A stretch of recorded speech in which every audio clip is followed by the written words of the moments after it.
नाल। PTN 24 हक सच दी आवाज। बापू पैसे मिल गए सी ना टाइम सर? हाँ पुत्र, इधर तू पैसे पाए नाले मैनू मिल गए। बस बस इसी करके मैं अपरा ट्रेडिंग इंक वालियां ते भरोसा करदा। जी हाँ, अपरा ट्रेडिंग इनकॉर्पोरेट मनी एक्सचेंज। जे तुसी पैसे इंडिया भेजना या मंगवाना चाहते हो, वधिया डॉलरां दा रेट लेना चाहते हो, तां अज ही कॉल करो जगतार सिंह ढा हुणां नूं 9057943233 905 794 3233 416 731 416 731 7710 6 रे एवेन्यू ब्रैम्पटन। इमीग्रेशन ਦੇ ਮਸਲਿਆਂ ਨੂੰ ਹਲਕੇ ਵਿੱਚ ਲੈਣਾ ਮਹਿੰਗਾ ਪੈ ਸਕਦਾ ਹੈ, पर सोच समझ के लिया होया फैसला ਤੁਹਾਡੀ ਜ਼ਿੰਦਗੀ ਨੂੰ ਸਵਾਰ ਸਕਦਾ ਹੈ। ਇਸੇ ਲਈ ਡਿਲਾਈਟ ਇਮੀਗ੍ਰੇਸ਼ਨ ਦੇ ਨਵਜੋਤ ਗਿੱਲ ਹਾਜ਼ਰ ਨੇ ਤੁਹਾਡੀ ਸੇਵਾ 'ਚ। Study permit, student visa, visitor super visa, LMI family case, parent sponsorship ਤੇ ਰਿਫਿਊਜੀਜ਼ ਅਪੀਲਸ ਵੀ ਐਕਸੈਪਟ ਕਰਦੇ ਨੇ। Call Navjot Gill 6478643719 647 864 3719। Address 350 Rutherford road, south Brampton, unit 223। ਓਏ ਹੋਏ ਹੈ ਕਿ ਨਾ, ਮੈਂ ਕਿਹਾ ਮੈਂ ਮੋਣਿਓ ਗੱਡੀ ਦਾ ਟਾਇਰ ਤੇ ਗਿਆ ਨਾ, ਹੁਣ ਕੀ ਕਰੀਏ? ਓਏ ਹੋਏ ਓਹੋ, ਕਿੰਨੀ ਵਾਰ ਕਿਹਾ ਹੈ ਕਿ ਨਿਊ ਮਿਲੇਨੀਅਮ ਟਾਇਰ ਸੈਂਟਰ ਤੋਂ ਹੀ ਟਾਇਰ ਲਿਆ ਕਰੋ, ਜਿੱਥੇ ਮਿਲਦੇ ਨੇ ਟਰੱਕ, ਟਰਾਲੇ ਤੇ ਕਾਰ ਦੇ ਲਈ ਹਰ ਤਰ੍ਹਾਂ ਦੇ ਵਧੀਆ ਟਾਇਰ। इत्थे Michelin, PF Goodrich, Bridgestone, Firestone, Chinese brand होर भी कई कंपनीज दे टायर घट रेट ते मिलदे ने। हुणे पहुंचो new millennium tyre centre 25 Clark Boulevard Brampton. Call 9054520111 905 452 0111। मैं ना जी सुपने च देखिया कि मेरा घर बड़ा आलीशान, बड़ा वड्डा ते बड़ा सोहना है। बस सुपना ए तां सच हो कमलिए। बस सरबलो डिजाइन एंड बिल्ड लिमिटेड वालियां नू फोन कर। जी हाँ, जे तुसी भी लग्जरी कार, छोटा या वड्डा नवा कार लेना चाहते हो या फिर पुराना घर ढा के नवा बनाना चाहते हो, तां अज ही मिलो सरबलो डिजाइन एंड बिल्डिंग वाले कुलविंदर पत्तड़ जी नू। इन्हां कोल 15 साल दा तजर्बा है ते हाँ, तुसी 20,000 स्क्वायर फुट दा घर भी बनवा सकदे हो। लग्जरी होम तुहाडे बजट विच। कॉल कुलविंदर पत्तड़ 4168410478 416 841 0478। ओ मैनू रख ले कली नरियारा ओए लंबिया रूटा ते। ਜਦੋਂ ਮੈਂ ਸੇਫਐਕਸ ਟਰਾਂਸਪੋਰਟ ਨਾਲ ਨਹੀਂ ਜੁੜਿਆ ਸੀ, ਉਦੋਂ ਇਹੀ ਹਾਲ ਸੀ, ਪਰ ਹੁਣ ਤਾਂ ਸ਼ਾਨ ਨਾਲ ਡਰਾਈਵਰੀ ਕਰੀਦੀ ਹੈ। ਜੀ ਹਾਂ, ਸੇਫਐਕਸ ਟਰਾਂਸਪੋਰਟ, ਜਿਸ ਨੂੰ ਕਿਊਬਿਕ ਵਿੱਚ ਨੰਬਰ 1 ਤੇ ਕੈਨੇਡਾ ਵਿੱਚ ਦੂਜੇ ਨੰਬਰ ਤੇ ਹੋਣ ਦਾ ਮਾਣ ਹਾਸਲ ਹੈ। Highest growth across the world. Safex ਨੇ ਹੁਣ ਮੌਂਟਰੀਅਲ ਤੇ ਬੋਲਟਨ ਓਨਟਾਰੀਓ ਵਿੱਚ ਨਵੇਂ ਟਰਮੀਨਲ ਸ਼ੁਰੂ ਕੀਤੇ ਨੇ ਤੇ ਇਹਨਾਂ ਨੂੰ USA ਦੇ ਲਈ ਡਰਾਈਵਰ ਤੇ ਓਨਰ ਆਪਰੇਟਰ ਦੀ ਲੋੜ ਹੈ। ਵਧੀਆ ਪੇ ਵੀ ਮਿਲੇਗੀ। ਹੁਣੇ ਕਾਲ ਕਰੋ ਰਮਿੰਦਰਦੀਪ ਜਾਂ ਅਮਨਦੀਪ ਨੂੰ 5146250025 514 625 0025 ਜਾਂ ਫਿਰ 5148870025 514 887 0025। हर घर की एक डिमांड होती है कि उसे और भी खूबसूरत बनाने के लिए एक स्टाइलिश फर्नीचर चाहिए, और जब तलाश हो ऐसे फर्नीचर की, तो यहाँ ये Stevens furniture, an ultra modern furniture destination in GTA, जहाँ आपको मिलेगा बिल्कुल सॉलिड फर्नीचर, चाहे बेड सेट हो, सोफा सेट या mattresses, everything only at Stevens furniture since 1992. Visit in store for much more. 2 locations to serve you. Stevens Furniture. Sofa studio 'ਚ ਘਰ ਦੇ ਵਿੱਚ ਵਧੀਆ ਸੋਫਾ ਪਵਾਉਣਾ ਚਾਹੁੰਦੇ ਹੋ, ਭਾਵੇਂ ਲੈਦਰ ਦਾ ਹੋਵੇ ਜਾਂ ਕੱਪੜੇ ਦਾ ਹੋਵੇ, ਜਿਸ ਤਰ੍ਹਾਂ ਦਾ ਚਾਹੋਗੇ ਉਸ ਤਰ੍ਹਾਂ ਦਾ ਸੋਫਾ ਤਿਆਰ ਕਰਕੇ ਤੁਹਾਡੇ ਘਰੇ ਡਿਲੀਵਰ ਕੀਤਾ ਜਾਵੇਗਾ। ਸਗਨਦੀਪ ਨੂੰ ਕਾਲ ਕਰ ਸਕਦੇ ਹੋ 905 799 8877 905 799 8877। Sofa studio. ਟਰੱਕਾਂ 'ਚ ਅੱਜ ਕੱਲ ਕੁਝ ਨਹੀਂ ਬਚਦਾ। ਉਹ ਤੂੰ ਇੰਸ਼ੋਰੈਂਸ ਕਟਾ ਲੈ। ਇੰਸ਼ੋਰੈਂਸ ਕਟਾ ਕੇ ਕਿਵੇਂ ਚੱਲੂ? ਉਹ ਕਟਾ ਲੈ ਨਹੀਂ, ਘਟਾ ਲੈ। ਕਿਵੇਂ? ਹਰਜੀਤ ਸਿੰਘ ਢੱਡਾ ਨਾਲ ਗੱਲ ਕਰ, ਉਹ ਮੈਕਸਿਮਮ ਡਿਸਕਾਊਂਟਸ ਲੈ ਕੇ ਦਿੰਦੇ ਆ, ਹਰੇਕ ਬਰੀਕੀ ਨੂੰ ਚੰਗੀ ਤਰ੍ਹਾਂ ਸਮਝਦੇ ਤੇ ਚੰਗੀ ਤਰ੍ਹਾਂ ਸਮਝਾਉਂਦੇ ਆ। Harjeet Singh Dhadda national truck league ਨਾਲ ਕੰਮ ਕਰਦੇ ਆ। ਆ ਫੋਨ ਕਰ 647 705 5492 6477055492। ਅੱਛਾ, ਇਹਨੂੰ ਕਹਿੰਦੇ ਇੰਸ਼ੋਰੈਂਸ ਪ੍ਰੀਮੀਅਮ ਕੱਟ ਕਰਨਾ। ਨਾ ਸਿਆਣਾ ਤੇ ਬੜਾ ਹੈ ਤੂੰ। वाह जी, ਤੁਹਾਡਾ ਘਰ ਤਾਂ ਬਹੁਤ ਸੋਹਣਾ ਹੈ। ਸੋਹਣਾ ਕਿਉਂ ਨਾ ਹੋਵੇ, ਇੰਨੀ ਮਿਹਨਤ ਕੀਤੀ ਹੈ ਲੱਭਣ ਚ, ਇੰਨੀਆਂ ਟੱਕਰਾਂ ਮਾਰੀਆਂ ਨੇ। ਹੁਣ ਟੱਕਰਾਂ ਮਾਰਨ ਦੀ ਕੋਈ ਲੋੜ ਨਹੀਂ, ਕਿਉਂਕਿ ਤੁਹਾਡੇ ਲਈ ਮਿਹਨਤ ਕਰਦੇ ਨੇ ਰੀਮੈਕਸ ਰਿਐਲਿਟੀ ਦੇ ਪੰਕਜ ਸਪਰਾ ਜੀ। ਇਹ ਤੁਹਾਡੇ ਸੁਪਨਿਆਂ ਦਾ ਘਰ ਲੱਭਣ ਚ ਤੁਹਾਡੀ ਮਦਦ ਕਰਨਗੇ, ਉਹ ਵੀ ਅਫੋਰਡੇਬਲ ਪ੍ਰਾਈਸਸ ਦੇ ਵਿੱਚ। ਘਰ ਵੇਚਣਾ ਜਾਂ ਖਰੀਦਣਾ ਚਾਹੁੰਦੇ ਹੋ ਤੇ ਅੱਜ ਹੀ ਮਿਲੋ ਰੀਮੈਕਸ ਰਿਐਲਿਟੀ ਸਰਵਿਸ ਇਨਕੋਰਪੋਰੇਸ਼ਨ ਦੇ ਪੰਕਜ ਸਪਰਾ ਨੂੰ। ਕਾਲ 4167222385 416 722 2385। Key to happiness is finding the right home। ਓ ਘਰ ਤੇ ਤੈਨੂੰ ਬਹੁਤ ਵਧੀਆ ਬਣਾ ਕੇ ਦੇਣਾ ਤੇ ਕੱਢ ਦੇਣੇ ਆ ਕੜੇਲ, ਜਿੰਨੂੰ ਵੇਖ ਕੇ ਜਾਣਗੇ ਸ਼ਰੀਕ ਵੀ ਹਿੱਲ। ਸ਼ਰੀਕਾਂ ਦੇ ਕੱਢਦੇ ਕੜੇਲ, ਕਿਤੇ ਆਪਣਾ ਘਰ ਨਾ ਜਾਵੇ ਹਿੱਲ। ਧਿਆਨ ਰੱਖੀ, ਘਰ ਦੇ ਵਿੱਚ ਪਲੰਬਿੰਗ ਐਂਡ ਇਲੈਕਟ੍ਰੀਕਲ ਦਾ ਸਮਾਨ ਹੋਵੇ ਨੰਬਰ 1। ਓਏ GTA plumbing and electric supply Brampton ਵਿੱਚ ਸਟੋਰ ਆ ਨੰਬਰ 1। ਅੱਛਾ, ਉਹੀ ਜੀਟੀਏ ਵਾਲੇ ਜਿੱਥੋਂ ਕੰਟਰੈਕਟਰਸ ਲਈ ਘਰ ਦੇ ਵਿੱਚ ਪਲੰਬਿੰਗ ਤੇ ਇਲੈਕਟ੍ਰੀਕਲ ਦਾ ਸਾਰਾ ਸਮਾਨ ਡਿਸਕਾਊਂਟ ਤੇ ਮਿਲਦਾ। ਵਾਸ਼ਰੂਮ ਲਈ ਵੈਨਟੀਜ਼, ਟੈਪਸ, ਸਪੌਟਲਾਈਟਸ ਤੇ ਰੇਂਜ ਹੂਡਸ ਮਿਲਦੇ ਆ। ਫਿਰ ਕਾਹਨੂੰ ਕਰਨੀ ਹੈ ਦੇਰ, ਅੱਜ ਹੀ ਪਹੁੰਚੋ 241 ਕਲੀਅਰੈਂਸ ਸਟਰੀਟ ਬਰੈਂਪਟਨ ਤੇ ਸੰਪਰਕ ਕਰੋ 905 792 0036 905 792 0036। PTN 24 ਆਨ ਕਰ ਚੁੱਕੇ ਸਾਰੇ ਰੱਬ ਵਰਗੇ ਸਰੋਤਿਆਂ ਦਾ ਸਵਾਗਤ ਹੈ ਜੀ। ਵਾਹਿਗੁਰੂ ਜੀ ਕਾ ਖਾਲਸਾ, ਵਾਹਿਗੁਰੂ ਜੀ ਕੀ ਫਤਿਹ, ਸਤਿ ਸ਼੍ਰੀ ਅਕਾਲ, ਆਦਾਬ, ਨਮਸਕਾਰ। ਮੈਂ ਤੁਹਾਡਾ ਸੁਖਵਿੰਦਰ ਸਿੰਘ ਚੰਦੀ ਪ੍ਰੋਗਰਾਮ ਲੈ ਕੇ ਹਾਜ਼ਰ ਹਾਂ PTN 24। ਇਹ ਪ੍ਰੋਗਰਾਮ ਮੰਡੇ ਟੂ ਫਰਾਈਡੇ ਸਵੇਰੇ 9 ਤੋਂ 11 ਵਜੇ ਤੱਕ ਤੇ 11 ਤੋਂ 12 ਭੱਟੀ ਸਾਹਿਬ ਤੇ 12 ਤੋਂ 3 ਵਜੇ ਤੱਕ ਅਮਰ ਸਿੰਘ ਪੱਡਾ ਹੁੰਦੇ ਨੇ। ਤੁਸੀਂ ਪੂਰਾ ਆਨੰਦ ਮਾਣਦੇ ਹੋ ਜੀ। ਤੇ ਅੱਜ 1 ਤਰੀਕ ਆ ਜੀ, 1 ਅਪ੍ਰੈਲ, ਜਾਣੀ ਕਿ ਅੱਜ ਸਾਵਧਾਨ ਰਹੋ ਜੀ, ਥੋੜਾ ਜਿਹਾ ਅਪ੍ਰੈਲ ਫੂਲ ਬਣ ਸਕਦਾ ਆ, ਕਿਸੇ ਨੂੰ ਵੀ ਬਣਾਇਆ ਜਾ ਸਕਦਾ ਤੇ ਪਰ ਨਾ ਬਣਿਓ ਚੰਗੀ ਗੱਲ ਹੈ ਜੀ। ਤੇ ਅੱਜ ਟੈਂਪਰੇਚਰ ਹੈ ਜੀ -1, 27 ਕਿਲੋਮੀਟਰ ਦੀ ਸਪੀਡ ਨਾਲ ਹਵਾ ਚੱਲ ਰਹੀ ਹੈ ਤੇ ਫੀਲ ਲਾਈਕ -8 ਹੈ ਜੀ। ਸੂਰਜ 6:57 ਤੇ ਚੜਿਆ, 7:45 ਤੇ ਛਪੇਗਾ। ਸਟੂਡੀਓ ਦੇ ਘੜੀ ਅਨੁਸਾਰ 9:08 ਹੋ ਚੁੱਕੇ ਤੇ ਆਪਣੀ ਲਾਈਨ ਜਿਹੜੀ ਇਸ ਟਾਈਮ ਮੋਹਾਲੀ ਸਟੂਡੀਓ ਅਰਸ਼ਦੀਪ ਆਉਣਾ ਨਾਲ ਜੁੜ ਚੁੱਕੀ। ਆਪਾਂ ਉਹਨਾਂ ਦਾ ਨਿੱਘਾ ਸਵਾਗਤ ਕਰਦੇ ਹਾਂ ਜੀ। ਅਰਸ਼ਦੀਪ, ਸਵਾਗਤ ਹੈ, ਸਤਿ ਸ਼੍ਰੀ ਅਕਾਲ ਜੀ ਆਇਆਂ ਨੂੰ। ਬਹੁਤ ਬਹੁਤ ਧੰਨਵਾਦ ਜੀ। ਸਾਰੇ ਹੀ ਸਰੋਤਿਆਂ ਤੇ ਦਰਸ਼ਕਾਂ ਨੂੰ ਪਿਆਰ ਭਰੀ ਸਤਿ ਸ਼੍ਰੀ ਅਕਾਲ, ਨਮਸਕਾਰ, ਆਦਾਬ, ਵਾਹਿਗੁਰੂ ਜੀ ਕਾ ਖਾਲਸਾ, ਵਾਹਿਗੁਰੂ ਜੀ ਕੀ ਫਤਿਹ। ਵਾਹਿਗੁਰੂ ਜੀ ਕਾ ਖਾਲਸਾ, ਵਾਹਿਗੁਰੂ ਜੀ ਕੀ ਫਤਿਹ।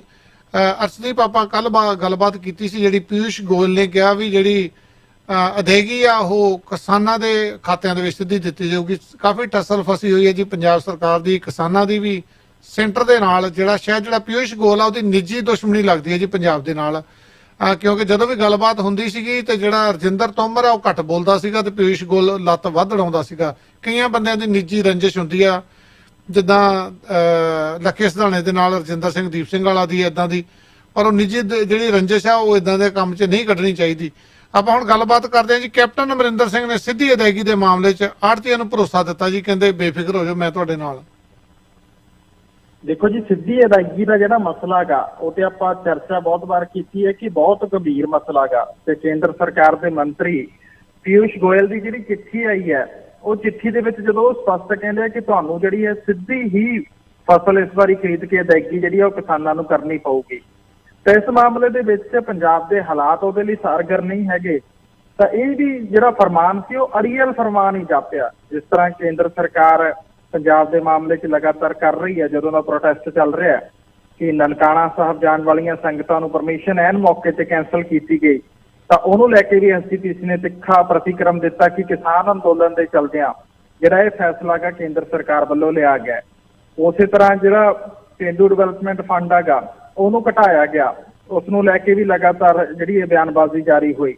ਤਾਂ ਉਹਦੇ ਬਾਅਦ ਹੁਣ ਜਦੋਂ ਕਿਸਾਨ ਪ੍ਰੋਟੈਸਟ ਚੱਲ ਰਿਹਾ ਹੈਗਾ ਤੇ ਆੜ੍ਹਤੀਆ ਭਾਈਚਾਰਾ ਜਿਹੜਾ ਲਗਾਤਾਰ ਇਹ ਕਲੇਮ ਕਰ ਰਿਹਾ ਕਿ ਅਸੀਂ ਕਿਸਾਨਾਂ ਦਾ ਸਾਥ ਦੇ ਰਹੇ ਹਾਂ ਤੇ ਉਹ ਸਾਥ ਦੇ ਕਰਕੇ ਸਾਡੇ ਘਰੇ ਇਨਕਮ ਟੈਕਸ ਦੇ ਛਾਪੇ ਵੀ ਪਏ ਜਿਹੜੇ ਕਿ ਪਹਿਲਾਂ ਕਦੇ ਨਹੀਂ ਪਏ, ਤੇ ਹੁਣ ਜਿਹੜਾ ਆ ਕੇ ਉਹਦੇ ਬਾਅਦ ਸਿੱਧੀ ਅਦਾਇਗੀ ਦੀ ਗੱਲ ਕੇਂਦਰ ਸਰਕਾਰ ਵੱਲੋਂ ਕੀਤੀ ਜਾ ਰਹੀ ਹੈ ਕਿ ਇਸ ਸਾਲ ਜਿਹੜੀ ਹੈ ਸਿੱਧੀ ਅਦਾਇਗੀ ਤੁਹਾਨੂੰ ਕਰਨੀ ਪਏਗੀ।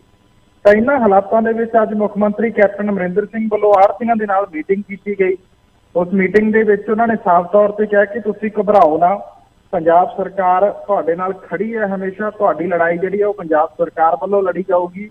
ਤੇ ਜਿਸ ਤਰ੍ਹਾਂ ਜਿਹੜੇ ਪ੍ਰੋਵੀਜ਼ਨ ਦੇ ਰਾਹੀਂ ਪਹਿਲਾਂ ਫਸਲ ਜਿਹੜੀ ਉਹ ਪੰਜਾਬ ਦੇ ਵਿੱਚ ਵਿਕਦੀ ਹੈ ਕਿ ਆੜ੍ਹਤੀਆਂ ਦੇ ਰਾਹੀਂ ਵਿਕਦੀ ਹੈ ਤੇ ਕਿਸਾਨਾਂ ਕੋਲੇ ਆਪਸ਼ਨ ਹੈ ਕਿ ਉਹਨਾਂ ਨੇ ਅਦਾਇਗੀ ਆੜ੍ਹਤੀਆਂ ਰਾਹੀਂ ਲੈਣੀ ਹੈ ਜਾਂ ਸਿੱਧੀ ਲੈਣੀ ਹੈ, ਤਾਂ ਉਸੇ ਦੇ ਅੱਗੇ ਚੱਲਦੇ ਆਪਾਂ ਰਹਾਂਗੇ। ਸਿੱਧੀ ਅਦਾਇਗੀ ਜਿਹੜੀ ਉਹ ਨਹੀਂ ਹੋਊਗੀ ਪੰਜਾਬ ਦੇ ਵਿੱਚ, ਪੁਰਾਣੇ ਪ੍ਰੋਵੀਜ਼ਨ ਦੇ ਤਹਿਤ ਹੀ ਫਸਲ ਜਿਹੜੀ ਉਹ ਖਰੀਦੀ ਜਾਊਗੀ।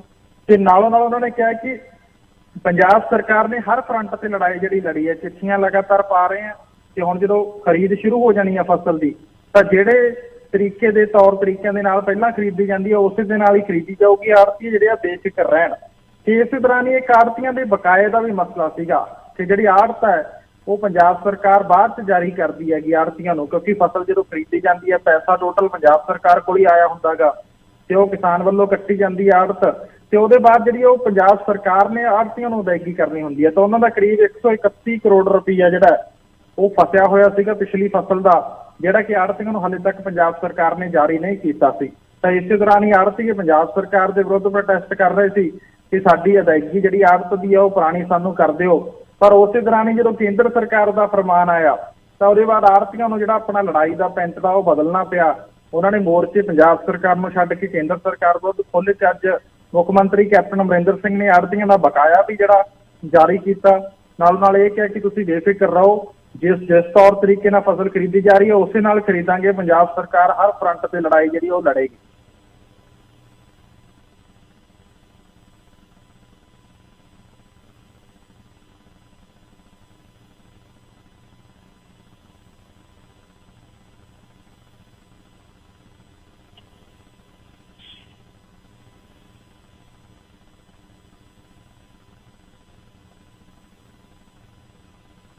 ਹਾਂਜੀ ਅਰਸ਼ ਜੀ, ਸ਼ਾਇਦ ਤੁਹਾਨੂੰ ਆਵਾਜ਼ ਮੇਰੀ ਆਈ ਨਹੀਂ। ਹਾਂਜੀ, ਕੈਪਟਨ ਅਮਰਿੰਦਰ ਸਿੰਘ ਵੱਲੋਂ ਬੀਬੀਆਂ ਲਈ ਸਰਕਾਰੀ ਬੱਸਾਂ 'ਚ ਮੁਫਤ ਸਫ਼ਰ ਦੀ ਸਹੂਲਤਾਂ ਦਾ ਰਸਮੀ ਉਦਘਾਟਨ। ਦੇਖੋ ਜੀ, ਬੀਬੀਆਂ ਨੂੰ ਜਿਹੜਾ ਮੁਫਤ ਬੱਸਾਂ 'ਚ ਸਫ਼ਰ ਦਾ ਜਿਹੜਾ ਸਹੂਲਤ ਹੈ, ਕਿਉਂਕਿ ਇਸ ਵਾਰ ਬਜਟ ਦੇ ਵਿੱਚ ਵਿੱਤ ਮੰਤਰੀ ਮਨਪ੍ਰੀਤ ਸਿੰਘ ਬਾਦਲ ਨੇ ਐਲਾਨ ਕੀਤਾ ਸੀ ਕਿ ਬੀਬੀਆਂ ਨੂੰ ਜਿਹੜਾ ਮੁਫਤ ਬੱਸਾਂ ਦੇ ਵਿੱਚ ਸਫ਼ਰ ਦੀ ਜਿਹੜੀ ਸਹੂਲਤ ਆ ਉਹ ਦਿੱਤੀ ਜਾਊਗੀ, ਕਿਉਂਕਿ ਚੋਣ ਵਰ੍ਹਾ ਹੈਗਾ ਤੇ ਚੋਣ ਵਰ੍ਹੇ 'ਚ ਆ ਕੇ ਸਰਕਾਰ ਐਸੇ ਸਟੈਪ ਚੁੱਕ ਰਹੀ ਹੈ ਕਿ ਕਿਸੇ ਨਾ ਕਿਸੇ ਤਰੀਕੇ ਜੇ ਵੋਟਰ ਭਰਮਾਇਆ ਜਾਵੇ, ਵੋਟਰ ਜਿਹੜਾ ਪੰਜਾਬ ਸਰਕਾਰ ਦੇ ਫੈਸਲਿਆਂ ਦੀ ਸ਼ਲਾਘਾ ਕਰਨ ਲੱਗੇ ਤੇ ਕਾਂਗਰਸ ਦੀ ਸਰਕਾਰ ਜਿਹੜੀ ਉਹ ਮੁੜ ਸੱਤਾ 'ਚ ਆ ਜਾਏ, ਤਾਂ ਜੇ ਵਿਧਾਨ ਸਭਾ ਚੋਣਾਂ ਵਾਲੇ ਸਾਲ 'ਚ ਆ ਕੇ ਕਦਮ ਚੁੱਕਿਆ ਗਿਆ ਤਾਂ ਸਿੱਧੇ ਤੌਰ ਤੇ ਇਸ਼ਾਰਾ ਕਰਦਾ ਹੈ ਕਿ 2022 ਦੀਆਂ ਵਿਧਾਨ ਸਭਾ ਚੋਣਾਂ ਨੂੰ ਲੈ ਕੇ ਇਹ ਸਟੈਪ ਜਿਹੜਾ ਸਭ ਤੋਂ ਪਹਿਲਾਂ ਚੁੱਕਿਆ ਗਿਆ। ਇਸ ਤੋਂ ਇਲਾਵਾ ਜਦੋਂ ਸਰਕਾਰੀ ਬੱਸਾਂ ਦੇ ਵਿੱਚ ਸਫ਼ਰ ਫ੍ਰੀ ਕਰਨ ਦੀ ਗੱਲ ਆਉਂਦੀ ਹੈ ਤਾਂ ਸਰਕਾਰੀ ਬੱਸਾਂ ਦੇ ਵਿੱਚ ਸਫ਼ਰ ਫ੍ਰੀ ਕਰਨ ਦਾ ਮਤਲਬ ਇਹ ਹੈ ਕਿ ਜਿਹੜੀਆਂ ਸਰਕਾਰੀ ਬੱਸਾਂ ਨੇ ਉਹ ਮੇਨ ਰੂਟਸ ਤੇ ਚੱਲਦੀਆਂ ਨੇ, ਵੱਡੇ ਰੂਟਾਂ ਤੇ ਸਰਕਾਰੀ ਬੱਸਾਂ ਨੇ, ਛੋਟੇ ਰੂਟਾਂ ਦੇ ਉੱਪਰ ਸਰਕਾਰੀ ਬੱਸਾਂ ਜਿਹੜੀਆਂ ਉਹ ਨਹੀਂ ਹੈਗੀਆਂ। ਤੇ ਜਦੋਂ ਆਪਾਂ ਪਿੰਡਾਂ ਵਾਲੀਆਂ ਬੀਬੀਆਂ ਦੀ ਗੱਲ ਕਰਦੇ ਆਂਗੇ ਤੇ ਛੋਟੇ ਇਲਾਕੇ ਵਾਲੀਆਂ ਬੀਬੀਆਂ ਜਿਹੜੀਆਂ ਨੇੜੇ ਤੇੜੇ ਜੌਬ ਕਰਦੀਆਂ ਨੇ ਕਿਤੇ, ਜਦੋਂ ਉਹਨਾਂ ਦੀ ਗੱਲ ਕਰਦੇ ਆ ਤਾਂ ਉਹਨਾਂ ਦੇ ਰੂਟਸ ਦੇ ਉੱਪਰ ਸਰਕਾਰੀ ਬੱਸਾਂ ਹੈ ਹੀ ਨਹੀਂ, ਉੱਥੇ ਪ੍ਰਾਈਵੇਟ ਬੱਸਾਂ ਨੇ ਮੈਕਸੀਮਮ, ਤੇ ਇਸ ਕਰਕੇ ਉਹਨਾਂ ਨੂੰ ਜਿਹੜੀ ਉਹ ਸਹੂਲਤ ਉਹ ਨਹੀਂ ਮਿਲਣੀ। ਪਰ ਇਹਦੇ ਬਾਵਜੂਦ ਵੀ ਜਿਹੜੀਆਂ ਵੱਡੇ ਰੂਟ ਨੇ ਉਹਨਾਂ ਦੇ ਉੱਪਰ ਬਹੁਤ ਸਾਰੇ ਪਿੰਡ ਜਿਹੜੇ ਉਹ ਪੈਂਦੇ ਨੇ, ਬਹੁਤ ਸ਼ਹਿਰ ਪੈਂਦੇ ਨੇ, ਤਾਂ ਉੱਥੇ ਬੀਬੀਆਂ ਨੂੰ ਸਰਕਾਰੀ ਬੱਸਾਂ ਦੀ ਸਹੂਲਤ ਜਿਹੜੀ ਉਹ ਮਿਲੇਗੀ। ਤਾਂ ਚੋਣਾਂ ਦੇ ਮੱਦੇਨਜ਼ਰ ਬੀਬੀਆਂ ਲਈ ਇਹ ਸਹੂਲਤ ਦਾ ਐਲਾਨ ਕੀਤਾ ਸੀ, ਜਿਹਨੂੰ ਕਿ ਅੱਜ ਰਸਮੀ ਤੌਰ ਤੇ ਲਾਗੂ ਕਰ ਦਿੱਤਾ ਗਿਆ ਹੈ। ਉਹਦੇ 'ਚ ਇਹ ਕਿਹਾ ਕਿ ਜੋ ਵੀ ਬੀਬੀ ਬੱਸ ਦੇ ਵਿੱਚ ਸਫ਼ਰ ਕਰੂਗੀ ਉਹਦੇ ਕੋਲੇ ਪੰਜਾਬ ਦਾ ਨਾਲ ਸੰਬੰਧਿਤ ਕੋਈ ਨਾ ਕੋਈ ਪਹਿਚਾਣ ਪੱਤਰ ਜਿਹੜਾ ਉਹ ਹੋਣਾ ਚਾਹੀਦਾਗਾ, ਯਾਨੀ ਕਿ ਆਧਾਰ ਕਾਰਡ ਹੋਵੇ, ਵੋਟਰ ਕਾਰਡ ਹੋਵੇ, ਜਿਹਦੇ ਤੇ ਐਡਰੈਸ ਹੋਵੇ ਵੀ ਉਹਨਾਂ ਦਾ ਪੰਜਾਬ ਨਾਲ ਸੰਬੰਧਿਤ ਨੇ ਉਹ, ਤਾਂ ਉਹ ਦਿਖਾ ਕੇ ਜਿਹੜਾ ਸਰਕਾਰੀ ਬੱਸਾਂ 'ਚ ਸਫ਼ਰ ਉਹ ਕਰ ਸਕਦੇ ਨੇ।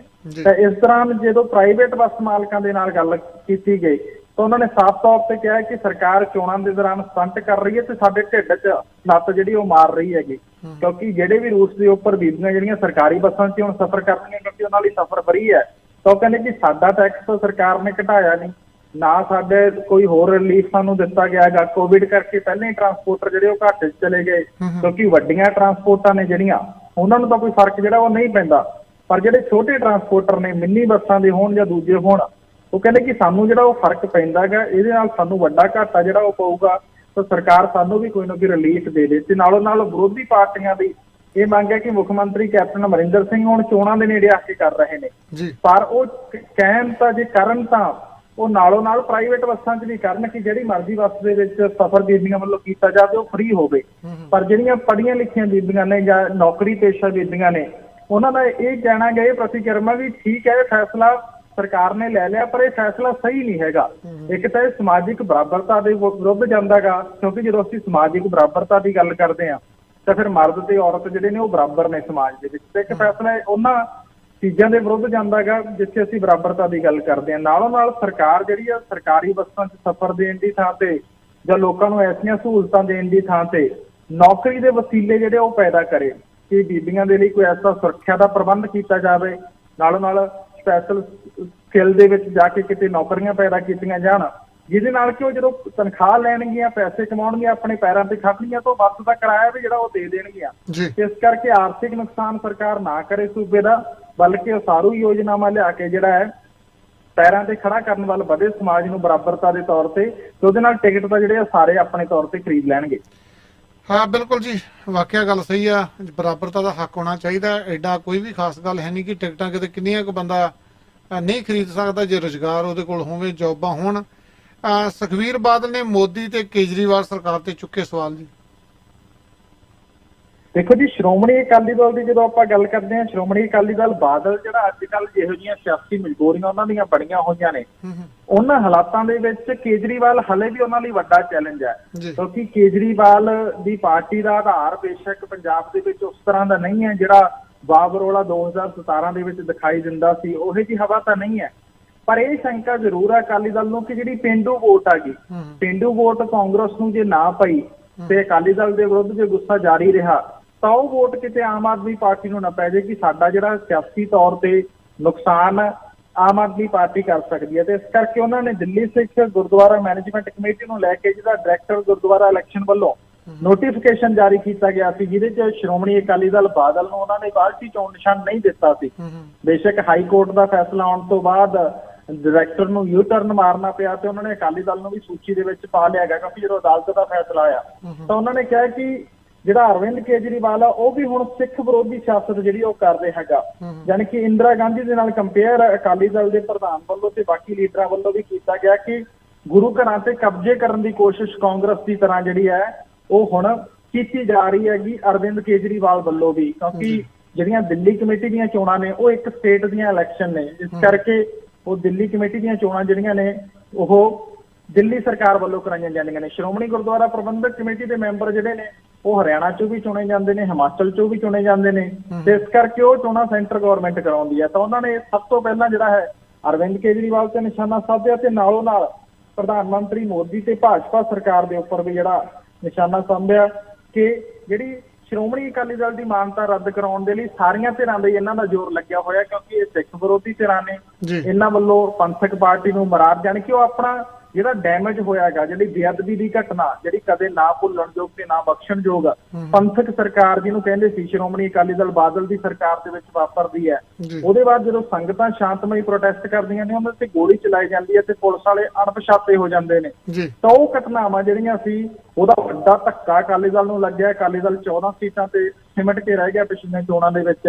ਤਾਂ ਹੁਣ ਜਿਹੜੇ ਹਾਲਾਤ ਨੇ, ਬਿਆਨਬਾਜ਼ੀ ਨੇ ਉਹ ਇਸ ਹਿਸਾਬ ਦੇ ਨਾਲ ਆ ਰਹੀ ਹੈ ਕਿ ਜਿਹੜਾ ਅਸਤੀਫਾ ਦਿੱਤਾ ਗਿਆ ਹੈ ਕਿਸਾਨੀ ਅੰਦੋਲਨ ਦੇ ਦਬਾਅ ਕਾਰਨ ਤੇ ਸਮਝੌਤਾ ਤੋੜਿਆ ਗਿਆ ਗਰਾਊਂਡ ਖੁੱਸਦੀ ਦੇਖ ਕੇ, ਤਾਂ ਉਹਨੂੰ ਰਿਕਵਰ ਕਰਨ ਦੇ ਲਈ ਕਿ ਉਹ ਜਿਹੜਾ ਅਸਤੀਫਾ ਦਿੱਤਾ ਗਿਆ ਤੇ ਸਮਝੌਤਾ ਤੋੜਿਆ ਉਹਦਾ ਫਾਇਦਾ ਅਕਾਲੀ ਦਲ ਨੂੰ ਸਿਆਸੀ ਫਰੰਟ ਤੇ ਮਿਲੇ। ਇਸ ਕਰਕੇ ਸ਼੍ਰੋਮਣੀ ਅਕਾਲੀ ਦਲ ਦੀ ਸਾਰੀ ਲੀਡਰਸ਼ਿਪ ਸਣੇ ਸ਼੍ਰੋਮਣੀ ਗੁਰਦੁਆਰਾ ਪ੍ਰਬੰਧਕ ਕਮੇਟੀ ਦੀ ਪ੍ਰਧਾਨ ਕਾਰਜਕਾਰੀ ਜਥੇਦਾਰ ਗਿਆਨੀ ਹਰਪ੍ਰੀਤ ਸਿੰਘ ਹੋਣ ਜਾਂ ਬਾਕੀ ਤਖਤ ਸ੍ਰੀ ਕੇਸਗੜ੍ਹ ਸਾਹਿਬ ਦੇ ਜਥੇਦਾਰ ਹੋਣ, ਉਹ ਤਮਾਮ ਵੱਲੋਂ ਐਸੀ ਬਿਆਨਬਾਜ਼ੀ ਜਿਹੜੀ ਉਹ ਹੁਣ ਲਗਾਤਾਰ ਕੀਤੀ ਜਾ ਰਹੀ ਹੈ ਕਿ ਸ਼੍ਰੋਮਣੀ ਅਕਾਲੀ ਦਲ ਪੰਜਾਬੀਆਂ ਨਾਲ ਖੜਿਆਗਾ ਤੇ ਭਾਜਪਾ ਤੇ ਕੇਜਰੀਵਾਲ ਜਿਹੜੇ ਨੇ ਪੰਥ ਵਿਰੋਧੀ ਤੇ ਪੰਜਾਬ ਵਿਰੋਧੀ ਨੇ। ਤਾਂ ਇਸ ਕਰਕੇ ਹੁਣ ਸਿਆਸੀ ਬਿਆਨਬਾਜ਼ੀ ਚੱਲ ਰਹੀ ਹੈ, ਉਹਦੇ 'ਚ ਸੁਖਬੀਰ ਸਿੰਘ ਬਾਦਲ ਨੇ ਵੀ ਅਰਵਿੰਦ ਕੇਜਰੀਵਾਲ ਤੇ ਪ੍ਰਧਾਨ ਮੰਤਰੀ ਮੋਦੀ ਨੂੰ ਜਿਹੜਾ ਘੇਰਿਆ। ਹਾਂ ਬਿਲਕੁਲ ਜੀ, ਚੱਲਦੇ ਆਪਾਂ ਪਹਿਲੀ ਕਾਲ ਤੇ। ਹਾਂਜੀ 0190 ਸਵਾਗਤ ਹੈ ਜੀ ਬਿਲਗਾ ਸਾਹਿਬ। ਸਤਿ ਸ਼੍ਰੀ ਅਕਾਲ ਚੰਦੀ ਸਾਹਿਬ, ਸਤਿ ਸ਼੍ਰੀ ਅਕਾਲ ਹਰਸ਼ਦੀਪ ਜੀ। ਸਤਿ ਸ਼੍ਰੀ ਅਕਾਲ ਜੀ ਆਇਆਂ ਨੂੰ। ਸਤਿ ਸ਼੍ਰੀ ਅਕਾਲ ਜੀ।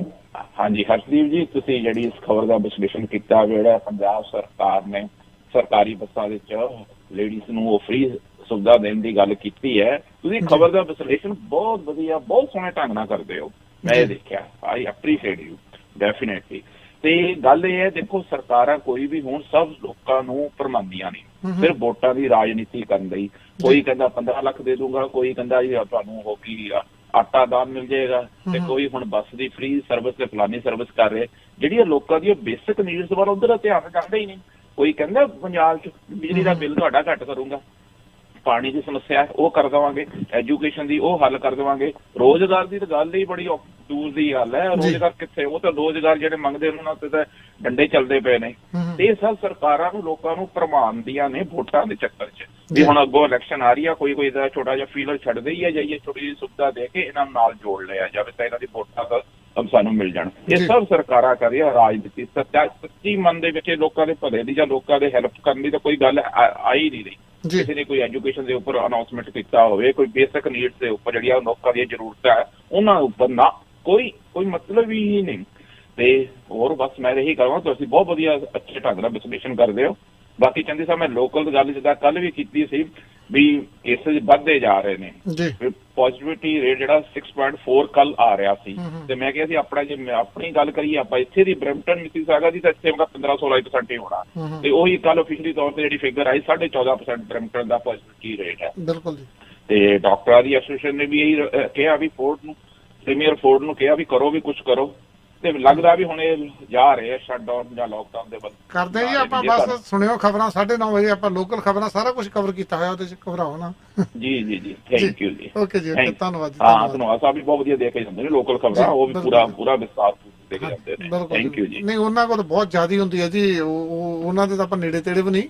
ਜੀ ਜੀ, ਤਾਂ ਕੋਸ਼ਿਸ਼ ਕਰੀਦੀ ਹੈ ਜੀ, ਫਿਰ ਵੀ ਉਹਨਾਂ ਦਾ ਸਹਿਯੋਗ ਨਾਲ ਮਿਲਦਾ ਤਾਂ ਹੀ। ਨਹੀਂ, ਬਹੁਤ ਵਧੀਆ ਡਿਟੇਲ ਦੇ ਨਾਲ ਧੰਨਵਾਦ ਸਾਹਿਬ ਦੇ ਜਾਂਦੇ, ਅਸੀਂ ਤੁਹਾਨੂੰ ਥੈਂਕ ਯੂ ਐਪਰੀਸ਼ੀਏਟ ਕਰਦੇ ਹਾਂ ਜੀ। ਹਾਂਜੀ, ਥੈਂਕ ਯੂ। ਧੰਨਵਾਦ ਜੀ। ਹਾਂ ਜੀ, ਅਰਸ਼ਦੀਪ। ਦੇਖੋ ਜੀ, ਬਲਗਾ ਸਾਹਿਬ ਨੇ ਬਿਲਕੁਲ ਸਹੀ ਗੱਲ ਕੀਤੀ ਕਿ ਜਦੋਂ ਤੁਸੀਂ ਸਬਸਿਡੀਜ਼ ਦੀ ਗੱਲ ਕਰਦੇ ਹੋ ਲੋਕਾਂ ਨੂੰ ਦੇਣ ਦੀ, ਤੇ ਜਿਹੜੀਆਂ ਸਬਸਿਡੀਜ਼ ਦਿੱਤੀਆਂ ਜਾਂਦੀਆਂ ਉਹ ਇਸ ਹਿਸਾਬ ਦੇ ਨਾਲ ਦਿਖਾ ਕੇ ਦਿੱਤੀਆਂ ਜਾਂਦੀਆਂ ਵੀ ਸਰਕਾਰ ਜਿੱਦਾਂ ਆਪਣੀ ਜੇਬ ਦੇ ਵਿੱਚੋਂ ਸਾਰਾ ਕੁਝ ਜਿਹੜਾ ਕਰ ਰਹੀ ਹੈ, ਕਿਉਂਕਿ ਗਵਰਨਮੈਂਟ ਦੀ ਜਿਹੜੀ ਆਮਦਨ ਹੈ, ਗਵਰਨਮੈਂਟ ਦੀ ਆਮਦਨ ਤਾਂ ਟੈਕਸ ਪੇਅਰ ਦੇ ਪੈਸੇ ਤੋਂ ਹੈ। ਜੇ ਅੱਜ GST ਦੀ ਇੰਪਲੀਮੈਂਟ ਆ, ਉਹ ਚ ਸਟੇਟ ਦਾ ਹਿੱਸਾ ਬਰਾਬਰ ਹੈ। ਤੇ ਪੰਜਾਬ ਦੇ ਵਿੱਚ ਜੇ ਕੋਈ ਰੈਸਟੋਰੈਂਟ ਦੇ ਵਿੱਚ ਖਾਣਾ ਖਾਂਦਾ ਹੈ ਜਾਂ ਇੱਕ ਸੀਖਾਂ ਵਾਲੀ ਡੱਬੀ ਜਿਹਨੂੰ ਮਾਚਿਸ ਕਹਿੰਦੇ ਹੁੰਦੀ ਜੀ, ਮਾਚਿਸ ਦੀ ਡੱਬੀ ਵੀ ਜੇ ਖਰੀਦਦਾਗਾ ਤਾਂ ਉਹਦੇ ਤੇ ਵੀ ਉਹ ਟੈਕਸ ਜਿਹੜਾ ਉਹ ਪੇ ਕਰਦਾਗਾ। ਤਾਂ ਸਰਕਾਰਾਂ ਦੀ ਆਮਦਨ ਤਾਂ ਜਿਹੜੀ ਲੋਕਾਂ ਤੋਂ ਹੀ ਹੈ। ਇਸ ਕਰਕੇ ਜੇ ਸਰਕਾਰਾਂ ਦੀ ਆਮਦਨ ਲੋਕਾਂ ਤੋਂ ਆ ਤਾਂ ਸਰਕਾਰਾਂ ਨੂੰ ਵੀ ਚਾਹੀਦਾ ਕਿ ਕਦਮ ਐਸੇ ਚੁੱਕੇ ਜਾਣ ਜਿਹਦੇ ਨਾਲ ਸੱਚਮੁੱਚ ਸਮਾਜਿਕ ਵਿਕਾਸ ਜਿਹੜਾ ਹੋਵੇ, ਜਿਹਦੀ ਸਭ ਤੋਂ ਵੱਡੀ ਕਮੀ, ਸਭ ਤੋਂ ਜ਼ਿਆਦਾ ਕਮੀ ਜਿਹੜੀ ਉਹ ਖੜਕਦੀ ਹੈਗੀ। ਕਿਉਂਕਿ ਐਜੂਕੇਸ਼ਨ ਸੈਕਟਰ ਦੀ ਜਦੋਂ ਆਪਾਂ ਗੱਲ ਕਰਦੇ ਹਾਂ ਤਾਂ ਐਜੂਕੇਸ਼ਨ ਸੈਕਟਰ ਦੇ ਵਿੱਚ ਵੱਡੇ ਫੇਰ ਬਦਲ ਦੀ ਲੋੜ ਹੈ, ਸੁਧਾਰਾਂ ਦੀ ਨਹੀਂ, ਵੱਡੇ ਫੇਰ ਬਦਲ ਦੀ ਲੋੜ ਹੈ।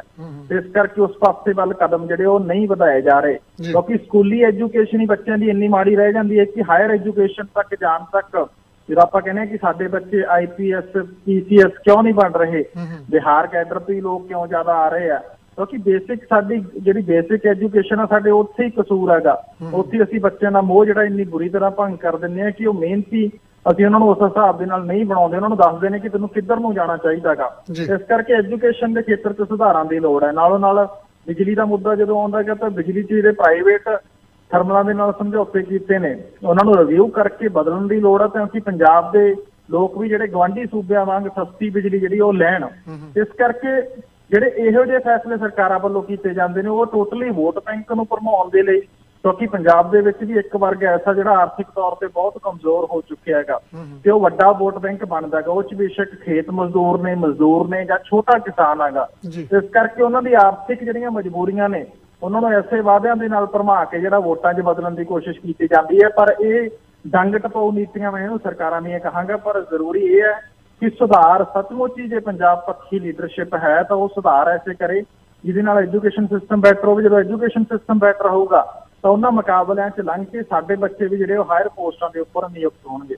ਬਿਲਕੁਲ ਜੀ, ਚੱਲਦੇ ਆਪਾਂ ਨੈਕਸਟ ਕਾਲ ਤੇ। ਹਾਂਜੀ, 2156 ਸਵਾਗਤ ਹੈ ਜੀ ਚਾਨ ਸਾਹਿਬ। ਹਾਂਜੀ, ਸਤਿ ਸ੍ਰੀ ਅਕਾਲ ਜੀ। ਸਤਿ ਸ੍ਰੀ ਅਕਾਲ ਜੀ। ਦੇਖੋ ਜੀ, ਪੰਜਾਬ ਦੀ ਤਾਂ ਉਹ ਗੱਲ ਆ ਜਿੱਦਾਂ ਕਹਿੰਦੇ ਹੁੰਦੇ ਆ, ਪੁਰਾਣੀ ਕਹਾਵਤ ਆ, ਇੱਕ ਕਮਲੀ ਦਾ ਦੂਜੀ ਪੈ ਗਈ ਮੜੀਆਂ ਦੇ ਰਾਹ। ਇੱਕ ਤਾਂ ਪੰਜਾਬ ਪਹਿਲਾਂ ਸੈਂਟਰ ਗਵਰਨਮੈਂਟ ਥੱਲੇ ਲਾ ਲਿਆ ਆ, ਦੂਸਰਾ ਜਿਹੜਾ ਸਾਡੇ ਉੱਥੇ ਗਵਰਨਮੈਂਟ ਪੰਜਾਬ ਦੀ ਹੈਗੀ ਜਾਂ ਬਾਦਲ ਹੋਣ ਜਾਂ ਕੈਪਟਨ ਹੋਣ, ਇਹਨਾਂ ਨੇ ਸਭ ਕੁਝ ਵਪਾਰੀਆਂ ਕੋਲ ਵੇਚ ਦਿੱਤਾ। ਹੁਣ ਬਿਜਲੀ ਜਦ ਇਹਨਾਂ ਨੇ ਅਡਾਨੀਆਂ ਬਾਨੀਆਂ ਨੂੰ ਸਾਈਨ ਕਰ ਲਿਆ ਆ, ਉਹਨਾਂ ਨੇ ਤਾਂ ਮਨਮਰਜ਼ੀ ਦੇ ਰੇਟ ਲਾਣੇ ਆ। ਜੇ ਕੋਈ ਨਾ ਕੋਈ ਮਹਿਕਮਾ ਏਦਾਂ ਦਾ ਕੋਲ ਰੱਖਣ ਜਿੱਥੋਂ ਇਹਨਾਂ ਨੂੰ ਆਮਦਨ ਆ ਸਕਦੀ ਆ, ਫਿਰ ਤਾਂ ਠੀਕ ਆ। ਤੇ ਕੰਮ ਇਹਨਾਂ ਨੇ ਕੀ ਕੀਤਾ ਆ, ਜਿਹੜੇ ਥਰਮਲ ਪਲਾਂਟ ਪੂਰੀ ਦੁਨੀਆ ਨੇ ਬੰਦ ਕਰ ਦਿੱਤੇ ਆ ਜਾਂ ਬੰਦ ਕਰ ਰਹੇ ਆ, ਜਿਹੜੇ ਕੋਲੇ ਦੇ ਨਾਲ ਭੱਠੇ ਚੱਲਦੇ ਬਿਜਲੀ ਬਣਾਉਂਦੇ ਆ, ਉਹ ਬਾਦਲਾਂ ਦੇ ਉਹ ਆਪਣੇ ਚੱਕ ਕੇ ਲਵਾ ਲਏ। ਲੋਕ ਤਾਂ ਸਿੱਟ ਰਹੇ ਆ ਇਹਨਾਂ ਨੂੰ, ਤੁਹਾਨੂੰ ਇਹ ਮੁਫਤ ਮਿਲ ਜਾਣਾ ਸੀ, ਕਿਸੇ ਨੇ ਠੇਕਾ ਕਰ ਲੈਂਦੇ, ਤੁਸੀਂ ਸਿੱਟਣੇ ਤੇ ਹੈਗੇ, ਇਹਨੂੰ ਡਿਸਟਰੋਏ ਨਾ ਕਰੋ, ਇਹ ਸਾਨੂੰ ਦੇ ਦਿਓ।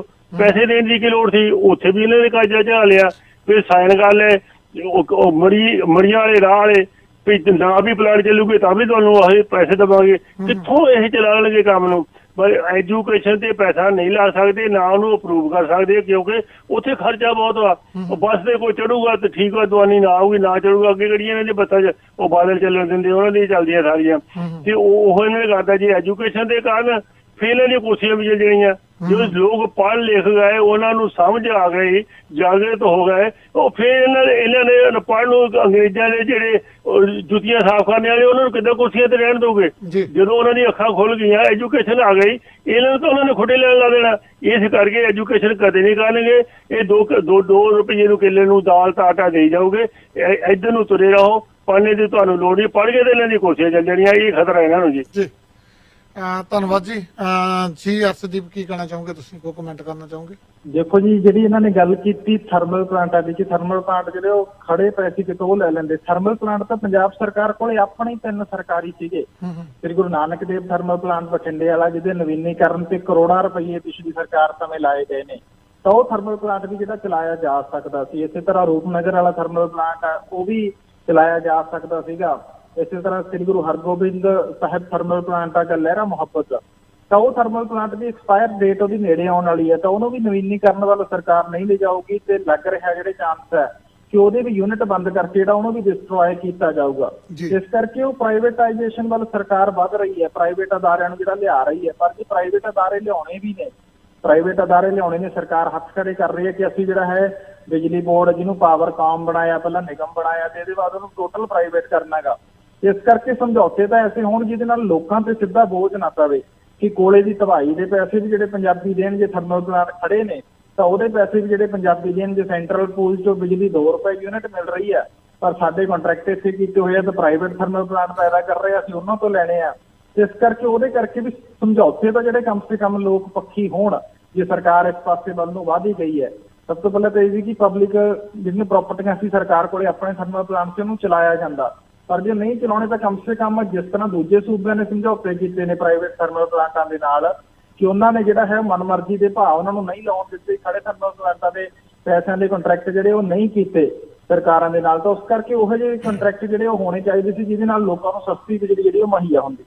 ਬਿਲਕੁਲ ਜੀ। ਦੁਸ਼ਯੰਤ ਚੌਟਾਲਾ ਦਾ ਕਿਸਾਨਾਂ ਵੱਲੋਂ ਡਟਵਾਂ ਵਿਰੋਧ ਕੀਤਾ ਜੀ। ਦੇਖੋ ਜੀ, ਹਰਿਆਣਾ ਦੇ ਵਿੱਚ ਤੇ ਪੰਜਾਬ ਦੇ ਵਿੱਚ ਭਾਜਪਾ ਲੀਡਰਾਂ ਦਾ ਵਿਰੋਧ ਜਿਹੜਾ ਉਹ ਲਗਾਤਾਰ ਹੋ ਰਿਹਾ ਹੈਗਾ ਜੀ, ਜਿਹਦੇ ਕਰਕੇ ਜੋ ਵੀ ਭਾਜਪਾ ਦਾ ਪ੍ਰੋਗਰਾਮ ਹੁੰਦਾ ਉੱਥੇ ਕਿਸਾਨ ਜਾਂਦੇ ਨੇ, ਵਿਰੋਧ ਕਰਦੇ ਨੇ, ਕਿਉਂਕਿ ਉਹਨਾਂ ਨੇ ਐਲਾਨ ਕੀਤਾ ਹੋਇਆ ਕਿ ਸਾਡੀਆਂ ਮੰਗਾਂ ਵੱਲ ਕੇਂਦਰ ਸਰਕਾਰ ਜਿਹੜੀ ਉਹ ਧਿਆਨ ਨਹੀਂ ਦੇ ਰਹੀ।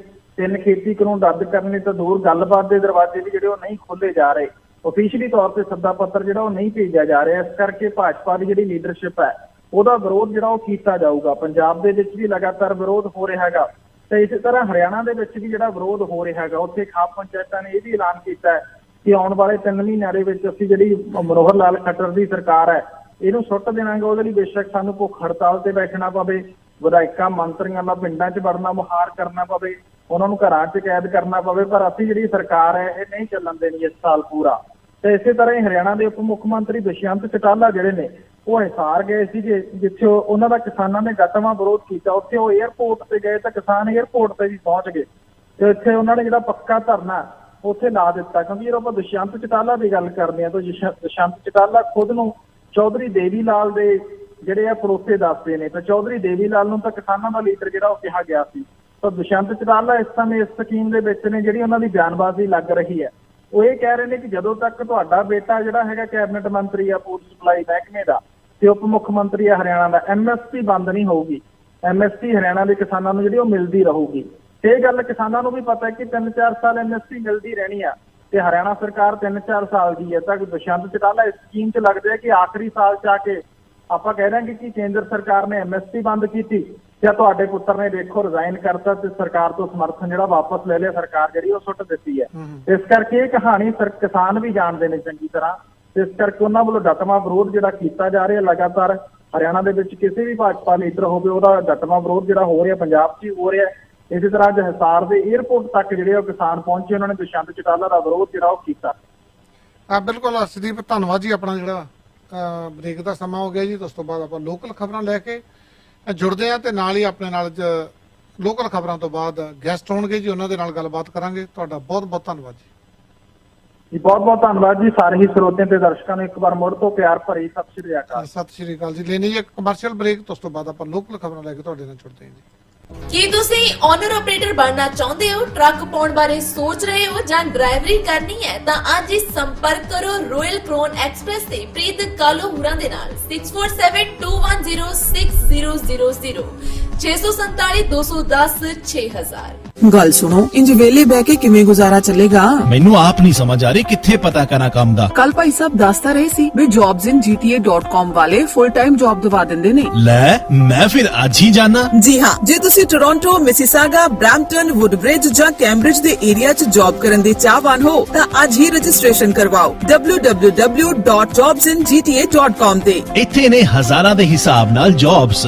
ਤੁਸੀਂ ਨਵੇਂ ਹੋ ਜਾਂ ਕੋਈ ਵੀ ਕੈਟੇਗਰੀ ਹੋਵੇ, ਜ਼ਿਆਦਾ ਜਾਣਕਾਰੀ ਲਈ ਅੱਜ ਹੀ ਕਾਲ ਕਰੋ 4162130092 416 213 0092 और 9056140300 905 614 0300। ਪ੍ਰੋਪਰਟੀ ਰੇਟ ਹੋਵੇ ਉੱਤੇ ਜਾਂ ਥੱਲੇ, ਰਾਇਲ ਲੀਪੇਜ ਵਾਲੇ ਹਰਪਾਲ ਭੱਲਾ ਹਮੇਸ਼ਾ ਕਰਾਉਂਦੇ ਨੇ ਬੱਲੇ ਬੱਲੇ। ਇਹਨਾਂ ਕੋਲ ਰੈਜ਼ੀਡੈਂਸ਼ੀਅਲ, ਕਮਰਸ਼ੀਅਲ ਇਨਵੈਸਟਮੈਂਟ, ਲੀਜ਼ ਤੇ ਪ੍ਰੀ ਕੰਸਟਰਕਸ਼ਨ ਪ੍ਰੋਜੈਕਟ ਹਮੇਸ਼ਾ ਅਵੇਲੇਬਲ ਰਹਿੰਦੇ ਨੇ। ਇਹ ਫ੍ਰੀ ਹੋਮ ਐਵੋਲੂਸ਼ਨ ਵੀ ਕਰਦੇ ਨੇ। ਨਵੇਂ ਰੀਅਲਟਰਸ ਜੇ ਇਹਨਾਂ ਨੂੰ ਜੁਆਇਨ ਕਰਨਾ ਚਾਹਣ ਤਾਂ ਐਡਵਾਈਸ ਲੈ ਸਕਦੇ ਨੇ। Top realtor royal LePage call Harpal Palla 4165602400 416 560 2400।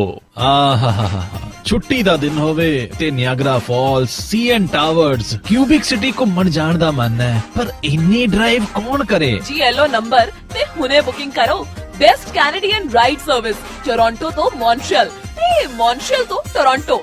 ਜਿੱਥੇ ਵੀ ਘੁੰਮਣ ਦਾ ਮਨ ਹੋਵੇ ਬਸ ਇੱਕ ਕਾਲ ਤੇ ਹਾਜ਼ਰ ਤੇ ਸੋਨੇ ਤੇ ਸੁਹਾਗਾ ਪਾਰਸਲਸ ਵੀ ਡਿਲੀਵਰ ਕਰਦੇ ਨੇ ਹਰ ਰੋਜ਼ ਮਾਰਨਿੰਗ, ਆਫਟਰਨੂਨ ਐਂਡ ਈਵਨਿੰਗ। ਸਵੇਰੇ, ਦੁਪਹਿਰ, ਸ਼ਾਮ 24 ਘੰਟੇ ਸਰਵਿਸ। ਕਾਲ 5145606613। ਜਦੋਂ ਸਵਾਦ ਖਾਣੇ ਦੀ ਕ੍ਰੇਵਿੰਗ ਹੋਵੇ ਤਾਂ ਇੱਕੋ ਨਾਮ ਯਾਦ ਆਵੇ, बाबा ढाबा, जिथे मिलती है खाने दी ह्यूज वैरायटी। ਇਹ ਦੋ ਲੋਕੇਸ਼ਨਸ ਤੋਂ ਸਰਵ ਕਰਦੇ ਨੇ। ਤਾਜ਼ਾ ਤੇ ਸਵਾਦਲਾ ਖਾਣਾ ਖਾਣ ਲਈ ਜ਼ਰੂਰ ਆਓ। Baba Dhaba restaurant 255 Rutherford road, south Brampton. Service 2 location. Call Mahavir Batth 9054994314 905 499 4314। ਕਿਆ ਬਾਤ ਬਈ, ਗੱਡੀ ਤਾਂ ਨਵੀਂ ਕਢਾਈ ਲੱਗਦੀ। ਉਹ ਨਾ ਉਹ ਆ ਬਸ ਰਿਪੇਅਰ ਕਰਾਈ ਆ। ਉਹ ਕਿੱਥੋਂ? ਪੀਲ ਆਟੋ ਕਲੀਜਨ ਵਾਲਿਆਂ ਕੋਲੋਂ। जी हाँ, जे तुसी भी गड्डी दी रिपेयर, डेंटिंग, पेंटिंग कराउणी होवे, GTA ਵਿੱਚ ਕੋਈ ਵੀ ਐਕਸੀਡੈਂਟ ਹੋਵੇ ਤਾਂ ਗੱਡੀ ਨੂੰ ਰਿਪੇਅਰ ਕਰਦੇ ਨੇ। ਹਰ ਇੱਕ ਇੰਸ਼ੋਰੈਂਸ ਕੰਪਨੀ ਦੇ ਨਾਲ ਇਹਨਾਂ ਦਾ ਟਾਈ ਅਪ ਹੈ। ਹੁਣ ਗੱਡੀ ਦੀ ਨੋ ਮੋਰ ਟੈਨਸ਼ਨ, ਕਿਉਂਕਿ ਬਸ ਅੱਜ ਹੀ ਆਓ ਪੀਲ ਆਟੋ ਕਲੀਜਨ 14 हिल रोड ब्रैम्पटन। कॉल दरबारा सिंह 9054591300 905 459 1300। ਬਸ ਤੂੰ ਹੁਣ ਤਿਆਰੀ ਖਿੱਚ, ਛੇਤੀ ਇੱਥੇ ਆਉਣ ਦੀ। ਅੱਛਾ, ਨਾਲੇ ਕਹਿੰਦੇ ਬੜਾ ਹੀ ਔਖਾ ਹੈ। ਉਹ ਬ੍ਰੈਂਪਟਨ ਇਮੀਗ੍ਰੇਸ਼ਨ ਕੰਸਲਟੈਂਸੀ ਦੇ ਹੁੰਦਿਆਂ ਕੋਈ ਔਖਾ ਨਹੀਂ। Brampton immigration consultancy for student visa, visitor visa, LMI refugees case appeals, family case sponsorship. Call Sandeep Singh 6477862012 647 786 2012।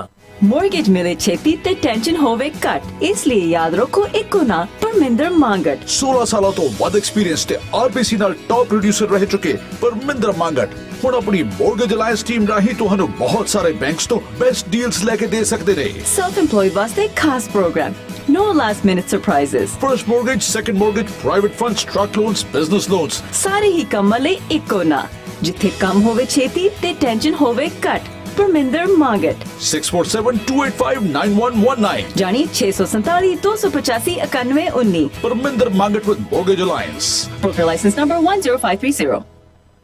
ਘਰ ਦੀ ਚਾਰ ਦੀਵਾਰੀ, ਸੁਪਨਿਆਂ ਦੀ ਫੁਲਵਾੜੀ, ਅਸੀਂ ਬਣਾਂਗੇ ਤੁਹਾਡੇ ਸੁਪਨਿਆਂ ਦੇ ਹਾਣੀ।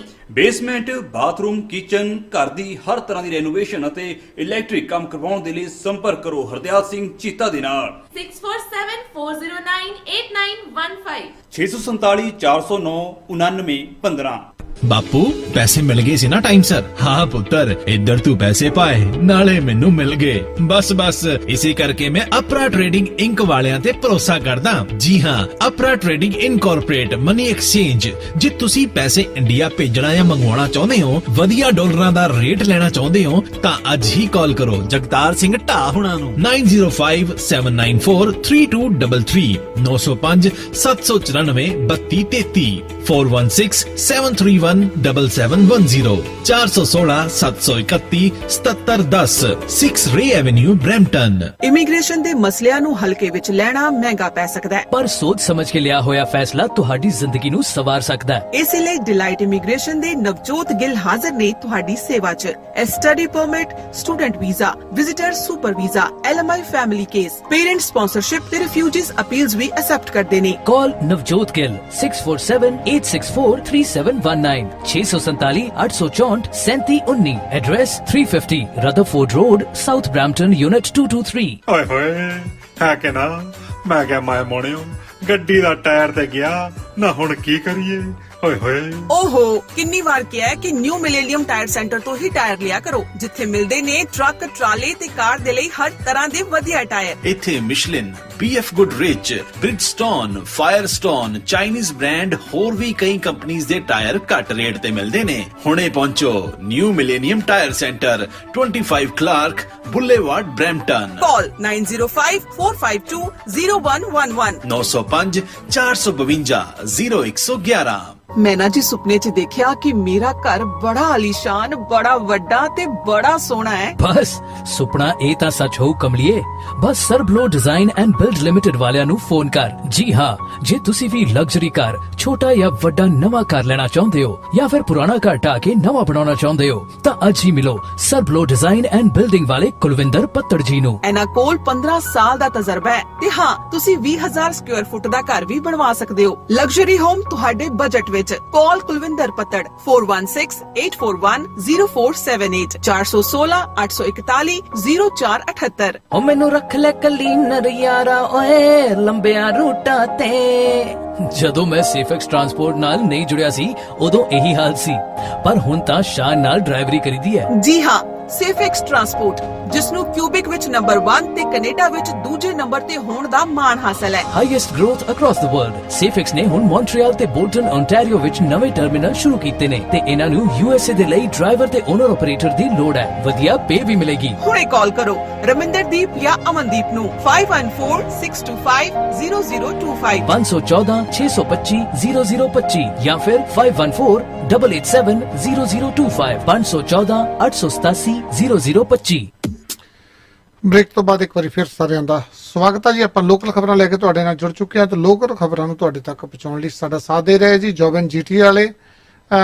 ਤੁਸੀਂ ਕੈਨੇਡਾ ਦੇ ਵਿੱਚ ਨਵੇਂ ਆਏ ਹੋ, ਤੁਹਾਡੇ ਕੋਲ ਜੌਬ ਨਹੀਂ ਹੈਗੀ ਤਾਂ ਵੀ ਕਾਲ ਕਰ ਸਕਦੇ ਹੋ 416-213-0092 ਤੇ ਇਸ ਦੇ ਨਾਲ ਹੀ ਜੇ ਤੁਸੀਂ ਮੌਂਟਰੀਅਲ ਦੇ ਵਿੱਚ IPTV ਬਾਕਸ ਲਵਾਉਣਾ ਜੀ, ਨੰਬਰ ਆ 514-566-0055 514-566-0055।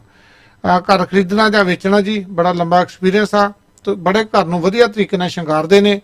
ਜੇ ਉਹਦੇ ਚ ਕਮੀ ਪੇਸ਼ੀ ਹੈ ਤੁਹਾਨੂੰ ਪ੍ਰੋਪਰ ਇਨਸਪੈਕਸ਼ਨ ਕਰਾ ਕੇ ਦੱਸਦੇ ਆ ਜੀ। ਪੰਕਜ ਸਪਰਾ ਹੋਣੀ, ਤੁਸੀਂ ਕੋਈ ਗੈਸ ਸਟੇਸ਼ਨ ਲੈਣਾ ਜਾਂ ਕੋਈ ਜ਼ਮੀਨ ਦਾ ਟੁਕੜਾ ਲੈਣਾ ਤਾਂ ਵੀ ਕਾਲ ਕਰ ਸਕਦੇ ਹੋ। ਰੀਮੈਕਸ ਰਿਐਲਟੀ ਨਾਲ ਕੰਮ ਕਰਦੇ ਜੀ, 416-722-2325 ਤੇ। ਬੈਸਟ ਕੁਆਲਿਟੀ ਦੇ ਵਿੱਚ ਫਰਨੀਚਰ ਲੈਣਾ ਜੀ, ਤੁਸੀਂ ਘਰ ਤਾਂ ਬਹੁਤ ਵਧੀਆ ਬਣਾ ਲੈਂਦੇ ਹੋ ਪਰ ਫਰਨੀਚਰ ਵੀ ਵਧੀਆ ਹੋਣਾ ਚਾਹੀਦਾ। 2 ਲੋਕੇਸ਼ਨਾਂ ਤੋਂ ਸਰਵ ਕਰਦੇ ਆ ਜੀ, ਬੜਾ ਪੁਰਾਣਾ ਨਾਂ ਸਟੀਫਨ ਫਰਨੀਚਰ, 2575 ਸਟੀਲ ਐਵੀਨਿਊ ਤੇ ਇੱਕ ਬੁਲਟਨ ਦੇ ਵਿੱਚ ਲੋਕੇਸ਼ਨ ਆ ਜੀ। ਪਹੁੰਚਣਾ ਤੋਂ ਕਾਲ ਕਰਨੀ ਤੁਸੀਂ 905-790-0560। ਘਰਾਂ ਦੀਆਂ ਪ੍ਰਾਈਜ਼ਾਂ ਬਹੁਤ ਵੱਧ ਗਈਆਂ ਜੀ। ਜੇ ਤੁਹਾਡੇ ਕੋਲ ਪੁਰਾਣਾ ਘਰ ਆ, ਤੁਸੀਂ ਰਿਪੇਅਰ ਕਰਾਉਣ ਦੇ ਨਾਲੋਂ ਜਿਹਨੂੰ ਢਾਹ ਕੇ ਨਵਾਂ ਬਣਾਉਣਾ ਚਾਹੁੰਦੇ ਜਾਂ ਤੁਹਾਡੇ ਕੋਲ ਜ਼ਮੀਨ ਹੈਗੀ ਆ, ਤੁਸੀਂ ਫਾਰਮ ਆ ਤੁਹਾਡੇ ਕੋਲ, ਤੇ ਤੁਸੀਂ ਉੱਥੇ ਜਿੱਡਾ ਮਰਜ਼ੀ ਵੱਡਾ ਘਰ, ਮਹਿਲ ਵਰਗਾ ਘਰ ਬਣਾ ਸਕਦੇ ਹੋ। ਸਰਬਲੋਬਿਲਡ.com ਤੇ ਕੁਲਵਿੰਦਰ ਪੱਤੜ ਹੋਣਾ ਨੂੰ ਬੜੇ ਰੀਜ਼ਨੇਬਲ ਪ੍ਰਾਈਸ ਦੇ ਵਿੱਚ ਘਰ ਬਣਾ ਕੇ ਦਿੰਦੇ ਆ ਜੀ। 416-841-0478। ਚੱਲਦੇ ਜੀ ਆਪਾਂ ਲੋਕਲ ਖਬਰਾਂ ਤੇ। ਅੱਜ 1 ਅਪ੍ਰੈਲ ਆ ਜੀ ਤੇ ਅਪ੍ਰੈਲ ਫੂਲ ਵੀ ਬੜਾ ਮਨਾਇਆ ਜਾਂਦਾ ਜੀ ਅੱਜ ਪੂਰੀ ਦੁਨੀਆ ਦੇ ਵਿੱਚ। ਤੇ ਇਸ ਦੇ ਨਾਲ ਨਾਲ ਪ੍ਰੀਮੀਅਰ ਡਗ ਫੋਰਟ ਜਿਹੜਾ, ਉਹਦੇ ਬਾਰੇ ਵੀ ਆਪਾਂ ਗੱਲਬਾਤ ਕਰਾਂਗੇ ਜੀ। ਤੇ ਜਿਹੜਾ ਮੇਨ ਮਕਸਦ ਆ ਉਹ ਹੈਗਾ ਜੀ ਕੋਵਿਡ ਦੇ ਕੇਸਾਂ ਦਾ। ਜਿਹੜੇ ਕੇਸ ਆ ਬਹੁਤ ਜ਼ਿਆਦਾ ਵੱਧ ਰਹੇ ਆ ਇਸ ਟਾਈਮ ਪੂਰੀ ਦੁਨੀਆ ਦੇ ਵਿੱਚ ਤੇ ਖਾਸ ਕਰਕੇ ਆਪਾਂ ਇੱਥੋਂ ਦੀ ਗੱਲਬਾਤ ਕਰਦੇ ਜੀ ਕੈਨੇਡਾ ਦੀ। ਅੰਟਾਰੀਓ ਦੇ ਵਿੱਚ ਜਿਹੜੇ ਕੇਸ ਆਏ ਨਵੇਂ 233 ਤੇ ਡੈਥ ਹੋਈਆਂ 15। ਇਸ ਦੇ ਨਾਲ ਹੀ BC ਦੇ ਵਿੱਚ ਵੀ ਬੜੇ ਕੇਸ ਵਧੇ ਆ ਜੀ, 1013 ਤੇ ਡੈਥ ਉੱਥੇ ਵੀ 3 ਹੋਈਆਂ। ਬੜੇ ਚਿਰ ਬਾਅਦ BC ਦੇ ਵਿੱਚ ਇੰਨੇ ਕੇਸ ਵਧੇ ਆ। ਤੇ ਟੈਸਟ ਹੋਏ ਸੀ ਜੀ ਅੰਟਾਰੀਓ ਦੇ ਵਿੱਚ 52,532, ਟੋਰਾਂਟੋ ਦੇ ਵਿੱਚ 785, peel 433, York reason 222, Hamilton 153, Durham 120 ਤੇ ਹਲਟਨ 50। ਪ੍ਰੀਮੀਅਰ ਡਗਫੋਰਡ ਨੇ ਕਿਹਾ ਕਿ ICU ਦੇ ਵਿੱਚ ਰਿਕਾਰਡ ਹਾਈ ਪੇਸ਼ੈਂਟ ਜਿਹੜੇ ਉਹ ਪਹੁੰਚ ਚੁੱਕੇ ਆ ਜੀ। ਅੱਜ ਡਗਫੋਰਡ ਨਵੀਂ ਅਨਾਉਂਸਮੈਂਟ ਕਰਨ ਜਾ ਰਿਹਾ, ਨਿਊ ਪਬਲਿਕ ਹੈਲਥ ਰਿਸਟ੍ਰਿਕਸ਼ਨ ਲਾਗੂ ਕਰਨ ਜਾ ਰਿਹਾ ਜੀ। ਕਹਿੰਦੇ ਸ਼ਾਇਦ ਵੀਕਐਂਡ ਤੇ ਲੋਕਡਾਊਨ ਲੱਗ ਸਕਦਾ। ਮੈਂ ਤੇ ਹਰਜਿੰਦਰ ਧਨੋਆ ਹੋਣੀ ਅਸੀਂ ਕੱਲ੍ਹ ਹੀ ਗੱਲਬਾਤ ਕਰਦੇ ਸੀਗੇ ਵੀ ਜਿੱਦਾਂ ਇਹਨਾਂ ਨੇ ਪਹਿਲਾਂ ਕ੍ਰਿਸਮਸ ਦੇ ਵਿੱਚ 2-3 ਦਿਨ ਲਗਾ ਕੇ ਕੁਝ ਲੋਕਾਂ ਨੂੰ ਖੁਸ਼ ਕਰਨ ਵਾਸਤੇ ਵੀ ਕ੍ਰਿਸਮਸ ਮਨਾਈ ਜਾਵੇ, ਉਸ ਤੋਂ ਬਾਅਦ ਲੋਕਡਾਊਨ ਲਾਤਾ ਸੀਗਾ। ਹੁਣ ਫੇਰ ਜਿੱਦਾਂ ਈਸਟਰ ਲਗਾ ਕੇ ਤੇ ਹੁਣ ਦੁਬਾਰਾ ਫੇਰ ਲੋਕਡਾਊਨ ਲੱਗਣ ਦੀ ਸੰਭਾਵਨਾ ਪੂਰੀ ਹੈ ਜੀ ਵੀਕਐਂਡ ਤੇ। ਹੁਣ ICU ਦੇ ਵਿੱਚ ਜਿਹੜੇ ਇਸ ਟਾਈਮ 421 ਲੋਕ ਹੈ ਤਾਂ ਸੈਕੰਡ ਵੇਵ ਦੇ ਵਿੱਚ ਵੀ ਇਸ ਤੋਂ ਘੱਟ ਸੀਗੇ। ਮੇਅਰ ਜੌਨ ਟੋਰੀ ਨੇ ਕਿਹਾ ਕਿ ਜਿਹੜੀ ਕਿ ਪ੍ਰਵੈਂਸ਼ਨ ਨੂੰ ਕਿਹਾ ਕਿ ਵੈਕਸੀਨ ਦੀ ਬੁਕਿੰਗ ਦੀ ਜਿਹੜੀ ਉਮਰ ਆ 70 ਸਾਲ ਤੋਂ ਘਟਾ ਕੇ 60 ਸਾਲ ਕੀਤੀ ਜਾਵੇ, ਕਿਉਂਕਿ 70 ਸਾਲ ਦੇ ਵਿੱਚ ਪਤਾ ਨਹੀਂ ਸ਼ਾਇਦ ਲੋਕਾਂ ਨੂੰ ਯਕੀਨ ਨਹੀਂ ਰਿਹਾ ਤੇ ਅਪਾਇੰਟਮੈਂਟ ਬਣਾਉਂਦੇ ਹੀ ਨਹੀਂ ਗਏ ਲੋਕ। ਜਿਹੜੀਆਂ ਕਲੀਨਿਕ ਉਹ ਖਾਲੀ ਪਈਆਂ। ਐਸਟਰਾਜੈਨਕਾ ਤੋਂ ਬਾਅਦ ਕਈ ਵਿਵਾਦ ਖੜੇ ਹੋ ਗਏ ਵੀ ਸ਼ਾਇਦ ਇਹ ਨਾ ਹੋਵੇ ਵੀ ਬਲੱਡ ਕਲਾਉਡ ਉੱਦਾਂ ਤਾਂ ਸ਼ਾਇਦ ਜੀ ਜਾਣਾ ਹੈ ਤੇ ਕਿਤੇ ਇਹ ਨਾ ਹੋਵੇ ਇਹਦੇ ਨਾਲ ਹੀ ਮਰ ਜਾਈਏ। ਲੋਕ ਡਰ ਰਹੇ ਆ ਜੀ, ਹਾਲੇ ਵੀ ਅਵੇਅਰ ਨਹੀਂ ਹੈਗੇ। ਐਜੂਕੇਸ਼ਨ ਮਿਨਿਸਟਰ ਸਟੀਫਨ ਲੈਚੇ ਨੇ ਕਿਹਾ ਕਿ ਜਿਹੜੀ ਮਾਰਚ ਬ੍ਰੇਕ ਨੂੰ ਹੋਰ ਪੋਸਟਪੋਨ ਕਰ ਰਹੇ ਹਨ, ਉਹਨਾਂ ਦਾ ਕਹਿਣਾ ਕਿ ਸਕੂਲਾਂ ਵਿੱਚ ਕੁਝ ਠੀਕ ਹੈ, ਬਾਹਰ ਕੇਸ ਵੱਧ ਰਹੇ ਹਨ। ਆਲਰੇਡੀ ਟੈਂਪਰੇਰੀ ਜਿਹੜੇ 63 ਸਕੂਲ ਆ ਅੰਟਾਰੀਓ ਦੇ ਵਿੱਚ ਉਹ ਸਵਿਚ ਕਰਕੇ ਰਿਮੋਟ ਲਰਨਿੰਗ ਤੇ ਕੀਤੇ ਹੋਏ ਆ। ਇਹਨਾਂ ਦੇ ਵਿੱਚੋਂ 10 ਸਕੂਲ ਜਿਹੜੇ ਉਹ ਟੋਰਾਂਟੋ ਦੇ ਹਨ। ਕਹਿੰਦੇ ਸਾਡਾ ਪਲਾਨ ਇਹ ਆ ਕਿ ਇਸ ਨੂੰ ਹੋਰ ਡਿਲੇ ਕੀਤਾ ਜਾ ਰਿਹਾ, ਕਿਉਂਕਿ ਜਿਹੜੇ ਛੁੱਟੀਆਂ ਹੋਣਗੀਆਂ ਤੇ ਬੱਚਿਆਂ ਦੇ ਨਾਲ ਪਰਿਵਾਰ ਵੀ ਘੁੰਮਣ ਫਿਰਨ ਜਾਊਗਾ ਤੇ ਇਹਦਾ ਕਰਕੇ ਉਹ ਥੋੜਾ ਡਿਲੇ ਹੀ ਕਰੀ ਜਾਂਦੇ ਆ ਵੀ ਘਰਾਂ ਦੇ ਵਿੱਚ ਹੀ ਰੁਕਿਆ ਜਾਵੇ ਤਾਂ ਜ਼ਿਆਦਾ ਬੈਟਰ ਹੈ। ਅੰਟਾਰੀਓ ਦੇ ਐਜੂਕੇਸ਼ਨ ਮਿਨਿਸਟਰ ਨੇ ਕਿਹਾ ਕਿ ਫੋਰਡ ਗਵਰਨਮੈਂਟ ਡਾਇਰੈਕਟ ਪੇਮੈਂਟ ਜਿਹੜੀ ਅਪ੍ਰੈਲ 26 ਤੋਂ ਬੱਚਿਆਂ ਦੇ ਅਕਾਊਂਟ ਵਿੱਚ ਪਾ ਰਹੀ ਹੈ ਜੀ। ਫੋਰਡ ਸਰਕਾਰ ਬਜਟ 2021 ਦੇ ਵਿੱਚ 980 ਮਿਲੀਅਨ ਜਿਹੜਾ ਕੋਵਿਡ ਕਾਰਨ ਚਾਈਲਡ ਬੈਨੀਫਿਟ ਲਈ ਰੱਖਿਆ ਉਹਨਾਂ ਨੇ। ਹਰ ਪੇਰੈਂਟਸ ਜਿਹੜਾ $400 ਹਰੇਕ ਬੱਚੇ ਦਾ ਜਿਸ ਦੀ ਉਮਰ 0 ਤੋਂ 12 ਗ੍ਰੇਡ ਤੱਕ ਆ, $400 ਤੇ ਪਰ ਜਿਹੜੇ ਪਰ ਚਾਈਲਡ ਜਿਹੜੇ ਸਪੈਸ਼ਲ ਨੀਡਸ ਚਾਈਲਡ ਆ ਉਹ 21 ਸਾਲ ਦੀ ਉਮਰ ਤੱਕ ਉਹਨਾਂ ਨੂੰ $500 ਦਾ ਜਿਹੜਾ ਮਿਲਦਾ ਰਹੇਗਾ। ਸਕਾਰਬਰੋ ਦੇ ਪਾਰਕ ਵਿੱਚ ਇੱਕ ਬੋਡੀ ਮਿਲੀ ਹੈ ਜੀ ਪਾਣੀ ਦੇ ਵਿੱਚੋਂ। ਪਾਰਕ ਦੇ ਵਿੱਚੋਂ ਦੀ ਕੋਈ ਲੰਘ ਰਿਹਾ ਸੀ ਤਾਂ ਉਹਨੇ ਪੁਲਿਸ ਨੂੰ ਕਾਲ ਕੀਤੀ ਵੀ ਕੋਈ ਬੋਡੀ ਪਈ ਹੈ ਇੱਥੇ। ਪੁਲਿਸ ਨੇ ਆਣ ਕੇ ਚੈੱਕ ਕੀਤਾ ਜੀ ਤਾਂ ਉਹਦੀ ਪਛਾਣ ਨਹੀਂ ਹੋ ਸਕੀ। ਪੁਲਿਸ ਇਨਵੈਸਟੀਗੇਸ਼ਨ ਕਰ ਰਹੀ ਆ। ਕੈਨੇਡਾ ਤੇ ਅੰਟਾਰੀਓ $470 ਮਿਲੀਅਨ ਜਿਹੜਾ ਸਪੈਂਡ ਕਰ ਰਹੇ ਆ ਸਨੋਫੀ ਕੰਪਨੀ ਦੇ ਨਾਲ ਮਿਲ ਕੇ। ਫ੍ਰੈਂਚ ਬੇਸਡ ਕੰਪਨੀ ਆ ਜੀ। ਇਹ ਕੋਵਿਡ-19 ਦੀ ਵੈਕਸੀਨ ਤਿਆਰ ਕਰੇਗੀ, ਪਤਾ ਨਹੀਂ ਕਦੋਂ ਕਰੇਗੀ, ਇਹ ਤਾਂ ਹੁਣ ਹਲੇ ਪਲਾਨ ਕਰ ਰਹੇ। ਜਦੋਂ ਹੁਣ ਨਵਾਂ ਪਲਾਂਟ ਖੋਲਿਆ ਤਾਂ NF ਜਿਹੜੀ ਵੈਕਸੀਨ ਕਹਿੰਦੇ ਤਿਆਰ ਕਰਨਗੇ ਜਿਹੜੀ ਪੂਰੇ ਕੈਨੇਡਾ ਦੇ ਲੱਗ ਸਕੇ। ਉਨੀ ਦੇਰ ਨੂੰ ਹੋਰ ਨਵੇਂ ਵਾਇਰਸ ਪਤਾ ਨਹੀਂ ਕਿੰਨੇ ਆ ਜਾਣੇ ਜੀ। 470 ਮਿਲੀਅਨ ਦੇ ਵਿੱਚ 415 ਮਿਲੀਅਨ ਜਿਹੜਾ ਫੈਡਰਲ ਸਰਕਾਰ ਦਾ ਤੇ 55 ਮਿਲੀਅਨ ਜਿਹੜਾ ਅੰਟਾਰੀਓ ਸਰਕਾਰ ਨੇ ਸਪੈਂਡ ਕਰਨਾ। ਇਸ ਦੇ ਨਾਲ ਹੀ 165 ਨਵੀਆਂ ਜੋਬਾਂ ਆ ਜਾਣਗੀਆਂ ਤੇ 1100 ਜੋਬਾਂ ਜਿਹੜੀਆਂ ਇਸ ਨਾਲ ਮੇਨਟੇਨ ਰਹਿਣਗੀਆਂ। ਸਨੋਫੀ ਕੰਪਨੀ ਆਪਣੇ ਕੋਲੋਂ ਕੈਨੇਡੀਅਨ ਡਿਵੈਲਪਮੈਂਟ ਤੇ ਰਿਸਰਚ ਤੇ $79 ਮਿਲੀਅਨ ਖਰਚੇਗੀ। ਵਾਨ ਦੇ ਵਿੱਚ ਇੱਕ ਹਾਊਸ ਪਾਰਟੀ ਚੱਲ ਰਹੀ ਸੀਗੀ ਤੇ ਉਹਨੂੰ ਪੁਲਿਸ ਨੇ ਆਣ ਕੇ ਬ੍ਰੇਕ ਕੀਤਾ। 27 ਸਾਲਾ ਵਿਅਕਤੀ ਜਿਹੜਾ ਪਾਰਟੀ ਕਰ ਰਿਹਾ ਸੀਗਾ ਉਸ ਨੂੰ ਪੁਲਿਸ ਨੇ ਚਾਰਜ ਕੀਤਾ ਤੇ ਟਿਕਟ ਦਿੱਤੀ ਹੈ ਜੀ। ਇਹ ਹੈਪਨ ਵੁੱਡਬ੍ਰਿਜ ਤੇ ਵੈਸਟਰਨ ਐਂਡ ਟੈਸਟਨ ਰੋਡ ਤੇ ਤੜਕੇ 1:30 ਵਜੇ ਹੋਇਆ, ਜਾਣੀ ਕਿ 1:30 ਤੇ ਹੋਇਆ। ਪੁਲਿਸ ਨੂੰ ਕਾਲ ਆਈ ਤਾਂ ਜਾ ਕੇ ਦੇਖਿਆ ਕਿ ਘਰ ਦੇ ਅੰਦਰ 25 ਵਿਅਕਤੀਆਂ ਤੋਂ ਵੱਧ ਬਿਨਾਂ ਮਾਸਕ ਦੇ ਤੇ 25 ਤੋਂ ਵੱਧ ਜਿਹੜੇ ਬੈਕਯਾਰਡ ਦੇ ਵਿੱਚ ਬਿਨਾਂ ਮਾਸਕ ਤੋਂ ਇਕੱਠੇ ਹੋਏ ਸੀਗੇ। ਸਟੇਟਸ ਕੈਨੇਡਾ ਨੇ ਕਿਹਾ ਕਿ ਕੈਨੇਡੀਅਨ ਟੂਰਿਜ਼ਮ ਜਿਹੜਾ ਉਹ ਸ਼ਰਿੰਕ ਹੋ ਕੇ 2020 ਦੇ ਵਿੱਚ ਅੱਧਾ ਰਹਿ ਗਿਆ ਤੇ ਫੈਡਰਲ ਏਜੰਸੀ ਨੇ ਕਿਹਾ ਕਿ ਜਿਹੜੀ ਟੂਰਿਜ਼ਮ ਇੰਡਸਟਰੀ ਆ 2.3% ਗਰੋ ਹੋਈ ਆ ਹੁਣ, ਜਿਹੜੀ ਕਿ 5.5% ਸ਼ਰਿੰਕ ਹੋਈ ਸੀਗੀ 2020 ਦੇ ਵਿੱਚ। ਤੇ ਸਟੈਟਿਕਸ ਕੈਨੇਡਾ ਨੇ ਕਿਹਾ ਕਿ 28.7 ਜੌਬ ਜਿਹੜੀਆਂ ਲੋਸਟ ਹੋਈਆਂ ਜੀ 2020 ਦੇ ਵਿੱਚ। ਇਸ ਦੇ ਨਾਲ ਹੀ ਜਿਹੜੀ ਸਟੈਟਿਕਸ ਕੈਨੇਡਾ ਦੀ ਨੇ ਕਿਹਾ ਕਿ ਜਨਵਰੀ ਮਹੀਨੇ ਦੇ ਵਿੱਚ ਕੈਨੇਡਾ ਦੀ ਇਕਨੋਮੀ ਜਿਹੜੀ 0.7 ਗਰੋ ਹੋਈ ਹੈ ਤੇ ਇਸ ਤੋਂ ਪਹਿਲਾਂ ਦਸੰਬਰ ਦੇ ਵਿੱਚ ਜਿਹੜੀ 0.1% ਉੱਪਰ ਗਈ ਸੀਗੀ। BC ਦੇ ਵਿੱਚ ਬਿਗ ਵਾਈਟ ਸਕਾਈ ਰਿਜ਼ੋਰਟ ਦੇ ਵਿੱਚ ਓਨਰ ਨੇ ਪਾਰਟੀ ਰੱਖੀ ਸੀਗੀ।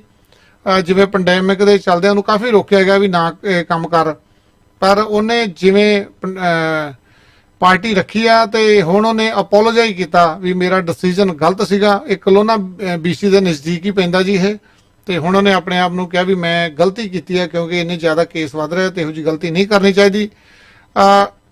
ਜਿਹੜਾ ਨਿਊਯਾਰਕ ਸਿਟੀ ਦੇ ਵਿੱਚ ਫਿਲਪੀਨੋ ਅਮਰੀਕਨ ਵੂਮੈਨ ਆ ਉਹਨੂੰ ਇੱਕ 65 ਸਾਲਾ ਸੀਗੀ ਤੇ ਉਹਨੂੰ ਇੱਕ ਅਮਰੀਕਨ ਵਿਅਕਤੀ ਜਿਹੜਾ ਪੈਰਾਂ ਦੇ ਨਾਲ ਬੁਰੀ ਤਰ੍ਹਾਂ ਕੁੱਟ ਰਿਹਾ ਸੀਗਾ। ਪੁਲਿਸ ਨੇ ਹੁਣ 38 ਸਾਲਾ ਬ੍ਰੈਡਨ ਐਲੀਅਟ ਨੂੰ ਚਾਰਜ ਕੀਤਾ। ਇਸ ਤੋਂ ਪਹਿਲਾਂ ਇਸ ਨੇ ਆਪਣੀ ਮਾਂ ਨੂੰ ਸਟੈਬ ਕਰਕੇ ਮਾਰ ਦਿੱਤਾ ਸੀਗਾ 2002 ਦੇ ਵਿੱਚ ਤੇ ਹੁਣ ਇਹ 2019 ਦੇ ਵਿੱਚ ਪੈਰੋਲ ਤੇ ਰਿਹਾ ਹੋ ਕੇ ਆਇਆ ਸੀਗਾ।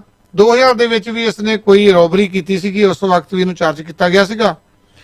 ਤੇ ਨਾਲ ਹੀ ਆਪਾਂ ਚੱਲਦੇ ਅਗਲੀ ਖਬਰ ਤੇ। ਟੋਰਾਂਟੋ ਸਿਟੀ ਨੇ ਕੋਵਿਡ ਤੇ ਵੇਰੀਐਂਟ ਦੇ ਵਾਧੇ ਕੇਸਾਂ ਕਾਰਨ ਲੋਕਾਂ ਨੂੰ ਕਿਹਾ ਕਿ ਜਿਹੜੀਆਂ ਅਪਕਮਿੰਗ ਹੌਲੀਡੇ ਆ ਰਹੀਆਂ ਜੀ, ਆਪਣੇ ਪਰਿਵਾਰ ਵਿੱਚ ਰਹਿ ਕੇ ਵਰਚੁਅਲ ਘਰਾਂ ਦੇ ਵਿੱਚ ਰਹਿ ਕੇ ਮਨਾਈਆਂ ਜਾਣ, ਲੋਕਾਂ ਦੇ ਘਰਾਂ ਦੇ ਵਿੱਚ ਨਾ ਜਾਇਆ ਜਾਵੇ।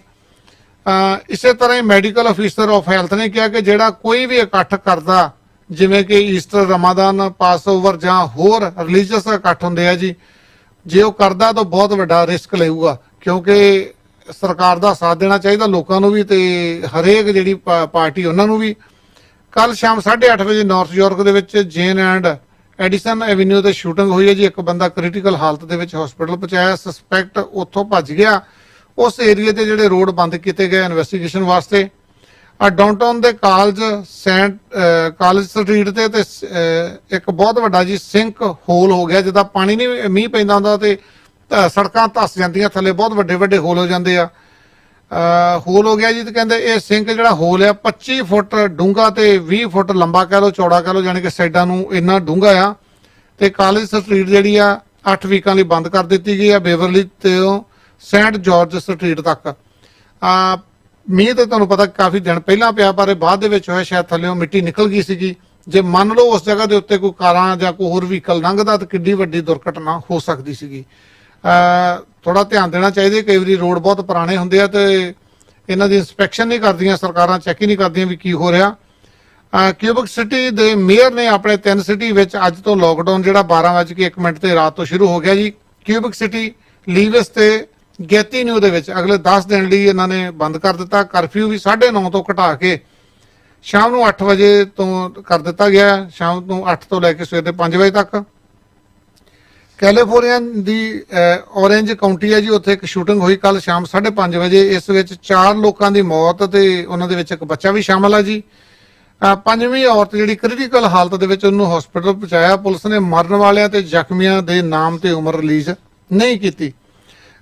ਮੈਂ ਕੱਲ ਧਨਵਾ ਸਾਹਿਬ ਨਾਲ ਜਿੱਦਾਂ ਹੁਣੇ ਗੱਲ ਕਰਕੇ ਹਟਿਆ ਜੀ, ਤੇ ਸੋਰਸ ਤੋਂ ਪਤਾ ਲੱਗਾ ਜੀ ਡਗ ਫੋਰਡ ਅੱਜ ਈਸਟਰ ਤੋਂ ਬਾਅਦ, ਯਾਨੀ ਕਿ ਈਸਟਰ ਤੋਂ ਬਾਅਦ 3 ਅਪ੍ਰੈਲ ਤੋਂ ਲੋਕਡਾਊਨ ਕਰਨ ਜਾ ਰਿਹਾ। ਇਹਦੇ ਵਿੱਚ ਵੈਂਡਿੰਗ, ਫਿਊਨਰਲ ਤੇ ਰਿਲੀਜੀਅਸ ਸਰਵਿਸ 15% ਕਪੈਸਿਟੀ ਹੋਵੇਗੀ। ਐਸੈਂਸ਼ੀਅਲ ਸਟੋਰ ਦੀ ਜਿਹੜੀ ਕਪੈਸਿਟੀ ਆ 50% ਤੇ ਨਾਨ ਐਸੈਂਸ਼ੀਅਲ ਦੀ 25% ਹੋਵੇਗੀ। ਰੈਸਟੋਰੈਂਟ ਡਿਲੀਵਰੀ ਤੇ ਜਿਹੜਾ ਟੇਕ ਆਊਟ ਲਈ ਖੁੱਲਣਗੇ। ਤੇ ਇਸ ਦੇ ਨਾਲ ਹੀ ਜਿਹੜਾ ਡਗ ਫੋਰਡ ਨੇ ਬਰੈਂਪਟਨ ਵਾਸੀਆਂ ਨੂੰ ਜਿਹੜਾ ਪਿਛਲੇ ਦਿਨੀ ਖੁਸ਼ ਕੀਤਾ ਸੀਗਾ ਅਨਾਉਂਸ ਕਰਕੇ ਕਿ ਕਹਿੰਦੇ 12 ਤਰੀਕ ਨੂੰ ਜਿਹੜੇ ਬਾਰਬਰ ਸ਼ਾਪ ਆ, ਸਲੂਨ ਆ, ਪਰਸਨਲ ਕੇਅਰ ਸਰਵਿਸ ਆ, ਸਾਰੀਆਂ ਖੁੱਲ ਜਾਣਗੀਆਂ। ਪਰ ਹੁਣ ਇਹ ਦੁਬਾਰਾ ਫਿਰ ਇਹਦੇ ਲੋਕਡਾਊਨ ਦੌਰਾਨ ਸਾਰਾ ਕੁਝ ਸ਼ਟ ਡਾਊਨ ਹੋ ਜਾਊਗਾ ਜੀ। ਖੁਸ਼ੀ ਕੀਤਾ ਸੀਗਾ, ਹੋਇਆ ਤੇ ਕੁਝ ਵੀ ਨਹੀਂਗਾ। ਤੇ ਪਹਿਲਾਂ ਅਸੀਂ ਕਿਹਾ ਸੀਗਾ, ਜਿੱਦਾਂ ਪਹਿਲਾਂ ਕ੍ਰਿਸਮਸ ਤੋਂ ਇਹਨਾਂ ਨੇ 2-3 ਦਿਨ ਪਹਿਲਾਂ ਲੋਕਡਾਊਨ ਖਤਮ ਕਰਤਾ ਸੀਗਾ, ਜਦੋਂ ਕ੍ਰਿਸਮਸ ਲੰਘੀ ਸੀ ਤੋਂ ਉਦੋਂ ਬਾਅਦ ਦੁਬਾਰਾ ਫੇਰ ਲਾਤਾ ਸੀਗਾ। ਹੁਣ ਫੇਰ ਇਦਾਂ ਹੀ ਲੱਗਦਾ ਜੀ ਈਸਟਰ ਤੋਂ ਬਾਅਦ ਇਹ ਲੋਕਡਾਊਨ ਲਾਉਣਗੇ। ਤੇ ਜਿਹੜੇ ਇਹਨਾਂ ਦਿਨਾਂ ਦੇ ਵਿੱਚ, ਜਿਹੜੇ 4-5 ਦਿਨਾਂ ਦੇ ਵਿੱਚ ਜਿਹੜੇ ਕੇਸ ਆ ਗਏ, ਜਿਨ੍ਹਾਂ ਨੂੰ ਕੋਵਿਡ ਹੋ ਗਿਆ, ਜਿਹੜੇ ਬਾਹਰ ਘੁੰਮ ਲਿਆ, ਉਹ ਕਦੋਂ ਠੀਕ ਹੋਣਗੇ? ਉਹਨਾਂ ਨੇ ਕਿੰਨਿਆਂ ਨੂੰ ਅੱਗੇ ਪ੍ਰਸ਼ਾਦ ਦੇ ਕੇ ਆਉਣਾ, ਇਹ ਤੁਸੀਂ ਸਾਰੇ ਜਾਣਦੇ ਹੀ ਹੋ। ਇਟੋ ਦੇ ਬੀਕੋ ਦੇ ਵਿੱਚ ਸ਼ੂਟਿੰਗ ਹੋਈ ਰਾਤ 9:45 ਤੇ ਜੇਮਸ ਟਾਊਨ ਤੇ crescent, Jamestown crescent and John Garland ਦੇ ਵਿੱਚ 2 ਟੀਨੇਜਰ ਆ ਜੀ ਕ੍ਰਿਟੀਕਲ ਹਾਲਤ ਦੇ ਵਿੱਚ, ਉਹਨਾਂ ਨੂੰ ਹਸਪੀਟਲ ਪਹੁੰਚਾਇਆ। ਤੇ ਸਸਪੈਕਟ ਦੀ ਜਿਹੜੀ ਇਨਫੋਰਮੇਸ਼ਨ ਆ ਪੁਲਿਸ ਨੇ ਰਿਲੀਜ਼ ਨਹੀਂ ਕੀਤੀ। ਹੈਮਿਲਟਨ ਦੇ ਵਿੱਚ ਅਪਾਰਟਮੈਂਟ ਬਿਲਡਿੰਗ ਨੂੰ ਅੱਗ ਲੱਗੀ ਹੈ ਜੀ, ਤੇ ਅਪਾਰਟਮੈਂਟ ਦੇ ਵਿੱਚ ਇੱਕ ਵਿਅਕਤੀ ਦੀ ਮੌਤ ਹੋ ਗਈ ਹੈ। ਕੱਲ ਸ਼ਾਮ 5:20 ਤੇ ਦੁਰਘਟਨਾ ਹੋਈ ਆ। ਫਰਾਂਸ ਨੇ ਵੀ 3 ਵੀਕਾਂ ਲਈ ਆਪਣੇ ਸਾਰੇ ਸਕੂਲ ਬੰਦ ਕਰ ਦਿੱਤੇ ਆ। ਡੋਮੈਸਟਿਕ ਟਰੈਵਲ ਤੇ ਵੀ ਪਾਬੰਦੀ ਲਗਾਤੀ ਹੈ ਤੇ ਕਰਫਿਊ ਸ਼ਾਮ ਨੂੰ 7 ਵਜੇ ਤੋਂ ਸਵੇਰ ਦੇ 6 ਵਜੇ ਤੱਕ ਲਗਾ ਦਿੱਤਾ ਗਿਆ ਜੀ। ਫਰਾਂਸ ਦੇ ਵਿੱਚ ਵੀ ਆ ਦੇਖੋ, ਪੂਰੀ ਦੁਨੀਆ ਦੇ ਵਿੱਚ ਹੀ ਵਰਤਾਰੇ ਹੋ ਰਹੇ ਆ ਤੇ ਸੰਭਲਣ ਦੀ ਲੋੜ ਆ ਜੀ ਬਹੁਤ ਜ਼ਿਆਦੀ। ਇਹਨਾਂ ਖਬਰਾਂ ਨੂੰ ਤੁਹਾਡੇ ਤੱਕ ਪਹੁੰਚਾਉਣ ਲਈ ਸਾਡਾ ਸਾਥ ਦਿੱਤਾ ਜੀ ਨਿਊ ਮਿਲੇਨੀਅਮ ਟਾਇਰ ਸੈਂਟਰ ਨੇ। ਟਰੱਕਾਂ ਦੇ, ਬੱਸਾਂ ਦੇ, ਕਾਰਾਂ ਦੇ ਟਾਇਰ ਪਾਉਣੇ ਆ। ਤੁਸੀਂ ਤੇ ਪਹੁੰਚ ਸਕਦੇ ਹੋ 25 ਕਲਾਰਕ ਬੁਲੇਵਾਰਡ ਬਰੈਂਪਟਨ ਦੇ ਵਿੱਚ 905-452-0111। ਇਮੀਗ੍ਰੇਸ਼ਨ ਦੀਆਂ ਸੇਵਾਵਾਂ ਲੈਣੀਆਂ ਜੀ। Brampton immigration, student visa, visitor visa, LMI, refugee case, appeal, ਦਲੀਲ। ਤੁਸੀਂ ਕਿਸੇ ਨੂੰ ਵੀ ਸਪਾਂਸਰ ਕਰਨਾ 647-786-2012 ਤੇ ਸੰਦੀਪ ਸਿੰਘ ਉਹਨਾਂ ਨੂੰ ਕਾਲ ਕਰ ਸਕਦੇ ਹੋ। ਜੌਬ ਦੀ ਭਾਲ ਵਿੱਚ ਟਰੱਕ ਦਾ ਲਾਇਸੈਂਸ ਹੈ, ਭਾਵੇਂ ਮੌਂਟਰੀਅਲ ਨੇ ਭਾਵੇਂ ਟੋਰਾਂਟੋ, ਤੇ ਕਾਲ ਕਰ ਸਕਦੇ ਹੋ ਜੀ ਰਮਨਦੀਪ ਜਾਂ ਰਮਿੰਦਰਦੀਪ ਹੋਣਾ ਨੂੰ, ਜਾਂ ਅਮਨਦੀਪ ਨੂੰ 514-625-0025 514-887-0025 ਤੇ ਕਾਲ ਕੀਤੀ ਜਾ ਸਕਦੀ ਆ। ਇੱਕ ਕਾਲ ਲੈ ਕੇ ਦੀ ਫਿਰ ਆਪਾਂ ਚੱਲਦੇ ਆ ਇੱਕ ਕਮਰਸ਼ੀਅਲ ਬ੍ਰੇਕ, ਤੇ ਫਿਰ ਆਪਣੇ ਗੈਸਟ ਦੇ ਨਾਲ ਗੱਲਬਾਤ ਕਰਾਂਗੇ। ਹਾਂਜੀ 0190 ਬਿਲਗਾ ਸਾਹਿਬ ਸਵਾਗਤ ਹੈ ਜੀ। ਹਾਂਜੀ ਸਤਿ ਸ਼੍ਰੀ ਅਕਾਲ ਚੰਦੀ ਸਾਹਿਬ। ਸਤਿ ਸ਼੍ਰੀ ਅਕਾਲ ਜੀ ਆਇਆਂ ਨੂੰ। ਪਹਿਲੇ ਤਾਂ ਵੈਕਸੀਨ ਦੇ ਉੱਪਰ ਗੱਲ ਕਰੀਏ, ਇਹ ਤੇ ਬੜਾ ਭੰਬਲ ਪੁੱਸਾ ਪਿਆ ਹੈ ਜੀ ਜਿਹੜੀ ਐਸਟਰਾਜੈਨਿਕ ਵੈਕਸੀਨ ਦੇ ਉੱਪਰ। ਪਹਿਲੇ ਇਹਨਾਂ ਨੇ ਕਿਹਾ 60 ਤੋਂ 64 ਲੱਗੇਗੀ, ਫਿਰ ਇਹਨਾਂ ਨੇ ਕਿਹਾ ਜੀ ਨਹੀਂ ਹੁਣ 55 ਤੋਂ ਉੱਪਰ ਲੱਗੇਗੀ, ਫਿਰ ਕਿਹਾ ਜੀ ਉਹਨਾਂ ਦੇ 55 ਤੋਂ ਥੱਲੇ ਵਾਲੇ ਦੀ ਲੱਗੇਗੀ, ਤੇ ਉਧਰੋਂ ਯੂਰਪ ਵੱਲੋਂ ਵੀ ਆ ਰਹੇ ਨੇ। ਅੱਜ ਜਿਹੜੀ ਜਰਮਨੀ ਦੀ ਹੈ ਚਾਂਸਲਰ ਜੀ ਉਹਨੇ ਜੀ ਐਸਟਰਾਜੈਨਿਕ ਹੀ ਲਵਾ ਲਈ ਵੈਕਸੀਨ। ਜੀ ਉਹ ਕਹਿੰਦੇ ਜੀ ਮੈਂ ਤਾਂ ਐਸਟਰਾਜੈਨਿਕ ਲਗਾ ਰਹੀ ਹਾਂ, ਕੋਈ ਪ੍ਰੋਬਲਮ ਨਹੀਂ। ਜਦਕਿ ਯੂਰਪ ਤੋਂ ਜ਼ਿਆਦਾ ਕੰਪਲੇਂਟ ਆਈਆਂ ਸੀ ਜੀ। ਹੁਣ ਇਸ ਦੀ ਆਪਾਂ ਗੱਲ ਕਰੀਏ, ਜਿਹੜੀ ਤੁਸੀਂ ਕਹਿ ਰਹੇ ਹੋ ਵੈਕਸੀਨ ਦਾ ਪਲਾਂਟ ਲਗਾਉਣ ਦੀ ਗੱਲ ਹੋ ਰਹੀ ਹੈ, ਤੁਸੀਂ ਨੇ ਜਿਹੜਾ $950 ਮਿਲੀਅਨ ਲੱਗਣੇ ਨੇ। ਹੁਣ ਇਹਦੇ ਵਿੱਚ ਵੀ ਉਹੀ ਗੱਲ ਹੋਈ ਆ ਹਸਪੀਟਲ ਵਾਲੀ, ਜਿੱਦਾਂ ਪਹਿਲੇ ਕਿਹਾ ਸੀ ਬਰੈਂਪਟਨ ਨੂੰ ਹਸਪੀਟਲ ਮਿਲ ਰਿਹਾ, ਤੇ ਬਾਅਦ ਚ ਪਤਾ ਲੱਗਿਆ ਉਹੀ ਪੁਰਾਣੇ ਹਸਪੀਟਲ ਨੂੰ ਥੋੜਾ ਬਹੁਤਾ ਰੈਨੋਵੇਟ ਕਰਕੇ ਉੱਥੇ ਹੀ ਕੁਝ ਬੈੱਡ ਬੁੱਡ ਵਧਾ ਕੇ ਤੇ ਉਹੀ ਆ ਜਾਣਾ, ਠੀਕ ਹੈ ਕਿ ਨਹੀਂ। ਤੇ ਇਹਦੀ ਵੈਕਸੀਨ ਦਾ ਪਲਾਂਟ ਲੱਗ ਰਿਹਾ, ਇਹ ਕਿਹੜੀ ਵੈਕਸੀਨ ਦਾ ਲੱਗ ਰਿਹਾ? ਇਹ ਫਲੂ ਵੈਕਸੀਨ ਦਾ ਆਇਆ ਜੀ। ਇਹਦਾ ਕੋਵਿਡ ਦਾ ਨਹੀਂ ਹੈ, ਕਰੋਨਾ ਦੀ ਵੈਕਸੀਨ ਦਾ ਨਹੀਂ ਕੋਈ ਪਲਾਨ ਲੱਗ ਰਿਹਾ ਜੀ। ਲੋਕ ਆਮ ਤੌਰ ਤੇ ਇਹੀ ਇੰਪ੍ਰੈਸ਼ਨ ਦਿੱਤਾ ਜਾ ਰਿਹਾ ਵੀ ਹੁਣ ਟੋਰਾਂਟੋ ਵੀ ਲੱਗ ਗਿਆ ਪਲਾਂਟ, ਹੁਣ ਇੱਥੇ ਵੈਕਸੀਨ ਬਣਨੀ ਸ਼ੁਰੂ ਹੋ ਜਾਣੀ। ਵੈਕਸੀਨ ਬਣਨੀ ਹੈ, ਪਰ ਕਿਹੜੀ ਬਣਨੀ ਹੈ ਜੀ? ਫਲੂ ਦੀ ਬਣਨੀ, ਇਨਫਲੂਐਂਜ਼ਾ ਦੀ ਬਣ ਰਹੀ ਹੈ, ਨਾ ਕਿ ਕੋਵਿਡ ਦੀ ਇਹ ਚੱਲ ਰਹੀ ਹੈ। ਪ੍ਰਚਾਰ ਪਹਿਲੇ ਇਸ ਤਰ੍ਹਾਂ ਹੀ ਕੀਤਾ ਗਿਆ ਸੀ ਵੀ ਸ਼ਾਇਦ ਵੀ ਇਹ ਇੱਥੇ ਕਰੋਨਾ ਦੀ ਵੈਕਸੀਨ ਬਣਾਉਣਗੇ, ਤੇ ਉਹਦੇ ਵੱਲ ਕੋਈ ਹੋ ਹੀ ਨਹੀਂ ਰਿਹਾ ਗੱਲ। ਜਿਹੜੀ ਜ਼ਰੂਰੀ ਹੈ, ਕੈਨੇਡਾ ਜਿਹੜਾ ਦੂਜੇ ਕੰਟਰੀ ਉੱਪਰ ਡਿਪੈਂਡਡ ਹੈ, ਇਹਨਾਂ ਨੂੰ ਇਸ ਬਾਰੇ ਸੋਚਣਾ ਚਾਹੀਦਾ ਸੀ। ਜਦੋਂ ਹੁਣ ਇਹ ਪਲਾਂਟ ਲਗਾਉਣ ਦੀ ਗੱਲ ਹੋਈ ਹੈ, ਤੇ ਇਹ ਇੱਥੇ ਪਹਿਲੀ ਜਿਹੜੀ ਪ੍ਰੋਬਲਮ ਸਾਨੂੰ ਵੱਡੀ ਚੱਲ ਰਹੀ ਹੈ ਸਾਡੇ ਕਰੋਨਾ ਦੀ ਚੱਲ ਰਹੀ ਹੈ, ਉਹਦੇ ਬਾਰੇ ਵੈਕਸੀਨ ਬਾਰੇ ਪਲਾਂਟ ਲਗਾਉਣ ਦੀ ਗੱਲ ਹੋਣੀ ਚਾਹੀਦੀ ਸੀ। ਇਹਦਾ ਇਨਫਲੂਐਂਜ਼ਾ ਹੈ ਜਿਹੜੀ ਆਲਰੇਡੀ ਪਹਿਲੇ ਵੀ ਲੱਗ ਰਹੀ ਹੈ, ਲੋਕੀ ਲਵਾਉਂਦੇ ਨੇ ਟੀਕਾ ਇਨਫਲੂਐਂਜ਼ਾ ਦਾ ਵੈਕਸੀਨ ਦਾ, ਸ਼ਾਟ ਲੱਗਦਾ ਹੀ ਲੱਗਦਾ ਹੈ। ਤੇ ਇਹਦੇ ਵਿੱਚ ਤਾਂ ਕੋਈ ਨਵੀਂ ਗੱਲ ਦਿਸੀ ਨਹੀਂ ਇਹਦੇ ਵਿੱਚ। ਜਿਹੜੀ ਪ੍ਰੋਬਲਮ ਉਸ ਬਾਰੇ ਤਾਂ ਗਏ ਹੀ ਨਹੀਂ ਹੈ। ਤੇ ਇਹਨਾਂ ਬਾਰੇ ਜਿਹੜੀਆਂ ਗੱਲਾਂ ਜਿਹੜੀਆਂ ਹੋਣੀਆਂ ਚਾਹੀਦੀਆਂ, ਸਾਡੇ ਲੋਕਲ ਜਿਹੜਾ ਮੁੱਦੇ, ਇਹ ਗੱਲਾਂ ਦੇ ਉੱਪਰ ਚੱਲਣਾ ਚਾਹੀਦਾ। ਹਰ ਕੋਈ ਬੰਦਾ ਵਰੀਡ ਹੈ, ਕਈ ਸਵਾਲ ਪੁੱਛਦੇ ਨੇ ਵੀ ਇਹ ਕੀ ਹੈ। ਲੋਕੀ ਬਹੁਤ ਜ਼ਿਆਦਾ ਪਰੇਸ਼ਾਨ ਹੈ। ਇੱਕ ਤਾਂ ਵੈਕਸੀਨ ਦੇ ਬਾਰੇ ਪਰੇਸ਼ਾਨ ਹੈ ਵੀ ਕਿਹੜੀ ਲਗਾਈਏ, ਕੋਈ ਕਹਿ ਰਿਹਾ ਐਸਟਰਾਜੈਨਿਕ ਲਗਾ ਲਓ, ਕੋਈ ਕਹਿੰਦਾ ਫਾਈਜ਼ਰ ਦੀ ਲਗਾ ਲਓ, ਕੋਈ ਕਹਿੰਦਾ ਮਾਡਰਨਾ ਲਗਾ ਲਓ। ਸਰਕਾਰ ਵੀ ਕਲੀਅਰ ਨਹੀਂ ਹੋ ਰਹੀ। ਦੂਜੀ ਇਹ ਲੋਕਾਂ ਨੂੰ ਫਿਕਰ ਹੈ ਵੀ ਇੱਥੇ ਜਦੋਂ ਇੰਨੀ ਪਾਪੂਲੇਸ਼ਨ ਸਾਡੀ ਹੈ, ਕੋਈ ਘੱਟ ਤਾਂ ਹੈ ਨਹੀਂ, ਤੇ ਇੱਥੇ ਕਿਉਂ ਨਹੀਂ ਵੈਕਸੀਨ ਦਾ ਪਲਾਂਟ ਲੱਗ ਰਿਹਾ? ਅਸੀਂ ਦੂਜਿਆਂ ਉੱਪਰ ਡਿਪੈਂਡ ਹੋ ਰਹੇ ਹਾਂ। ਥੈਂਕ ਯੂ ਜੀ। ਬਿਲਕੁਲ ਜੀ, ਬਿਲਕੁਲ ਤੁਹਾਡੀ ਚਿੰਤਾ ਬਿਲਕੁਲ ਜਾਇਜ਼ ਆ ਬਿਲਗਾ ਸਾਹਿਬ, ਵਾਕਿਆ ਗੱਲ ਸਹੀ ਹੈ ਜੀ। ਧੰਨਵਾਦ। ਲੋਕਲ ਗੱਲ ਵਾਸਤੇ ਵੀ ਤੁਸੀਂ ਚਿੰਤਤ ਹੋ, ਬਹੁਤ ਬਹੁਤ ਧੰਨਵਾਦ ਜੀ ਤੁਹਾਡਾ। ਇੱਕ ਕਮਰਸ਼ੀਅਲ ਬ੍ਰੇਕ ਤੋਂ ਬਾਅਦ ਆਪਾਂ ਜੁੜਦੇ ਹਾਂ ਜੀ ਆਪਣੇ ਗੈਸਟ ਦੇ ਨਾਲ, ਇੱਕ ਨਿੱਕੀ ਜੀ ਕਮਰਸ਼ੀਅਲ ਬ੍ਰੇਕ ਤੋਂ ਬਾਅਦ।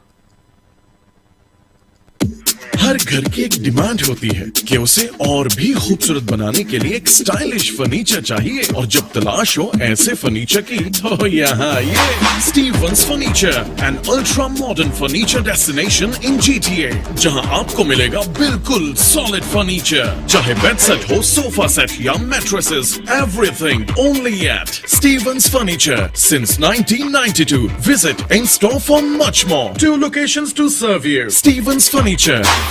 ਸੋਫਾ ਸਟੂਡੀਓ 'ਚ ਘਰ ਦੇ ਵਿੱਚ ਵਧੀਆ ਸੋਫਾ ਪਵਾਉਣਾ ਚਾਹੁੰਦੇ ਹੋ, ਭਾਵੇਂ ਲੈਦਰ ਦਾ ਹੋਵੇ ਜਾਂ ਕੱਪੜੇ ਦਾ ਹੋਵੇ, ਜਿਸ ਤਰ੍ਹਾਂ ਦਾ ਚਾਹੋਗੇ ਉਸ ਤਰ੍ਹਾਂ ਦਾ ਸੋਫਾ ਤਿਆਰ ਕਰਕੇ ਤੁਹਾਡੇ ਘਰੇ ਡਿਲੀਵਰ ਕੀਤਾ ਜਾਵੇਗਾ। ਸਗਨਦੀਪ ਨੂੰ ਕਾਲ ਕਰ ਸਕਦੇ ਹੋ 905 799 8877 905 799 8877। Sofa studio. ਟਰੱਕਾਂ 'ਚ ਅੱਜ ਕੱਲ ਕੁਝ ਨਹੀਂ ਬਚਦਾ। ਉਹ ਤੂੰ ਇੰਸ਼ੋਰੈਂਸ ਕਟਾ ਲੈ। ਇੰਸ਼ੋਰੈਂਸ ਕਟਾ ਕੇ ਕਿਵੇਂ ਚੱਲੂ? ਉਹ ਕਟਾ ਲੈ ਨਹੀਂ, ਘਟਾ ਲੈ। ਕਿਵੇਂ? ਹਰਜੀਤ ਸਿੰਘ ਢੱਡਾ ਨਾਲ ਗੱਲ ਕਰ, ਉਹ ਮੈਕਸਿਮਮ ਡਿਸਕਾਊਂਟਸ ਲੈ ਕੇ ਦਿੰਦੇ ਆ। ਹਰੇਕ ਬਰੀਕੀ ਨੂੰ ਚੰਗੀ ਤਰ੍ਹਾਂ ਸਮਝਦੇ ਤੇ ਚੰਗੀ ਤਰ੍ਹਾਂ ਸਮਝਾਉਂਦੇ ਆ। Harjeet Singh Dhadda national truck league ਨਾਲ ਕੰਮ ਕਰਦੇ ਆ। ਫੋਨ ਕਰ 647 705 5492 647 705 5492। ਅੱਛਾ, ਇਹਨੂੰ ਕਹਿੰਦੇ ਇੰਸ਼ੋਰੈਂਸ ਪ੍ਰੀਮੀਅਮ ਕੱਟ ਕਰਨਾ। ਨਾ ਸਿਆਣਾ ਤੇ ਬੜਾ ਹੈ ਤੂੰ।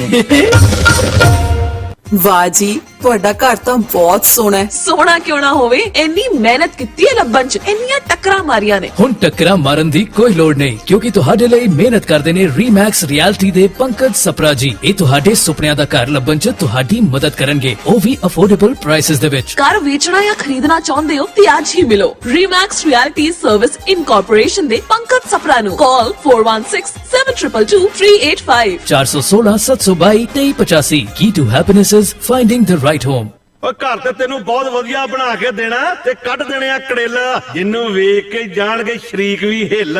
ਸ਼ਰੀਕਾਂ ਦੇ ਕੱਢਦੇ ਕੜੈਲ ਕਿਤੇ ਆਪਣਾ ਘਰ ਨਾ ਜਾਵੇ ਹਿੱਲ। ਧਿਆਨ ਰੱਖੀ ਘਰ ਦੇ ਵਿੱਚ ਪਲੰਬਿੰਗ ਐਂਡ ਇਲੈਕਟ੍ਰੀਕਲ ਦਾ ਸਮਾਨ ਹੋਵੇ ਨੰਬਰ 1। ਓਏ GTA plumbing and electric supply Brampton ਵਿੱਚ ਸਟੋਰ ਆ ਨੰਬਰ 1। ਅੱਛਾ ਉਹੀ ਜੀਟੀਏ ਵਾਲੇ ਜਿੱਥੋਂ ਕੰਟਰੈਕਟਰਸ ਲਈ ਘਰ ਦੇ ਵਿੱਚ ਪਲੰਬਿੰਗ ਤੇ ਇਲੈਕਟ੍ਰੀਕਲ ਦਾ ਸਾਰਾ ਸਮਾਨ ਡਿਸਕਾਊਂਟ ਤੇ ਮਿਲਦਾ। ਵਾਸ਼ਰੂਮ ਲਈ ਵੈਨਟੀਜ਼, ਟੈਪਸ, ਸਪੌਟਲਾਈਟਸ ਤੇ ਰੇਂਜ ਹੂਡਸ ਮਿਲਦੇ ਆ। ਫਿਰ ਕਾਹਨੂੰ ਕਰਨੀ ਹੈ ਦੇਰ, ਅੱਜ ਹੀ ਪਹੁੰਚੋ 241 ਕਲੈਰੈਂਸ ਸਟਰੀਟ ਬਰੈਂਪਟਨ ਤੇ ਸੰਪਰਕ ਕਰੋ 905 792 0036 905 792 0036। ਕੀ ਤੁਸੀਂ ਓਨਰ ਆਪਰੇਟਰ ਬਣਨਾ ਚਾਹੁੰਦੇ ਹੋ? ਟਰੱਕ ਪਾਉਣ ਬਾਰੇ ਸੋਚ ਰਹੇ ਹੋ ਜਾਂ ਡਰਾਈਵਰੀ ਕਰਨੀ ਹੈ ਤਾਂ ਅੱਜ ਹੀ ਸੰਪਰਕ ਕਰੋ ਰੋਇਲ ਕ੍ਰੋਨ ਐਕਸਪ੍ਰੈਸ ਤੇ ਪ੍ਰੀਤ ਕਾਲੋ ਹੁਰਾਂ ਦੇ ਨਾਲ 6472106000 647 210 6000। ਗੱਲ ਸੁਣੋ, ਇੰਜ ਵੇਲੇ ਬਹਿ ਕੇ ਕਿਵੇਂ ਗੁਜ਼ਾਰਾ ਚੱਲੇਗਾ? ਮੈਨੂੰ ਆਪ ਨਹੀਂ ਸਮਝ ਆ ਰਹੀ ਕਿੱਥੇ ਪਤਾ ਕਰਾਂ ਕੰਮ ਦਾ। ਕੱਲ ਭਾਈ ਸਾਹਿਬ ਦੱਸਦਾ ਰਹੇ ਸੀ ਵੀ jobsingta.com ਵਾਲੇ ਫੁੱਲ ਟਾਈਮ ਜੌਬ ਦਵਾ ਦਿੰਦੇ ਨੇ। ਲੈ ਮੈਂ ਫਿਰ ਅੱਜ ਹੀ ਜਾਣਾ। ਜੀ ਹਾਂ, ਜੇ ਤੁਸੀਂ ਟੋਰਾਂਟੋ, ਮਿਸੀਸਾਗਾ, ਬ੍ਰੈਂਪਟਨ, ਵੁੱਡਬ੍ਰਿਜ ਜਾਂ ਕੈਂਬਰਿਜ ਦੇ ਏਰੀਆ 'ਚ ਜੌਬ ਕਰਨ ਦੇ ਚਾਹਵਾਨ ਹੋ ਤਾਂ ਅੱਜ ਹੀ ਰਜਿਸਟ੍ਰੇਸ਼ਨ ਕਰਵਾਓ www.jobsingta.com ਤੇ। ਇੱਥੇ ਨੇ ਹਜ਼ਾਰਾਂ ਦੇ ਹਿਸਾਬ ਨਾਲ ਜੌਬਸ।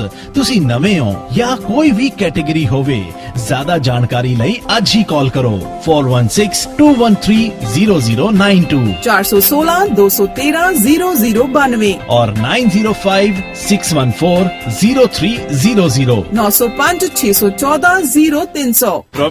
ਬਿਲਕੁਲ ਜੀ, ਬ੍ਰੇਕ ਤੋਂ ਬਾਅਦ ਇੱਕ ਵਾਰੀ ਫੇਰ ਸਾਰਿਆਂ ਦਾ ਸਵਾਗਤ ਹੈ ਜੀ। ਅੱਜ ਸਾਡੇ ਵੀਰ ਦਾ ਜੀ ਨਿਊ ਜਰਸੀ ਦੇ ਵਿੱਚ ਲੱਖਾ ਢਿੱਲੋਂ ਹੋਣਾ ਦਾ ਅੱਜ ਬਰਥਡੇ ਜੀ। ਅਸੀਂ ਉਹਨਾਂ ਨੂੰ ਵਧਾਈਆਂ ਦਿੰਦੇ ਹਾਂ ਤੇ ਕਹਿੰਦੇ ਅੱਜ ਵੈਕਸੀਨ ਵੀ ਲਵਾਉਣੀ ਹੈ ਜੀ ਉਹਨਾਂ ਨੇ। ਬਹੁਤ ਬਹੁਤ ਜਨਮ ਦਿਨ ਦੀਆਂ ਵਧਾਈਆਂ ਲੱਖਾ ਢਿੱਲੋਂ ਵੀਰ ਜੀ, ਸਾਡੇ PTN 24 ਦੀ ਸਮੁੱਚੀ ਟੀਮ ਵੱਲੋਂ ਜੀ, ਰੇਡੀਓ 1690 AMN ਵੱਲੋਂ ਵੀ। ਤੇ ਨਾਲ ਹੀ ਜਿਹੜਾ ਵੀਰ ਹੋਣਾ ਨੇ ਹੁਣੇ ਜਰਮਨ ਦੀ ਗੱਲ ਹੋਈ ਹੈ ਜੀ, ਜਿਹੜੀ ਉੱਥੇ ਵੈਕਸੀਨ ਲਵਾਈ ਹੈ। ਪਰ ਜਰਮਨ ਦੇ ਵਿੱਚ ਹੀ ਜਿਹੜਾ ਕੰਟਰੀ, ਉੱਥੇ 31 ਪੀਪਲ ਆ, ਜਿਹੜੇ 31 ਲੋਕ ਆ ਜਿਨ੍ਹਾਂ ਨੂੰ ਬਲੱਡ ਕਲੌਟ ਹੋਇਆ ਜੀ। ਤੇ 9 ਜਣੇ ਆ ਉਹਨਾਂ ਦੀ ਐਸਟਰਾਜੈਨਕਾ ਦੇ ਨਾਲ ਮੌਤ ਹੋਈ ਆ, ਇਹ ਜਾਣਕਾਰੀ ਹੈ ਜੀ। ਤੇ ਆਪਣੇ ਨਾਲ ਆਪਣੇ ਗੈਸਟ ਜਿਹੜੇ ਮਾਲਵਿੰਦਰ ਮਾਲੀ ਹੁਣੀ ਜੁੜ ਚੁੱਕੇ ਆ ਜੀ ਸਕਾਈਪ ਦੇ ਉੱਪਰ। ਆਪਾਂ ਉਹਨਾਂ ਦਾ ਨਿੱਘਾ ਸਵਾਗਤ ਕਰਦੇ ਹਾਂ ਜੀ। ਵੀਰ ਜੀ ਸਵਾਗਤ ਹੈ ਤੁਹਾਡਾ, ਸਤਿ ਸ਼੍ਰੀ ਅਕਾਲ ਜੀ ਆਇਆਂ ਨੂੰ। ਸਤਿ ਸ਼੍ਰੀ ਅਕਾਲ ਚੰਦੀ ਸਾਹਿਬ, ਆਵਾਜ਼ ਬੂਝ ਠੀਕ ਆ, ਫਰੇਮ ਠੀਕ ਆ? ਹਾਂਜੀ ਹਾਂਜੀ ਬਿਲਕੁਲ ਠੀਕ ਹੈ ਜੀ, ਆਵਾਜ਼ ਠੀਕ ਹੈ, ਫਰੇਮ ਵੀ ਠੀਕ ਆ ਤੇ ਬਿਲਕੁਲ ਸਹੀ ਆ ਰਹੀ ਆ। ਤੁਹਾਨੂੰ ਆਵਾਜ਼ ਸੁਣ ਰਹੀ ਸਾਡੀ? ਹਾਂਜੀ ਬਿਲਕੁਲ ਕਲੀਅਰ। ਹਾਂਜੀ, ਤੇ ਕਿੱਦਾਂ ਸਿਹਤਾਂ ਪਰਿਵਾਰ ਠੀਕ ਆ, ਚੜ੍ਹਦੀ ਕਲਾ ਜੀ? ਸਭ ਚੜ੍ਹਦੀ ਕਲਾ ਜੀ, ਚੜ੍ਹਦੀ ਕਲਾ ਜੀ, ਵੈਰੀ ਗੁੱਡ। ਤੇ ਚਲੋ ਤੁਹਾਡਾ ਟੋਰਾਂਟੋ ਦੀ ਧਰਤੀ ਦੇ ਉੱਤੇ ਨਿੱਘਾ ਸਵਾਗਤ ਆ ਜੀ। ਆਪਾਂ ਆਵਾਜ਼ ਰਾਹੀਂ, ਹਾਂਜੀ ਹਾਂਜੀ ਆਵਾਜ਼ ਦੇ ਰਾਹੀਂ ਤੁਹਾਡਾ, ਨਹੀਂ ਆਵਾਜ਼ ਵੀ ਵੀਡੀਓ ਰਾਹੀਂ ਵੀ ਨਾਲ ਤੁਸੀਂ ਆ ਵੀ ਰਹੇ ਹੋ ਜੀ, ਦਿਸ ਰਹੇ ਹੋ।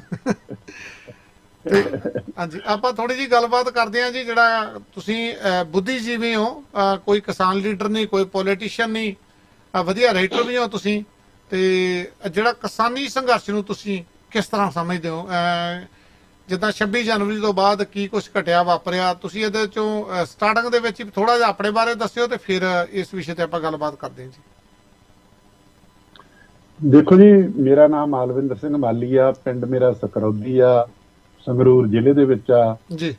ਮੈਂ ਭਵਾਨੀਗੜ੍ਹ ਸਕੂਲ ਚੋਂ 10ਵੀਂ ਪਾਸ ਕੀਤੀ ਆ, ਨਾਭੇ ਤੋਂ ਸੈਕੰਡ ਈਅਰ ਪਾਸ ਕੀਤਾ, ਰਜਿੰਦਰਾ ਕਾਲਜ ਬਠਿੰਡਾ ਤੋਂ ਮੈਂ BA ਪਾਸ ਕੀਤੀ ਆ, DM college of education Moga ਤੋਂ ਮੈਂ B.Ed ਕੀਤੀ ਆ, ਪੰਜਾਬੀ ਯੂਨੀਵਰਸਿਟੀ ਤੋਂ ਮੈਂ ਮਾਸਟਰ ਆਫ ਜਰਨਲਿਜ਼ਮ ਕੀਤੀ ਆ ਜੀ। ਵਿਦਿਆਰਥੀ ਜੀਵਨ ਦੌਰਾਨ ਮੈਂ ਪੰਜਾਬ ਸਟੂਡੈਂਟ ਯੂਨੀਅਨ ਦਾ ਜਨਰਲ ਸਕੱਤਰ ਰਿਹਾ ਜੀ। ਤੇ ਉਸ ਤੋਂ ਬਾਅਦ ਮੈਂ ਇੱਕ ਆਪਣਾ ਪੇਪਰ ਵੀ ਕੱਢਦਾ ਰਿਹਾ, ਪੰਜਾਬੀ ਟ੍ਰਿਬਿਊਨ ਦਾ ਰਿਪੋਰਟਰ ਰਿਹਾ ਜਲੰਧਰ ਤੋਂ ਜੀ। ਅੱਜ ਦੀ ਆਵਾਜ਼ ਦਾ ਨਿਊਜ਼ ਐਡੀਟਰ ਰਿਹਾ।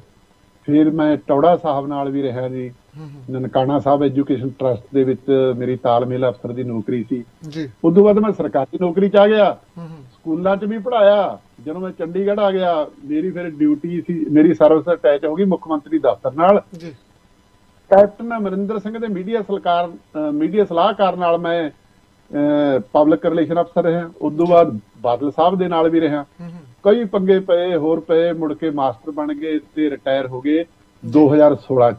ਸੋ ਆਪਾਂ ਸੰਘਰਸ਼ ਵੀ ਪੂਰਾ ਕੀਤਾ ਤੇ CA ਸਟਾਫ ਵੀ ਦੇਖੇ ਨੇ, NSA ਮੈਕਸਿਮਮ ਸਿਕਿਉਰਿਟੀ ਜੇਲ੍ਹ ਵੀ ਦੇਖੀ ਆ, ਮਨੁੱਖੀ ਹੱਕਾਂ ਦੇ ਖਿਲਾਫ ਅਜੀਤ ਸਿੰਘ ਬੈਂਸ ਦੀ ਅਗਵਾਈ 'ਚ ਬੜਾ ਸੰਘਰਸ਼ ਲੜਿਆ। ਤੇ ਹੁਣ ਤੁਸੀਂ ਬੁੱਧੀਜੀਵੀ ਸਮਝ ਲਓ, ਸੰਘਰਸ਼ੀ ਸਮਝ ਲਓ, ਇਹ ਤੁਹਾਡੀ ਮਰਜ਼ੀ ਹੈ। ਬਿਲਕੁਲ ਜੀ। ਸੰਘਰਸ਼ਸ਼ੀਲ ਹੀ ਸਮਝ ਲੈਂਦੇ ਹਾਂ, ਪਰ ਨਰਿੰਦਰ ਮੋਦੀ ਹੋਣੀ ਤੇ ਹੋਰ ਹੀ ਕੁਝ ਕਹੀ ਜਾਂਦੇ ਜੀ ਸੰਘਰਸ਼ ਕਰਨ ਵਾਲਿਆਂ ਨੂੰ। ਬੰਗਲਾਦੇਸ਼ ਦੇ ਵਿੱਚ ਜਾ ਕੇ ਐਡਾ ਵੱਡਾ ਗੱਪ ਮਾਰਤਾ ਜੀ, ਕਹਿੰਦੇ ਮੈਂ ਵੀ ਸੱਤਿਆਗ੍ਰਹਿ ਕਰਦਾ ਰਿਹਾ। ਸਮਝ ਨਹੀਂ ਆਈ ਵੀ ਜਿਹੜਾ ਬੰਗਲਾਦੇਸ਼ ਬਣਾਇਆ ਸੀਗਾ ਭਾਰਤੀ ਫੌਜ ਨੇ, ਤੇ ਸੰਘਰਸ਼ ਪਤਾ ਨਹੀਂ ਕਦੋਂ ਕਰਦੇ ਰਹੇ ਸੱਤਿਆਗ੍ਰਹਿ। ਚਲੋ ਵੱਖਰਾ ਟੌਪਿਕ ਆ ਜੀ। ਕਿਸਾਨੀ ਅੰਦੋਲਨ ਬਾਰੇ ਆਪਾਂ ਗੱਲਬਾਤ ਕਰਦੇ ਹਾਂ ਜੀ। ਕਿੱਦਾਂ ਦੇਖਦੇ ਹੋ ਕਿਸਾਨੀ ਅੰਦੋਲਨ ਨੂੰ ਹੁਣ ਤੇ 26 ਤਰੀਕ ਤੋਂ ਪਹਿਲਾਂ? ਦੇਖੋ 26 ਤਰੀਕ ਤੋਂ ਪਹਿਲਾਂ ਕਿਸਾਨੀ ਸੰਘਰਸ਼ ਇੱਕ ਹਮਲਾਵਰ ਰੌਂ ਦੇ ਵਿੱਚ ਜੀ। ਜਦੋਂ 26 ਨਵੰਬਰ ਨੂੰ ਦਿੱਲੀ ਚੱਲਿਆ ਉਦੋਂ ਠੀਕ ਆ, ਪੰਜਾਬ ਦੇ ਵਿੱਚ ਇਹੀ ਕਹਿਣਾ ਪੈਣਾ ਸੀ ਵੀ ਭਾਈ ਅਸੀਂ ਟਕਰਾਅ 'ਚ ਨਹੀਂ ਪੈਣਾ ਜੀ, ਕਿਉਂਕਿ ਪੰਜਾਬ, ਤੁਹਾਨੂੰ ਪਤਾ ਪੰਜਾਬ ਨੇ ਟਕਰਾਅ ਦੇ ਨਤੀਜੇ ਕੀ ਭੁਗਤੇ ਨੇ। ਇਸ ਕਰਕੇ ਇਹ ਨਾਰਾ ਬਿਲਕੁਲ ਸਹੀ ਸੀ ਵੀ ਅਸੀਂ ਟਕਰਾਅ 'ਚ ਨਹੀਂ ਪੈਣਾ, ਜਿੱਥੇ ਪੁਲਿਸ ਰੋਕ ਲੂ ਅਸੀਂ ਰੁਕ ਜਾਾਂਗੇ। ਪਰ ਹਰਿਆਣੇ ਵਾਲਿਆਂ ਦਾ ਨਾਰਾ ਇਹ ਸੀ ਨਾਕੇ ਤੋੜਾਂਗੇ ਜੀ ਜੀ। ਜਦੋਂ ਉਹਨਾਂ ਨੇ ਦਿੱਲੀ ਦੇ ਰੋਡ ਕਲੀਅਰ ਕਰਤੇ ਤੇ ਪੰਜਾਬ ਵਾਲੇ ਵੀ ਉਧਰ ਨੂੰ ਤੁਰ ਪਏ ਜੀ। ਸੋ ਉਹ ਇੱਕ ਹਮਲਾਵਰ ਰੁਖ ਸੀ ਜਿਹੜਾ 26 ਜਨਵਰੀ ਤੱਕ ਸੀ। ਪਰ ਇਹ ਸੰਘਰਸ਼ ਦੇ ਵਿੱਚ ਇੱਕ ਨਾ ਸੰਘਰਸ਼ ਦੇ ਖਿਲਾਫ ਸੰਘਰਸ਼ ਸੀ ਸ਼ੰਭੂ ਮੋਰਚਾ ਜੀ। ਉਹ ਸ਼ੰਭੂ ਮੋਰਚੇ ਨੇ ਜੋ ਕਲਾ ਵਰਤਾਈ ਜੀ, ਹੋ ਗਿਆ ਜੀ, ਉਹਨਾਂ ਨੇ 26 ਜਨਵਰੀ ਵਾਲੀ ਕਲਾ ਵੀ ਵਰਤਾਤੀ ਜੀ। ਤੇ ਉਹਦਾ ਸਿੱਟਾ ਬੜਾ ਖਤਰਨਾਕ ਨਿਕਲਿਆ, ਬੜੀ ਵੱਡੀ ਸੱਟ ਲੱਗੀ ਕਿਸਾਨ ਅੰਦੋਲਨ ਨੂੰ। ਪਰ ਕਿਸਾਨ ਅੰਦੋਲਨ ਕਿਉਂਕਿ ਜਿਹੜਾ ਉਹ ਪ੍ਰਵਚਨ ਸੀ, ਜਿਹੜਾ ਇਹ ਪ੍ਰਵਚਨ ਧਰਮ ਯੁੱਧ ਮੋਰਚੇ ਵਾਲਾ ਮੋਰਚੇ ਤੇ ਲੱਦਣਾ ਚਾਹੁੰਦੇ ਸੀ, ਸੰਤ ਜਰਨੈਲ ਸਿੰਘ ਖਾਲਸਾ ਭਿੰਡਰਾਂ ਵਾਲਿਆਂ ਦਾ ਪ੍ਰਵਚਨ ਲੱਦਣਾ ਚਾਹੁੰਦੇ ਸੀ, ਉਹ ਪ੍ਰਵਚਨ ਤੋਂ ਮੋਰਚਾ ਮੁਕਤ ਹੋ ਗਿਆ। ਲੜਾਈ ਉਹ ਵੀ ਇਹੀ ਸੀ ਵੀ ਆਨੰਦਪੁਰ ਦੇ ਮਤੇ ਤੋਂ ਘੱਟ ਸਮਝੌਤਾ ਨਹੀਂ ਕਰਾਂਗੇ। ਲੜਾਈ ਇਹ ਵੀ ਇਹੀ ਆ ਵੀ ਤਿੰਨੇ ਖੇਤੀ ਕਾਨੂੰਨਾਂ ਨੂੰ ਰੱਦ ਕਰਾਉਣ ਤੋਂ ਬਿਨਾਂ ਕੋਈ ਸਮਝੌਤਾ ਨਹੀਂ ਕਰਾਂਗੇ। ਨਾਲ ਨਵੀਂ ਮੰਗ ਜੁੜ ਗਈ, MSP ਤੇ ਖਰੀਦ ਦੀ ਗਰੰਟੀ ਦਾ ਕਾਨੂੰਨ ਹੋਵੇ। ਪਰ ਇਹਦੀ ਕਾਰਜਸ਼ੈਲੀ ਹੋਰ ਆ, ਇਹਦੀ ਲੜਾਈ ਦਾ ਤਰੀਕਾ ਹੋਰ ਆ।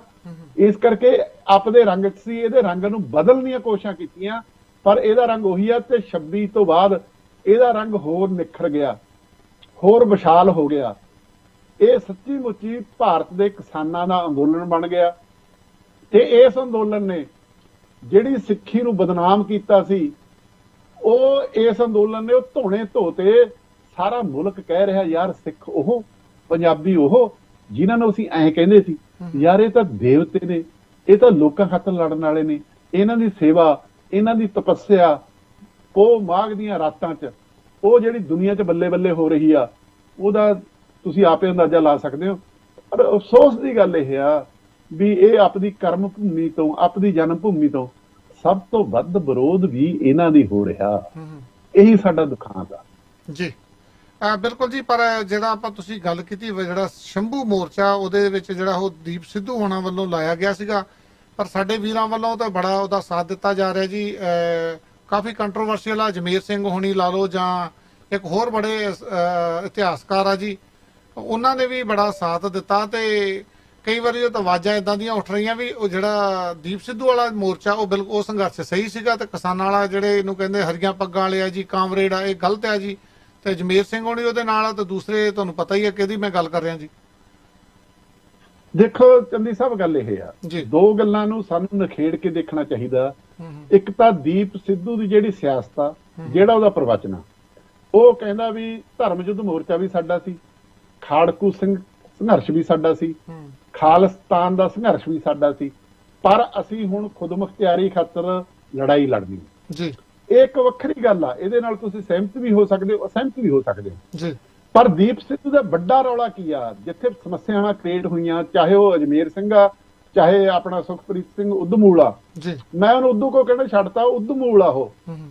ਸੋ ਇਸ ਕਰਕੇ ਇਹਨਾਂ ਨੇ ਅਸਲ 'ਚ ਮੋਰਚੇ ਦੇ ਉੱਪਰ ਆਪਣੇ ਪ੍ਰਵਚਨ ਦੀ ਚਾਦਰ ਪਾਉਣ ਦੀ ਕੋਸ਼ਿਸ਼ ਕੀਤੀ ਜੀ, ਕਿਉਂਕਿ ਦੀਪ ਸਿੱਧੂ ਨੂੰ ਕਦੇ ਵੀ ਕਿਸਾਨ ਅੰਦੋਲਨ ਨੇ ਮਾਨਤਾ ਨਹੀਂ ਦਿੱਤੀ। ਤੇ ਇਹਨਾਂ ਨੇ ਆਪ ਇਹ ਕਿਹਾ ਸੀ ਅਸੀਂ ਤਾਂ ਅੰਦੋਲਨ ਦੇ ਵਿੱਚ ਵਿਰੋਧੀ ਧਿਰ ਦਾ ਰੋਲ ਅਖਤਿਆਰ ਕਰ ਰਹੇ ਹਾਂ। ਇਹ ਇਤਿਹਾਸ ਦੇ ਨਕਲਚੂ ਨੇ। ਇਤਿਹਾਸ ਤੋਂ ਸਿੱਖਣ ਤੇ ਪ੍ਰੇਰਨਾ ਲੈ ਕੇ ਮੌਜੂਦਾ ਹਾਲ 'ਚ ਉਹਦਾ ਰੂਪ ਕੀ ਬਣਦਾ ਇਹ ਸਮਝਣ ਦੀ ਥਾਂ ਉਸੇ ਇਤਿਹਾਸ ਨੂੰ ਉਸੇ ਰੂਪ 'ਚ ਦੁਹਰਾਉਣ ਦੀ ਵਕਾਲਤ ਕਰਦੇ ਨੇ ਜੀ। ਦੇਖੋ ਰਸੂਲ ਹਮਜ਼ਾ ਤੋਬਾ ਬਹੁਤ ਵੱਡਾ ਮਤਲਬ ਉਹ ਸਿਧਾਂਤਕਾਰ ਕਹਿ ਲਓ, ਸਾਹਿਤਕਾਰ ਕਹਿ ਲਓ, ਉਹਨੇ ਕਿਹਾ ਸੀ ਸਾਡਾ ਬੀਤਿਆ, ਵਰਤਮਾਨ ਤੇ ਭਵਿੱਖ ਆਪਸ ਵਿੱਚ ਜੁੜੇ ਹੁੰਦੇ ਨੇ। ਜੇ ਤੁਸੀਂ ਬੀਤੇ ਤੇ ਗੋਲੀ ਮਾਰੋਗੇ ਤਾਂ ਭਵਿੱਖ ਤੁਹਾਨੂੰ ਤੋਪ ਨਾਲ ਹੁੰਦੇਗਾ। ਅਸੀਂ ਇਤਿਹਾਸ ਤੋਂ ਸਬਕ ਤੇ ਪ੍ਰੇਰਨਾ ਲੈਣੇ ਹੁੰਦੇ। ਇਤਿਹਾਸ ਦਾ ਦੁਹਰਾਓ ਨਹੀਂ ਹੁੰਦਾ, ਕਿਉਂਕਿ ਜਿਹੜੀ ਹਾਲਤ ਦੇ ਵਿੱਚ ਇਤਿਹਾਸ ਉਹ ਸਿਰਜਿਆ ਗਿਆ, ਉਸ ਤੋਂ ਬਾਅਦ ਹਾਲਤਾਂ 'ਚ ਬਦਲਾਅ ਬਹੁਤ ਵੱਡਾ ਆ ਗਿਆ। ਤੇ ਇਹ ਜਿਹੜੇ ਸੂਰਮੇ ਸੀ, ਲਾਲ ਕੇ ਤੇ ਝੰਡਾ ਲਹਿਰਾ ਕੇ ਕਿਸਾਨ ਮੋਰਚੇ ਦੀ ਸਟੇਜ ਤੇ ਕਬਜ਼ਾ ਕਰਕੇ ਉਹਨਾਂ ਦਾ ਰੱਦ ਕਰਕੇ ਆਪਣੀ 5 ਮੈਂਬਰੀ ਕਮੇਟੀ ਵੀ ਬਣਾ ਲਈ, ਜਿਹੜੀ ਗਾਹਾਂ ਨੂੰ ਕਿਸਾਨ ਮੋਰਚਾ ਚਲਾਊ, ਕਿਸਾਨਾਂ ਨਾਲ ਗੱਲ ਕਰਨ ਦੀ ਕਮੇਟੀ ਵੀ ਬਣਾ ਲਈ। ਤੇ ਉੱਥੇ ਲਾਲ ਕਿਲੇ ਤੇ ਜਾ ਕੇ ਦੀਪ ਸਿੱਧੂ ਕਹਿੰਦਾ ਆਹੀ ਉਹ ਗੱਲ ਆ ਜਿਹੜੀ ਅਸੀਂ ਕਹਿੰਦੇ ਸੀ ਕਲਾ ਵਰਤ ਗਈ ਨਾ। ਇਹ ਬਾਬਾ ਬਘੇਲ ਸਿੰਘ ਦਾ ਇਤਿਹਾਸ ਦੁਹਰਾਤਾ। ਤੇ ਫਿਰ ਬਾਬਾ ਬਘੇਲ ਸਿੰਘ ਨੇ ਤਾਂ ਝੰਡੇ ਦੀ ਰਾਖੀ ਕੀਤੀ ਸੀ, ਉੱਥੇ ਖੜਿਆ ਸੀ। ਤੇ ਸਾਰੇ ਭਗੌੜੇ ਕਿਉਂ? ਕੱਲੇ ਲਾਲ ਕਿਲੇ ਤੋਂ ਨਹੀਂ ਭਗੌੜੇ ਹੋਏ, ਮੋਰਚੇ 'ਚ ਹੀ ਭਗੌੜੇ ਹੋ ਗਏ। ਸੋ ਇਹ ਦਿਖਾਤਾ, ਇਹ ਮਤਲਬ ਇੱਕ ਨਾ ਪੱਖੀ ਪੱਖਾ ਜਿਹਦੇ ਵਿੱਚ ਦੀਪ ਸਿੱਧੂ ਆ ਜਿਹੜਾ ਉਹ ਕਿਸਾਨ ਸੰਘਰਸ਼ ਮੋਰਚੇ ਦਾ ਖਲਨਾਇਕ ਹੋ ਨਿਬੜਿਆ। ਜਿਹੜੀਆਂ ਇਹ ਗੱਲਾਂ ਨੇ ਜੀ, ਉਹ ਗਦਾਰ ਆ ਜੀ, ਉਹ ਵਿਕ ਗਏ ਜੀ, ਮੈਂ ਇਹਨਾਂ ਗੱਲਾਂ 'ਚ ਯਕੀਨ ਨਹੀਂ ਰੱਖਦਾ। ਜਿਹਦੀ ਜਿਹੜੀ ਸਿਆਸਤ ਸੀ ਉਹਦੇ ਅਨੁਸਾਰ ਚੱਲਿਆ, ਉਹਦਾ ਸਿੱਟਾ ਸਾਹਮਣੇ ਆ ਗਿਆ। ਦੀਪ ਸਿੱਧੂ ਦਾ ਸਾਹਮਣੇ ਆ ਗਿਆ, ਪੰਨੂ ਭਨੇਰ ਦਾ ਸਰਪ੍ਰਸਤ ਸੁਖਪ੍ਰੀਤ ਸਿੰਘ ਉਦੋਕੇ, ਦੋ ਇਤਿਹਾਸਕਾਰ, ਸਿੱਖ ਇਤਿਹਾਸਕਾਰ, ਇੱਕ ਕਿਤਾਬਾਂ ਦਾ ਵਪਾਰੀ, ਇੱਕ ਕਥਾ ਦਾ ਵਪਾਰੀ। ਤੇ ਜਦੋਂ ਪ੍ਰੈਕਟੀਕਲ ਪੋਲਿਟਿਕਸ 'ਚ ਆਏ, ਦੋਹੇ ਮੁੱਦੇ ਨੂੰ ਡਿੱਗ ਗਏ। ਸੋ ਇਸ ਕਰਕੇ ਪੰਨੂ ਭਨੇਰ ਨੇ ਸੱਦਾ ਦਿੱਤਾ। ਪਹਿਲਾਂ ਵੀ ਉਹ ਉਲਟੇ ਚੱਲਦਾ ਸੀ ਕਿਸਾਨ ਅੰਦੋਲਨ ਦੇ। ਦੇਖੋ, ਜਦੋਂ ਸਾਰੀਆਂ ਰੇਲਾਂ ਸੀ, ਪੰਜਾਬ ਦੀ ਲੋੜ ਸੀ ਵੀ ਰੇਲਾਂ ਚੱਲਣ, ਸਾਰਿਆਂ ਕਿਸਾਨ ਜਥੇਬੰਦੀਆਂ ਨੇ ਸਾਰਾ ਕੁਝ ਖੋਲਤਾ ਸੀ। ਪਿਊਸ਼ ਗੋਇਲ ਨੇ ਕਿਹਾ ਵੀ ਜੇ ਇੱਕ ਵੀ ਸਟੇਸ਼ਨ ਰੁਕਿਆ ਰਿਹਾ ਮੈਂ ਗੱਡੀਆਂ ਨਹੀਂ ਚਲਾਉਣੀਆਂ। ਇਹਨਾਂ ਨੇ ਜੰਡਿਆਲਾ ਗੁਰੂ ਰੋਕ ਕੇ ਗੱਡੀਆਂ ਨਹੀਂ ਚੱਲਣ ਦਿੱਤੀਆਂ। ਫਿਰ ਇਹ ਦਿੱਲੀ ਮੋਰਚੇ ਦੇ ਵਿੱਚ ਨਹੀਂ ਗਏ, ਫਿਰ ਇਹ ਬਾਅਦ ਦੇ ਵਿੱਚ ਗਏ ਤੇ ਇਹਨਾਂ ਦੀ ਸਟੇਜ ਦਿੱਲੀ ਖੇਤਰ 'ਚ ਲੱਗ ਗਈ। ਦਿੱਲੀ ਖੇਤਰ 'ਚ ਲੱਗਣ ਕਰਕੇ ਹਮਲਿਆਂ ਦਾ ਸ਼ਿਕਾਰ ਵੀ ਜ਼ਿਆਦਾ ਵੱਡੇ ਹੋ ਗਏ। ਸੋ ਇਹ ਸਿਚੁਏਸ਼ਨ ਆ, ਪਰ ਮੋਰਚਾ ਇਸ ਗੱਲ ਤੋਂ ਸੰਭਲ ਗਿਆ। ਮੋਰਚਾ ਪਹਿਲਾਂ ਨਾਲੋਂ ਮਜ਼ਬੂਤ ਆ, ਪਹਿਲਾਂ ਨਾਲੋਂ ਸਥਿਰ ਆ, ਪਹਿਲਾਂ ਨਾਲੋਂ ਵਿਸ਼ਾਲ ਆ।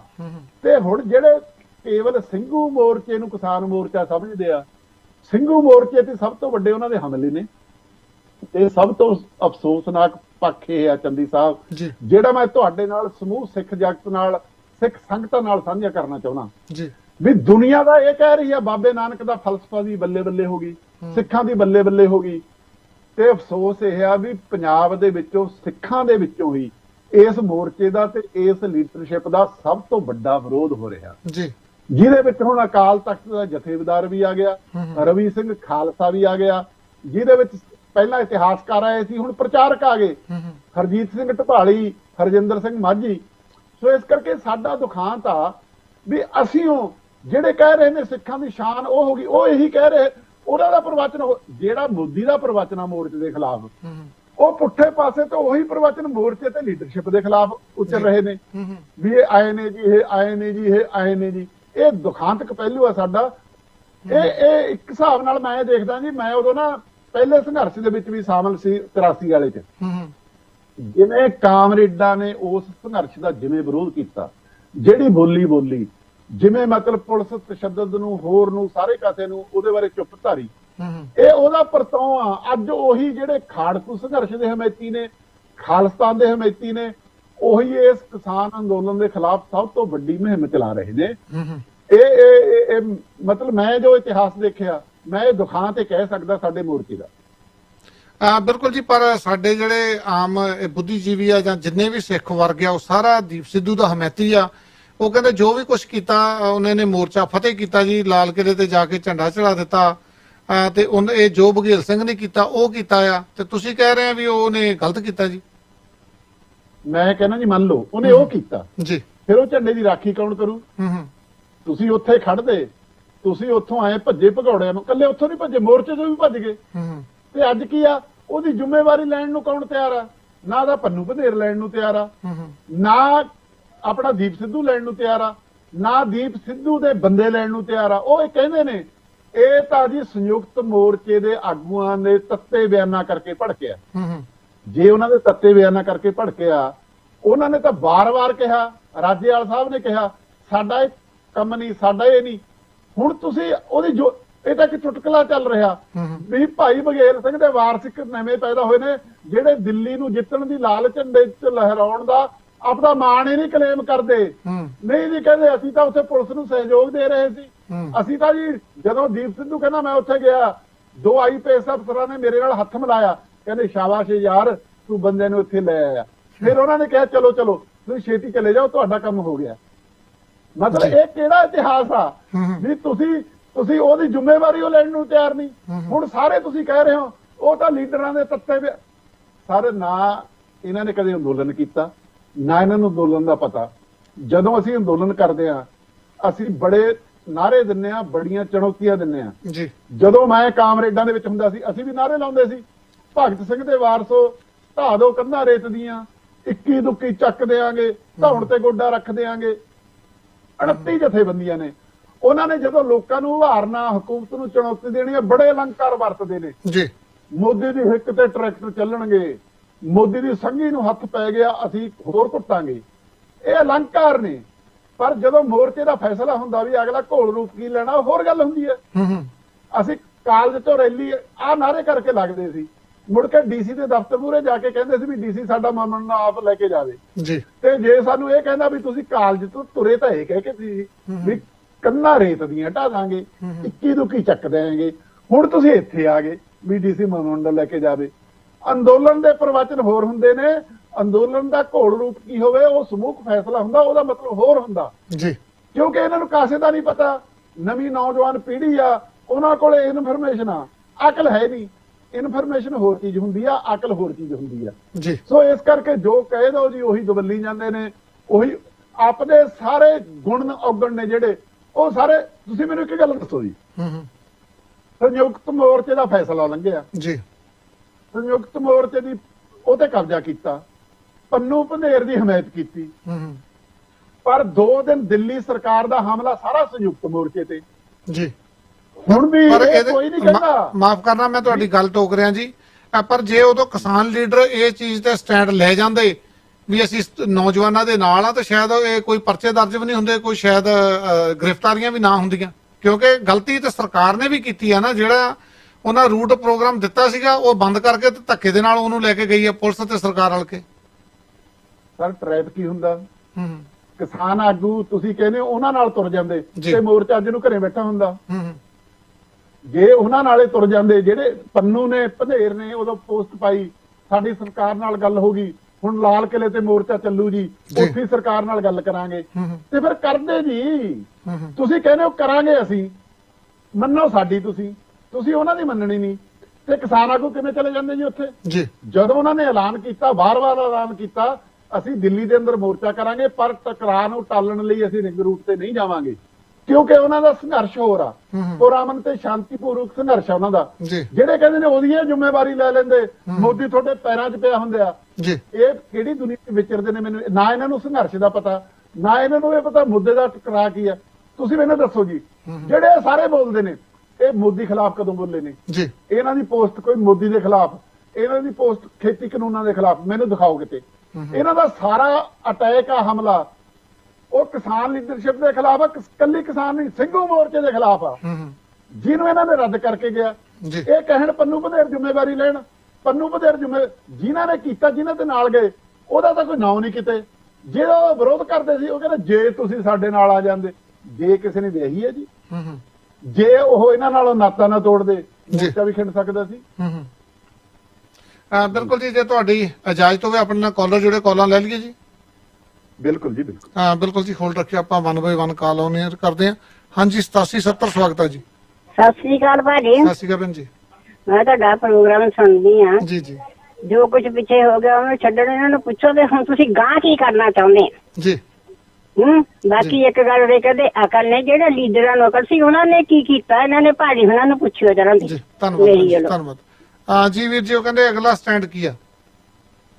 ਅਗਲਾ ਸਟੈਂਡ ਬਹੁਤ ਕਲੀਅਰ ਆ ਜੀ ਕਿਸਾਨ ਮੋਰਚੇ ਦਾ, ਵੀ ਜਿਹੜਾ ਸਾਡਾ ਮੰਤਵ ਆ, ਜਿਹੜੀ ਸਾਡੀ ਕਾਰਜਸ਼ੀਲੀ ਆ, ਅਸੀਂ ਲੋਕਾਂ ਨੂੰ ਵੱਧ ਤੋਂ ਵੱਧ ਸ਼ਾਮਲ ਕਰਨਾ, ਸਰਕਾਰ ਤੇ ਦਬਾਅ ਬਣਾਉਣਾ, ਅਸੀਂ ਕਿਸੇ ਭੜਕਾਹਟ 'ਚ ਨਹੀਂ ਆਉਣਾ, ਅਸੀਂ ਪੁਰਅਮਨ ਤੇ ਸ਼ਾਂਤੀਪੂਰਵਕ ਤਰੀਕੇ ਨਾਲ ਸੰਘਰਸ਼ ਕਰਨਾ ਜੀ। ਤੇ ਕਿਸਾਨ ਲੀਡਰਸ਼ਿਪ ਹੁਣ ਤੱਕ ਸੰਘਰਸ਼ ਦੇ ਵਿੱਚ ਪੂਰੀ ਸਫਲ ਹੋਈ ਆ।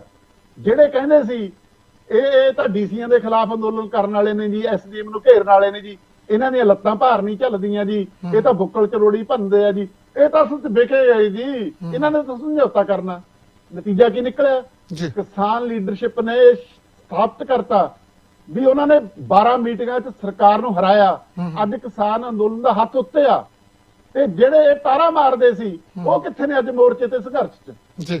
ਸੋ ਇਸ ਕਰਕੇ ਅਗਲਾ ਪ੍ਰੋਗਰਾਮ ਉਹਨਾਂ ਦਾ ਇਹੀ ਆ, ਜਿਹੜੇ ਖੌਰੂ ਪਾਊ ਤੇ ਭੜਕਾਊ ਅਨਸਰ ਸੀ, ਜਿਹੜੇ ਕਿਸਾਨ ਮੋਰਚੇ ਦੇ ਉੱਤੇ ਆਪਦੇ ਪ੍ਰਵਚਨ ਦਾ ਚਾਦਰ ਪਾਉਣਾ ਚਾਹੁੰਦੇ ਸੀ, ਉਹ ਬਾਹਰ ਹੋ ਗਏ, ਕਿਸਾਨ ਮੋਰਚਾ ਮਜ਼ਬੂਤ ਹੋ ਗਿਆ। ਬਿਲਕੁਲ ਜੀ, ਬਿਲਕੁਲ। ਚੱਲਦੇ ਜੀ ਆਪਾਂ ਨੈਕਸਟ ਕਾਲ ਤੇ। ਹਾਂਜੀ 0190 ਸਵਾਗਤ ਹੈ ਜੀ ਬਿਲਕਾ ਸਾਹਿਬ। ਹਾਂਜੀ ਸਤਿ ਸ੍ਰੀ ਅਕਾਲ ਚੰਦੀ ਸਾਹਿਬ, ਸਤਿ ਸ੍ਰੀ ਅਕਾਲ ਮਾਲੀ ਸਾਹਿਬ। ਸਤਿ ਸ੍ਰੀ ਅਕਾਲ ਜੀ। ਹਾਂ, ਗੱਲ ਆਪਾਂ ਜੇ ਸ਼ੁਰੂ ਕਰਦੇ ਹਾਂ, ਜਦੋਂ ਅਪ੍ਰੈਲ 1982 ਦੇ ਵਿੱਚ ਪੰਜਾਬ ਦੇ ਹੱਕਾਂ ਲਈ, ਪੰਜਾਬ ਦੇ ਪਾਣੀ ਲਈ ਅਕਾਲੀ ਦਲ ਨੇ ਜਦੋਂ ਕਪੂਰੀ ਨਹਿਰ ਤੇ ਉੱਤੇ ਮੋਰਚਾ ਲਾਇਆ ਸ਼ੁਰੂ ਕੀਤਾ, ਕਾਮਰੇਡ ਜਿਹੜੇ ਭਰਾ ਸੀ ਸਾਰੇ ਉਹ ਵੀ ਪਾਰਟੀਆਂ ਨਾਲ ਹੀ ਸੀ ਉਸ ਟਾਈਮ। ਉਹ ਮੋਰਚਾ ਉੱਥੋਂ ਸ਼ੁਰੂ ਹੋਇਆ, ਉੱਥੇ ਗ੍ਰਿਫਤਾਰੀਆਂ ਦਾ ਕੰਮ ਸ਼ੁਰੂ ਹੋਇਆ ਤੇ ਪੰਜਾਬ 'ਚ ਭਖਣਾ ਸ਼ੁਰੂ ਹੋਇਆ। ਉਸ ਟਾਈਮ ਥੋੜੇ ਸਮੇਂ ਦੇ ਬਾਅਦ ਹੀ ਅਕਾਲੀ ਦਲ ਨੇ ਆਪਣਾ ਸਟੈਂਡ ਵਿੱਚ ਤਬਦੀਲੀ ਕੀਤੀ, ਮੋਰਚੇ ਨੂੰ ਚੁੱਕ ਕੇ ਲੈ ਗਏ ਅੰਮ੍ਰਿਤਸਰ ਤੇ ਇਹਨੂੰ ਕਰਤਾ ਧਰਮ ਯੁੱਧ ਮੋਰਚਾ। ਹੁਣ ਜਦੋਂ ਧਰਮ ਯੁੱਧ ਮੋਰਚਾ ਦਾ ਰੰਗ ਰੂਪ ਉਹਨੂੰ ਰੰਗ ਚੜਾਤਾ ਗਿਆ ਤੇ ਫਿਰ ਸਰਕਾਰ ਨੇ ਵੀ ਸਿੱਖਾਂ ਦੇ ਲਈ ਜਿਹੜੀਆਂ ਮੰਗਾਂ ਸੀ, ਜਿਹੜੀ ਮੇਰੇ ਕਹਿਣ ਦਾ ਮਤਲਬ ਪੰਜਾਬ ਦੀਆਂ ਮੰਗਾਂ ਕੀ ਹੈ ਐਕਚੁਅਲੀ, ਉਹ ਪੰਜਾਬ ਦੀਆਂ ਮੰਗਾਂ ਨੂੰ ਇੱਕ ਸੈਪਰੇਟ ਕਰਨ ਦੀ ਕੋਸ਼ਿਸ਼ ਕੀਤੀ। ਇਹਨਾਂ ਨੂੰ ਸੈਪਰੇਟਿਸਟ ਖਾਲਿਸਤਾਨੀ ਕਹਿਣਾ ਸ਼ੁਰੂ ਕਰਤਾ, ਕਿਉਂਕਿ ਅਨੰਦਪੁਰ ਦਾ ਸਾਹਿਬ ਜਿਹੜਾ ਮਤਾ ਸੀ ਉਹ ਫੈਡਰਲ ਢਾਂਚੇ ਤੋਂ ਵੱਧ ਅਧਿਕਾਰਾਂ ਦੀ ਮੰਗ ਕਰਦਾ ਸੀ। ਕੋਈ ਅਲੱਗ ਹੋਣ ਦੀ ਗੱਲ ਨਹੀਂ ਕਰ ਰਿਹਾ ਸੀ ਵੀ ਅਸੀਂ ਸੈਂਟਰ ਤੋਂ ਅਲੱਗ ਹੋ ਜਾਣਾ, ਕੋਈ ਅਲੱਗ ਸਟੇਟ ਬਣਾ ਦੇਣੀ। ਪਰ ਉਦੋਂ ਦੀਆਂ ਸਰਕਾਰਾਂ ਜਿਹੜੀਆਂ ਸੈਂਟਰ ਦੀ ਸਰਕਾਰਾਂ ਸੀ, ਉਹਨਾਂ ਨੇ ਇਹਨੂੰ ਇੱਕ ਜਿਹੜੀ ਸ਼ਕਲ ਦੇ ਦਿੱਤੀ, ਇੱਕ ਸੈਪਰੇਟ ਮੂਵਮੈਂਟ ਦੀ ਦੇ ਦਿੱਤੀ। ਤੇ ਕਾਮਰੇਡ ਜਿਹੜੇ ਬੰਧੂ ਸੀ ਭਰਾ, ਉਹ ਵੀ ਮੈਂ ਕਿਹਾ ਇਸ ਮੋਰਚੇ ਤੋਂ ਅਲੱਗ ਹੋ ਗਏ। ਉਹ ਕਹਿੰਦੇ ਹੁਣ ਤੁਹਾਡਾ ਇਹ ਧਰਮ ਜਦੋਂ ਮੋਰਚਾ ਚਲਾਤਾ ਤੁਸੀਂ, ਅਸੀਂ ਇਹਨਾਂ ਦੇ ਨਾਲ ਨਹੀਂ। ਅੱਜ ਦੀ ਡੇਟ ਦੇ ਵਿੱਚ ਜਿਹੜੀਆਂ ਕਿਸਾਨ ਯੂਨੀਅਨ ਹੈ, ਉਹਨਾਂ ਦੇ ਮਨ 'ਚ ਇਹੀ ਡਰ ਹੈ, ਇਹੀ ਉਹਨਾਂ ਜਥੇਬੰਦੀਆਂ ਦੇ ਮਨ 'ਚ ਵੀ ਇਹੀ ਡਰ ਹੈ ਵੀ ਕਿਤੇ ਇਹਨੂੰ ਜੇ ਮੋਰਚੇ ਨੂੰ ਜਿਹੜਾ ਸਾਰਾ ਕਿਸਾਨਾਂ ਦੇ ਉੱਪਰ ਚੱਲ ਰਿਹਾ। ਹੁਣ ਕਿਸਾਨਾਂ ਦੇ ਵਿੱਚ ਹਿੰਦੂ ਵੀ ਹੈ, ਸਿੱਖ ਵੀ ਹੈ, ਮੁਸਲਮਾਨ, ਹਰ ਕੌਮ ਹੈ, ਪਰ ਭਾਰਤ ਦੇ ਬਾਕੀ ਹਿੱਸਿਆਂ ਦੇ ਲੋਕੀ ਵੀ ਉਹਦੇ ਨਾਲ ਜੁੜ ਗਏ ਨੇ ਉਸ ਮੋਰਚੇ ਨਾਲ। ਤੇ ਕਿਤੇ ਇਹਨੂੰ ਰੰਗ ਧਰਮ ਦੀ ਨਾ ਦਿੱਤੀ ਜਾਵੇ, ਕਿਤੇ ਇਹਨੂੰ ਜਿਹੜੀ ਹੈ ਜਿਹੜਾ ਰੰਗ ਹੈ ਉਹ ਸੈਪਰੇਟਿਸਟ ਮੂਵਮੈਂਟ ਦਾ ਨਾ ਦਿੱਤਾ ਜਾਵੇ। ਤੁਹਾਡੀ ਗੱਲ ਇਹ ਸਹੀ ਹੈ, ਕੁਝ ਲੋਕਾਂ ਦਾ ਹੈ ਪ੍ਰੋਗਰਾਮ ਵੀ ਇਹਨੂੰ ਇਸ ਤਰ੍ਹਾਂ ਹੀ ਕੀਤਾ ਜਾਵੇ ਪੇਸ਼। ਇਸੇ ਕਰਕੇ ਜਥੇਬੰਦੀਆਂ ਦਾ ਔਰ ਇਹਨਾਂ ਦੇ ਨਾਲ ਦੂਜੇ ਗਰੁੱਪਾਂ ਨਾਲ ਟਕਰਾਅ ਚੱਲ ਰਿਹਾ। ਪਰ ਇਹ ਜਿਹੜਾ ਟਕਰਾਅ ਮਾੜਾ ਹੈ, ਜਦੋਂ ਸਾਡੀ ਆਪਸ ਦੇ ਵਿੱਚ ਟਕਰਾਅ ਹੋਏਗਾ, ਅਸੀਂ ਇੱਕ ਦੂਜੇ ਉੱਤੇ ਨੌਜਵਾਨ ਪੀੜ੍ਹੀ ਦੇ ਉੱਪਰ ਦੋਸ਼ ਲਾਵਾਂਗੇ ਜਾਂ ਨੌਜਵਾਨ ਬਜ਼ੁਰਗ ਪੀੜ੍ਹੀ ਦੇ ਉੱਪਰ ਦੋਸ਼ ਲਾਉਂਦੇ ਨੇ, ਉਹ ਵੀ ਦੋਨੇ ਪਾਸੇ ਗਲਤ ਹੈ। ਜੇ ਆਪਾਂ ਇੱਥੇ ਮਿਲ ਜਾਈਏ ਨੌਜਵਾਨ ਤੇ ਜਿਹੜੇ ਸੀਨੀਅਰ ਬਜ਼ੁਰਗ ਪੀੜ੍ਹੀ ਹੈ, ਕਿਉਂਕਿ ਬਜ਼ੁਰਗ ਪੀੜ੍ਹੀ ਦੇ ਕੋਲ ਐਕਸਪੀਰੀਅੰਸ ਹੈ। ਬਿਲਕੁਲ ਤੁਹਾਡੀ ਗੱਲ ਸਹੀ ਹੈ, ਉਹ 40 ਸਾਲਾਂ ਤੋਂ ਸੰਘਰਸ਼ ਕਰ ਰਹੇ, ਉਹਨਾਂ ਕੋਲ ਐਕਸਪੀਰੀਅੰਸ ਹੈ। ਤੇ ਨੌਜਵਾਨ ਪੀੜ੍ਹੀ ਦੇ ਕੋਲੋਂ ਜੋਸ਼ ਹੈ, ਜਿੱਦਾਂ ਤੁਸੀਂ ਕਿਹਾ ਅਲੰਕਾਰ ਯੂਜ਼ ਕਰਦੇ ਨੇ, ਉਹ ਅਲੰਕਾਰ ਇਸੇ ਕਰਕੇ ਯੂਜ਼ ਕਰਦੇ ਨੇ ਲੋਕਾਂ 'ਚ ਜੋਸ਼ ਭਰਦੀ, ਉਹਦੇ ਨੌਜਵਾਨ ਪੀੜ੍ਹੀ 'ਚ ਹੋਰ ਜੋਸ਼ ਆਉਂਦਾ। ਪਰ ਇੱਥੇ ਇਸ ਮੂਵਮੈਂਟ ਦੇ ਵਿੱਚ ਜੇ ਅਸੀਂ ਟਕਰਾਅ ਵਾਲੀ ਪੋਜੀਸ਼ਨ ਲਿਆਂਦੇ ਆ ਆਪਸ ਦੇ ਵਿੱਚ, ਇੱਕ ਪਾਸੇ ਨੌਜਵਾਨ ਪੀੜ੍ਹੀ ਹੈ, ਦੂਜੇ ਪਾਸੇ ਸਾਡੀ ਜਿਹੜੀ ਬਜ਼ੁਰਗ ਪੀੜ੍ਹੀ ਹੈ, ਜਿਹਦੇ ਕੋਲ ਬਹੁਤ ਜ਼ਿਆਦਾ ਐਕਸਪੀਰੀਅੰਸ ਹੈ, ਜਿਹਨੇ ਇੰਨੀਆਂ ਮੂਵਮੈਂਟਾਂ ਵਿੱਚ ਹਿੱਸਾ ਲਿਆ, ਤਾਂ ਉਹ ਟਕਰਾਅ ਮਾੜਾ ਲੱਗਦਾ। ਫਿਰ ਜਿਹੜਾ ਅਸੀਂ ਸਾਡਾ ਟੀਚਾ ਹੈ ਨਾ, ਟਾਰਗੇਟ ਅਸੀਂ ਉਹ ਜਿਹੜਾ ਸੈਂਟਰ ਦੀ ਸਰਕਾਰ ਨਾਲ ਲੈ ਰਿਹਾ ਕਿ ਉਹ ਸਾਡਾ ਕਮਜ਼ੋਰ ਪੈਂਦਾ ਹੈ। ਪ੍ਰੋਬਲਮ ਉੱਥੇ ਆਉਂਦੀ, ਉਹ ਕਮਜ਼ੋਰ ਪੈਂਦਾ। ਤੇ ਇਸ ਕਰਕੇ ਜੇ ਦੋਨੋਂ ਧੜੇ ਮਿਲ ਜੁਲ ਕੇ ਹੀ ਕਰਨ, ਉਹਨਾਂ ਦੇ ਵਿੱਚ ਆਪਸ ਦੇ ਵਿੱਚ ਜਿਹੜੀਆਂ ਮਿਸਅੰਡਰਸਟੈਂਡਿੰਗ ਹੈ ਉਹਨੂੰ ਕਲੀਅਰ ਕਰ ਲਓ, ਮਿਲ ਬੈਠ ਕੇ ਉਹਨੂੰ ਨਿਪਟਾ ਲਓ, ਤਾਂ ਕਿ ਇਹ ਜਿਹੜਾ ਮੋਰਚਾ ਇਕੱਠਾ ਯੂਨਾਈਟਡ ਹੋ ਜਾਈਏ। ਜਿੱਥੇ ਤੁਸੀਂ ਕਹਿ ਰਹੇ ਸੀ ਅਸੀਂ ਆਪਾਂ ਆਫੈਂਸਿਵ ਚੱਲ ਰਹੇ ਸੀ, ਅੱਜ ਕਿਸਾਨ ਮੋਰਚਾ ਡਿਫੈਂਸਿਵ ਹੋ ਗਿਆ। ਕਾਰਨ ਕੀ ਹੈ? ਡਿਫੈਂਸਿਵ ਕਿਉਂ ਹੋਏ ਨੇ? ਕਿਉਂਕਿ ਸਾਡੇ 'ਚ ਫੁੱਟ ਪੈ ਗਈ ਹੈ, ਆਪਸ ਵਿੱਚ ਝਗੜਾ, ਸਾਡੇ ਆਪਣੇ ਹੀ ਬੰਦੇ ਸਾਡੇ ਇੱਕ ਦੂਜੇ ਉੱਪਰ ਦੋਸ਼ ਲਾਉਣ ਲੱਗ ਪਏ ਨੇ। ਇੱਕ ਧੜਾ ਦੂਜੇ ਉੱਪਰ ਲਾ ਰਿਹਾ, ਦੂਜਾ ਉਸ ਤੇ ਲਾ ਰਿਹਾ, ਦੋਨੇ ਧੜੇ ਲਗਾ ਰਹੇ ਨੇ। ਇਹ 'ਚ ਤੁਸੀਂ ਜੇ ਕਹੋ ਕਿਸੇ ਇੱਕ ਧੜੇ ਨੂੰ ਕਲੀਨ ਚਿੱਟ ਦੇ ਦਿਓ, ਨਹੀਂ ਹੈ, ਦੋਨੇ ਧੜੇ ਇੱਕ ਦੂਜੇ ਉੱਪਰ ਦੋਸ਼ ਲਾਉਂਦੇ ਨੇ। ਉਹਦੇ 'ਚ ਨੁਕਸਾਨ ਹੋ ਰਿਹਾ, ਇਸ ਮੋਰਚੇ ਦਾ ਨੁਕਸਾਨ ਹੋ ਰਿਹਾ ਪੰਜਾਬ ਦਾ। ਇਹ ਪੂਰਾ ਕਿਸਾਨ ਹੈ। ਪਹਿਲਾਂ ਜਿਹੜਾ ਮੂਵਮੈਂਟ ਚੱਲੀ ਸੀ ਉਹ ਪੰਜਾਬ ਦੀ ਚੱਲੀ ਸੀ, ਪਰ ਜਿਹੜੀ ਹੁਣ ਮੂਵਮੈਂਟ ਚੱਲ ਰਹੀ ਹੈ ਭਾਰਤ ਦੀ ਮੂਵਮੈਂਟ ਹੈ। ਇਹ ਗੱਲ ਜਿਹੜੀ ਹੈ ਕਿਸਾਨ ਮੋਰਚਾ ਬਿਲਕੁਲ ਡਿਲੀਵਰ ਕਰਨ ਦੇ ਵਿੱਚ ਕਾਮਯਾਬ ਹੈ। ਤਾਂ ਹੀ ਤੁਹਾਡੇ ਨਾਲ ਹੁਣ ਗਾਜੀਪੁਰ ਵਾਲਾ ਰਕੇਸ਼ ਟਕੈਤ ਜੀ ਉਹ ਵੀ ਲੱਗੇ ਹੋਏ ਨੇ, ਭਾਰਤ ਦੇ ਹੋਰ ਹਿੱਸਿਆਂ 'ਚ ਲੱਗੇ ਨੇ। ਤੁਹਾਡਾ ਸੁਨੇਹਾ ਤਾਂ ਬਿਲਕੁਲ ਸਹੀ ਜਾ ਰਿਹਾ ਕਿਸਾਨ ਸੰਯੁਕਤ ਮੋਰਚਾ ਦਾ।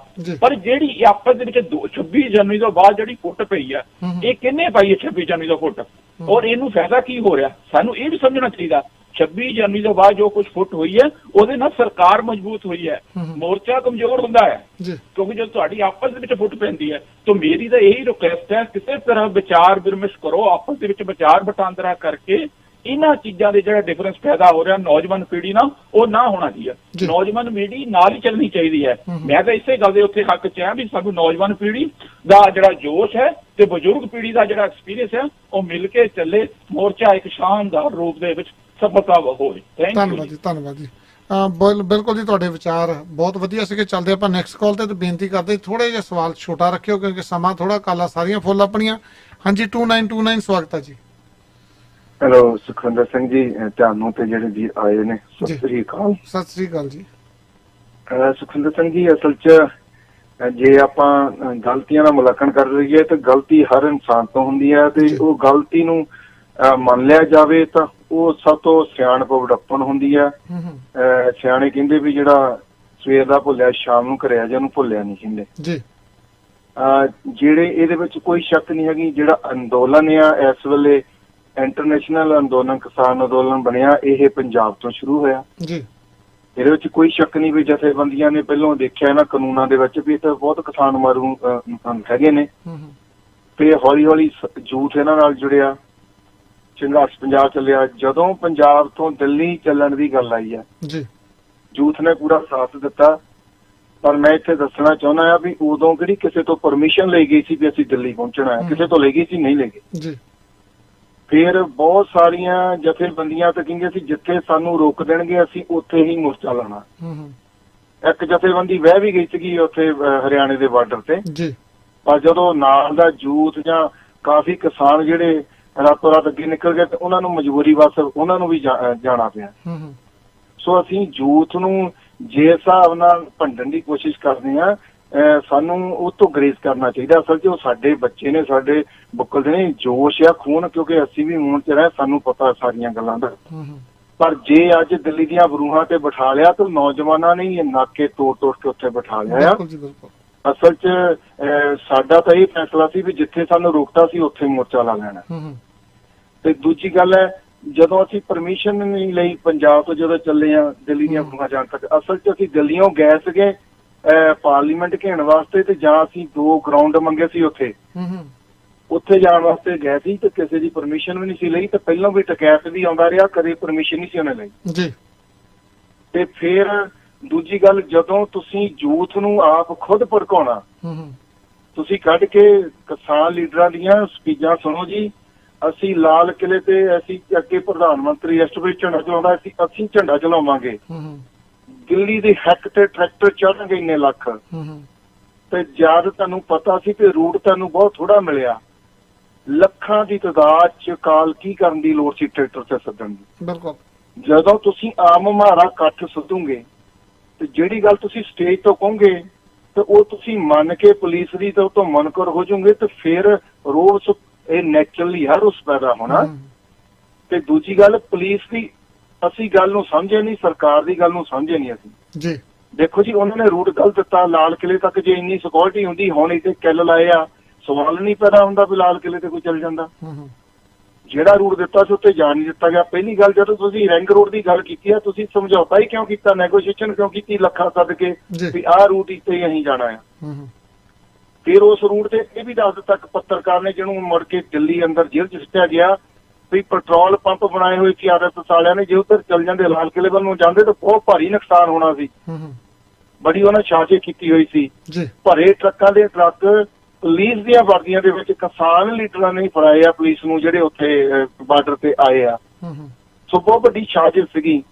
ਜਦੋਂ ਤੁਸੀਂ ਡਿਫੈਂਸ ਮੋਡ ਤੇ ਆ ਜਾਓਗੇ ਤੇ ਪਤਾ ਲੱਗ ਜਾਂਦਾ, ਜਦੋਂ ਸਾਡੀ ਜੇ ਦਫਾੜ ਹੋ ਜਾਏ ਨਾ ਤਾਂ ਦੁਸ਼ਮਣ ਨੂੰ ਪਤਾ ਲੱਗ ਜਾਂਦਾ ਵੀ ਹੁਣ ਅਸੀਂ ਅਟੈਕ ਕਰ ਦਈਏ।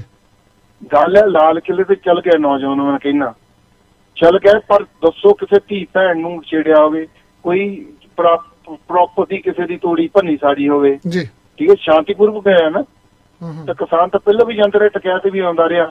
ਜਦੋਂ ਅਸੀਂ ਡਿਫੈਂਸ ਮੋਡ ਤੇ ਆ ਗਏ ਵੀ ਇਹ ਸਾਡੇ ਨਹੀਂ ਹੈਗੇ, ਠੀਕ ਹੈ ਜੀ, ਆ ਸਾਡੇ ਨਹੀਂ ਹੈਗੇ ਜੀ, ਉਹ ਤਾਂ ਸ਼ਹੀਦ ਜਿਹੜਾ ਗੋਲੀ ਲੱਗ ਜਾਂਦਾ ਪੁਲਿਸ ਨਾਲ, ਉਹਨੂੰ ਵੀ ਇਨਕਾਰੀ ਹੋਏ ਸੀਗੇ। ਉਹ ਜਦੋਂ ਮਾਰਚ ਲੈ ਕੇ ਉਹਦਾ ਬਾਬਾ ਆਇਆ ਮੋਰਚੇ ਦੇ, ਫੇਰ ਉਹਨੂੰ ਸ਼ਹੀਦ ਮੰਨਿਆ ਗਿਆ। ਭਾਜੀ ਥੋੜਾ ਸ਼ਾਰਟ ਰੱਖਿਓ, ਸਾਰੀਆਂ ਲੈਣਾ ਕਿਸਾਨਾਂ ਦੀ ਜਿਹੜੀ 3 ਮੈਂਬਰੀ ਕਮੇਟੀ ਆ, ਉਹ ਲੱਖੇ ਸਿਧਾਣੇ ਨੂੰ ਕਹਿਣ ਲੱਗ ਪਈ ਉਹ ਸਟੇਜ ਤੇ ਬੋਲੂਗਾ, ਸਾਡਾ ਆ ਜੀ। ਜੇ ਗੱਲ ਉਦੋਂ ਹੀ 26 ਜਨਵਰੀ ਕਹਿੰਦੇ ਠੀਕ ਹੈ ਜੀ, ਗਰਮ ਖੂਨ ਆ, ਇਹ ਨੌਜਵਾਨ ਸਾਡੇ ਸੀ, ਤੁਸੀਂ ਸਾਨੂੰ ਜਿਹੜਾ ਅਸੀਂ ਰੂਟ ਮੰਗ ਰਹੇ ਨਹੀਂ ਸੀ ਦਿੰਦੇ, ਉਹਨਾਂ ਦੇ ਮਨ 'ਚ ਰੋਹ ਸੀ, ਇਸ ਕਰਕੇ ਉਹ ਚਲ ਗਏ ਆ ਜੀ। ਤੇ ਅਸੀਂ ਉਦੋਂ ਬਿਆਨ ਦੇਣੇ ਸ਼ੁਰੂ ਕਰਤੇ, ਇਹ ਸਾਡੇ ਨਹੀਂ ਜੀ, ਉਹਨਾਂ ਨੂੰ ਪੁਲਿਸ ਵਾਲੀ ਨਹੀਂ ਜੀ, ਸਾਨੂੰ ਨਹੀਂ ਪਤਾ, ਉੱਥੇ ਪਥਰਾਅ ਹੋਇਆ, RSS ਵਾਲਿਆਂ ਨੇ ਕੀਤਾ, ਤੇ ਇੱਧਰੋਂ ਬਿਆਨ ਆਏ ਕਿਸਾਨਾਂ ਦੀ, ਉਹ ਸਾਡੇ ਬੰਦੇ ਨਹੀਂ ਹੈਗੇ। ਜੀ। ਪਰ ਜਿਹੜੇ ਕਿਸਾਨ ਬੈਠੇ ਉਹ ਤਾਂ ਸਾਡੇ ਆ ਨਾ, ਜਿਹੜੀਆਂ ਬੀਬੀਆਂ ਬੈਠੀਆਂ ਉਹ ਤਾਂ ਸਾਡੀਆਂ ਆ ਨਾ ਜੀ। ਅੱਜ ਅਸੀਂ ਉਹ ਚੀਜ਼ਾਂ ਨੂੰ ਮੰਨਦੇ ਆ ਵੀ ਮੰਨੀ ਜਾਂਦੇ ਕਿਸਾਨ ਜੀ, ਹਾਂ ਨਹੀਂ ਉਹ ਸਾਡੇ ਪੁੱਤ ਨੇ, ਡੈਟ ਮੀਨਸ ਗਲਤੀਆਂ ਹੋਈਆਂ ਉਦੋਂ, ਫਿਰ ਗਦਾਰੀ ਦੇ ਜਿਹੜੇ ਫਤਵੇ ਵੰਡ ਦਿੱਤੇ ਸਟੇਜਾਂ ਤੋਂ ਕੁਝ ਲੀਡਰਾਂ ਨੇ, ਸਾਰਿਆਂ ਨੂੰ ਨਹੀਂ ਮੈਂ ਕਹਿੰਦਾ, ਕੁਝ ਕਹਿੰਦਾ ਮੈਂ, ਹਨਾ। ਪੁੱਛਦੇ ਆ ਜੀ ਮਾਲਵਿੰਦਰ ਉਹਨਾਂ ਕੋਲੋਂ, ਤੇ ਮੈਂ ਉਹੀ ਗੱਲ ਕਰਦਾ, ਇਹ ਸਾਡੇ ਹੀ ਨੌਜਵਾਨ ਨੇ ਤੇ ਸਾਡੇ ਹੀ ਬਜ਼ੁਰਗ ਕਿਸਾਨ ਨੇ, ਠੀਕ ਹੈ ਜੀ। ਜਦੋਂ ਤੁਸੀਂ ਡਿਫੈਂਸ ਮੈਨੂੰ ਦੱਸੋ, ਸਾਰੇ ਜਿੰਨੇ ਵੀ ਪੰਜਾਬ ਦੇ ਕਿਸਾਨਾਂ ਤੇ ਕੇਸ ਹੋਏ ਆ, ਲਾਲ ਕਿਲੇ ਤੇ ਸਭ ਤੋਂ ਪਹਿਲਾਂ ਜਿਹੜਾ ਗਾਜੀਪੁਰ ਵਾਲਾ ਬਾਰਡਰ ਆ ਉਧਰੋਂ ਗਏ ਆ, ਜਿੱਥੇ ਟਕਿਆ ਤੇ ਬੈਠਾ ਸੀਗਾ ਜੀ। ਬਹੁਤ ਸਾਰੇ ਤਾਈ ਖੇਤਰ ਦੇ ਕਿਸਾਨ ਗਏ ਨੇ ਉੱਥੇ, ਬਹੁਤ ਸਾਰੇ ਦੂਜੀ ਕਮੇਟੀਆਂ ਨੇ ਗਏ ਆ। ਦੱਸੋ ਕਿਸੇ ਤੇ ਹੋਰ ਤੇ ਪਰਚਾ ਹੋਇਆ? ਕੱਲੇ ਸਿੱਖਾਂ ਤੇ ਹੀ ਕਿਉਂ ਹੋਇਆ? ਸਾਨੂੰ ਇਹ ਵੀ ਗੱਲ ਸਮਝਣੀ ਪੈਣੀ ਆ। ਸਾਨੂੰ ਹਮੇਸ਼ਾ ਟਾਰਗੇਟ ਕਰਕੇ ਟਾਰਗੇਟ ਕੀਤਾ ਜਾਂਦਾ ਆ ਏਜੰਸੀਆਂ ਵੱਲੋਂ। ਪਹਿਲੋਂ ਇਹ ਲਾਲ ਕਿਲੇ ਤੇ ਜਾਣ ਤੋਂ ਪਹਿਲਾਂ ਕਹਿਤਾ ਸੀ ਖਾਲਿਸਤਾਨੀ ਅੰਦੋਲਨ ਹੈ, ਇਹ ਟੁਕੜੇ ਟੁਕੜੇ ਨਾਲ ਅੰਦੋਲਨ ਹੈ, ਕਾਮਰਾਡੀ ਨਾਲ, ਕਿਹੜਾ ਨਹੀਂ ਸਾਡੇ ਤੇ ਦੋਸ਼ ਲਾਇਆ, ਪਰ ਉਹਦੇ ਵਿੱਚ ਸਾਰੀਆਂ ਕਮੇਟੀਆਂ ਸ਼ਾਮਲ ਨੇ ਜੀ, ਠੀਕ ਹੈ ਨਾ। ਕੇਸ ਸਿਰਫ ਪੰਜਾਬ ਦੇ ਨੌਜਵਾਨਾਂ ਤੇ ਹੋਏ ਕਿਉਂ ਹੋਏ? ਸਾਨੂੰ ਇਹ ਚੀਜ਼ਾਂ ਵੀ ਦੇਖਣੀਆਂ ਪੈਣੀਆਂ, ਆਪਣੇ ਅੰਤਰ ਧਿਆਨ ਚ ਮਾਰਨਾ ਪੈਣਾ। ਆਪਣੇ ਕੋਲ ਸਮਾਂ ਥੋੜਾ ਆ ਤੇ ਜੀ ਲੈਣਾ ਸਾਰੀਆਂ ਥੋੜਾ ਜਿਹਾ ਸ਼ਾਰਟ ਚ ਰੱਖੋ। ਅਸੀਂ ਚਾਹੁੰਦੇ ਏਕਤਾ ਹੋਣੀ ਚਾਹੀਦੀ, ਪਰ ਜਿਹੜੇ ਕਿਸਾਨ ਲੀਡਰਾਂ ਵੱਲੋਂ ਵੀ ਭੜਕਾਊ ਬਿਆਨ ਦਿੱਤੇ ਗਏ ਉੱਥੋਂ ਵੀ ਅਸੀਂ ਲਾਲ ਕਿਲੇ ਤੇ ਟਰੱਕ ਚਾੜਨੇ, ਟਰੈਕਟਰ ਚਾੜਨੇ ਆ, ਅਸੀਂ ਝੰਡਾ ਚਲਾਵਾਂਗੇ, ਉਹੀ ਚੀਜ਼ ਹੈ ਜੀ ਨੌਜਵਾਨਾਂ ਨੇ ਸੁਣੀ ਹੈ ਤੇ ਉਸੇ ਕਰਕੇ ਭਾਵੁਕ ਹੋਏ ਆ ਨੌਜਵਾਨ। ਤੇ ਜਦੋਂ ਡਿਫੈਂਸ ਮੋਰਚੇ ਹੋਣੇ ਤਾਂ ਹੀ ਤੁਹਾਡੇ ਤੇ ਕੇਸ ਦਰਜ ਹੋਏ ਆ, ਤਾਂ ਹੀ ਕਟਾਪਾ ਚੜਿਆ ਗਿਆ। ਜੇ ਤੁਸੀਂ ਉਹ ਕਰਦੇ ਵੀ ਸਾਡੇ ਪੁੱਤ ਤੁਸੀਂ ਸਾਨੂੰ ਸਹੀ ਰੂਟ ਨਹੀਂ ਦਿੱਤਾ, ਤੇ ਇਹ ਤੁਹਾਡਾ ਦੋਸ਼ ਆ ਸੀਗਾ ਵੀ ਉਹ ਸਰਕਾਰੀ ਏਜੰਸੀਆਂ ਦਾ ਦੋਸ਼, ਉਹਨਾਂ ਦਾ ਮਤਲਬ ਸੀਗਾ ਸਹੀ ਰਸਤੇ ਤੇ ਲਿਜਾਣਾ। ਲਾਲ ਕਿਲੇ ਤੇ ਚੱਲ ਕੇ ਦੰਗਾ ਚ ਇੰਨੀ ਸਿਕਿਉਰਿਟੀ ਸੀ ਤਾਂ ਜੀ। ਜਿਹੜੀ ਸਰਕਾਰਾਂ ਦੀ ਗਲਤੀ ਤੁਸੀਂ ਆਪਣੇ ਲੋਕਾਂ ਤੇ ਪਾਉਂਗੇ ਤਾਂ ਉਹਨਾਂ ਨੂੰ ਤਾਂ ਮੌਕਾ ਮਿਲਣਾ ਹੀ ਹਮਲਾ ਕਰਨ ਦਾ ਜੀ। ਧੰਨਵਾਦ ਜੀ। ਮੈਂ ਇਹੀ ਕਹਿੰਦਾ, ਇਹ ਕਿਸਾਨ ਅੰਦੋਲਨ ਹੈ, ਇਹ ਕੋਈ ਧਾਰਮਿਕ ਅੰਦੋਲਨ ਨਹੀਂ। ਮੈਂ ਇਹ ਵੀ ਕਹਿਣਾ ਚਾਹੁੰਦਾ ਪੰਥਕ ਜਥੇਬੰਦੀਆਂ ਨੂੰ ਵੀ ਇਹਦਾ ਡਟ ਕੇ ਸਾਥ ਦਿਓ। ਜੇ ਕੋਈ ਹੋਰ ਪੰਜਾਬ ਦਾ ਮਸਲਾ, ਉਹਦੇ 'ਚ ਤੁਸੀਂ ਪੰਜਾਬ ਆ ਕੇ ਸੰਘਰਸ਼ ਕਰੋ, ਲੋਕਾਂ ਨੂੰ ਨਾਲ ਜੋੜੋ ਜੀ। ਧੰਨਵਾਦ ਜੀ, ਧੰਨਵਾਦ ਜੀ। ਕੀ ਕਹਿਣਾ ਚਾਹੋਗੇ ਵੀਰ ਜੀ? ਦੇਖੋ ਜੀ, ਅਸਲ ਦੇ ਵਿੱਚ ਨਾ ਇਹ ਜਿਹੜਾ ਸਾਰਾ ਪ੍ਰਵਚਨ ਆ, ਇਹ ਧਰਮ ਯੁੱਧ ਮੋਰਚੇ ਤੇ ਖਾੜਕੂ ਸਿੱਖ ਸੰਘਰਸ਼ ਦਾ ਪ੍ਰਵਚਨ ਆ ਜੀ। ਜਦੋਂ ਕਹਿੰਦੇ ਗੁੱਸੇ 'ਚ ਆ ਗਏ ਜੀ ਨੌਜਵਾਨ, ਫੇਰ ਕੀ ਹੋ ਗਿਆ ਜੀ, ਸਾਡੇ ਆ ਜੀ, ਜੋ ਮਰਜ਼ੀ ਕਰ ਲੋ, ਫੇਰ ਐਂ ਕਰ ਲੋ। ਪਹਿਲੀ ਗੱਲ, ਇਹ 'ਚ ਕੋਈ ਦੋ ਧਿਰਾਂ ਨਹੀਂ। ਜਿਹੜੇ ਨੌਜਵਾਨ ਉੱਥੇ ਗਏ ਨੇ ਉਹ ਕਿਸਾਨ ਅੰਦੋਲਨ ਤੇ ਉਹਨਾਂ ਦੇ ਮੰਤਵ ਨੂੰ ਮੰਨ ਕੇ ਚਲੇ ਗਏ ਨੇ ਜੀ। ਉਹ ਕਿਸਾਨਾਂ ਦੀ ਪੁੱਤ ਨੇ। ਇਹ ਆਪਦੇ ਆਪ ਤੇ ਕਹਿਣਾ ਦੋ ਧਿਰਾਂ ਨੇ ਜੀ। ਕਿਹੜੀਆਂ ਦੋ ਧਿਰਾਂ ਨੇ ਜੀ? ਕੱਲ ਨੂੰ ਤੁਸੀਂ ਕਹੋਗੇ ਇੱਕ ਔਰਤਾਂ ਦੀ ਧਿਰਾ ਜੀ, ਪਰਸੋਂ ਨੂੰ ਕਹੋਗੇ ਇੱਕ ਮਜ਼ਦੂਰਾਂ ਦੀ ਧਿਰਾ ਜੀ। ਜੋ ਮਰਜ਼ੀ ਧਿਰ ਹੋਵੇ ਜੀ, ਜਿਹੜਾ ਉੱਥੇ ਸ਼ਾਮਲ ਹੋਇਆ ਉਹਦਾ ਫਰਜ਼ ਇਹ ਬਣਦਾ ਕਿ ਉਹ ਕਿਸਾਨ ਅੰਦੋਲਨ ਦੇ ਪ੍ਰਵਚਨ ਨੂੰ ਮੰਨੇ, ਉਹਨਾਂ ਦੇ ਜ਼ਬਤ ਨੂੰ ਮੰਨੇ, ਉਹਨਾਂ ਦੇ ਫੈਸਲੇ ਨੂੰ ਮੰਨੇ।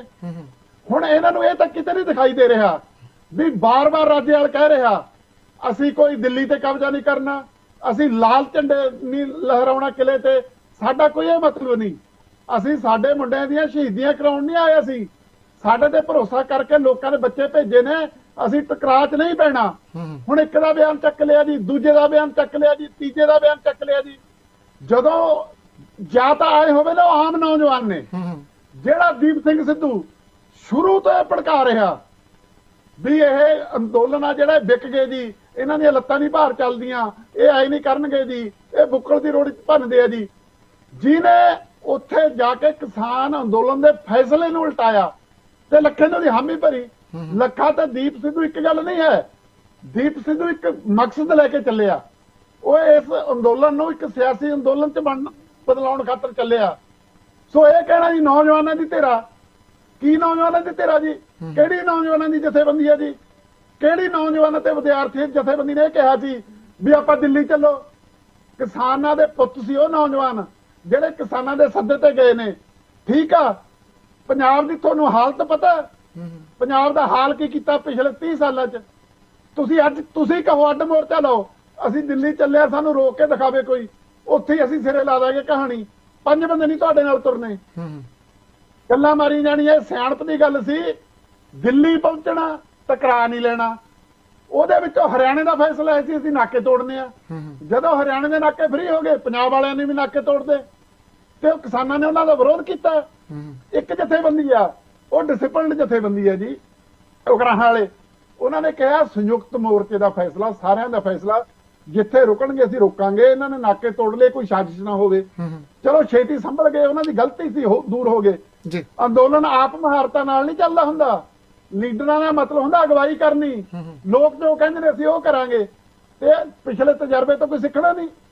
ਸੋ ਕੋਈ ਨੌਜਵਾਨਾਂ ਦੀ ਧਿਰ ਨਹੀਂ, ਇਹ ਭੜਕਾਊ ਤੇ ਖਰੂ ਪਾਊ ਯੰਤਰ ਇਕੱਠੇ ਹੋਏ ਸੀ, ਜਿਹੜੇ ਲਗਾਤਾਰ ਭੜਕਾ ਰਹੇ ਸੀ ਲੀਡਰਸ਼ਿਪ ਖਿਲਾਫ, ਲਗਾਤਾਰ ਉਹਨਾਂ ਨੂੰ ਕਰ ਰਹੇ ਸੀ।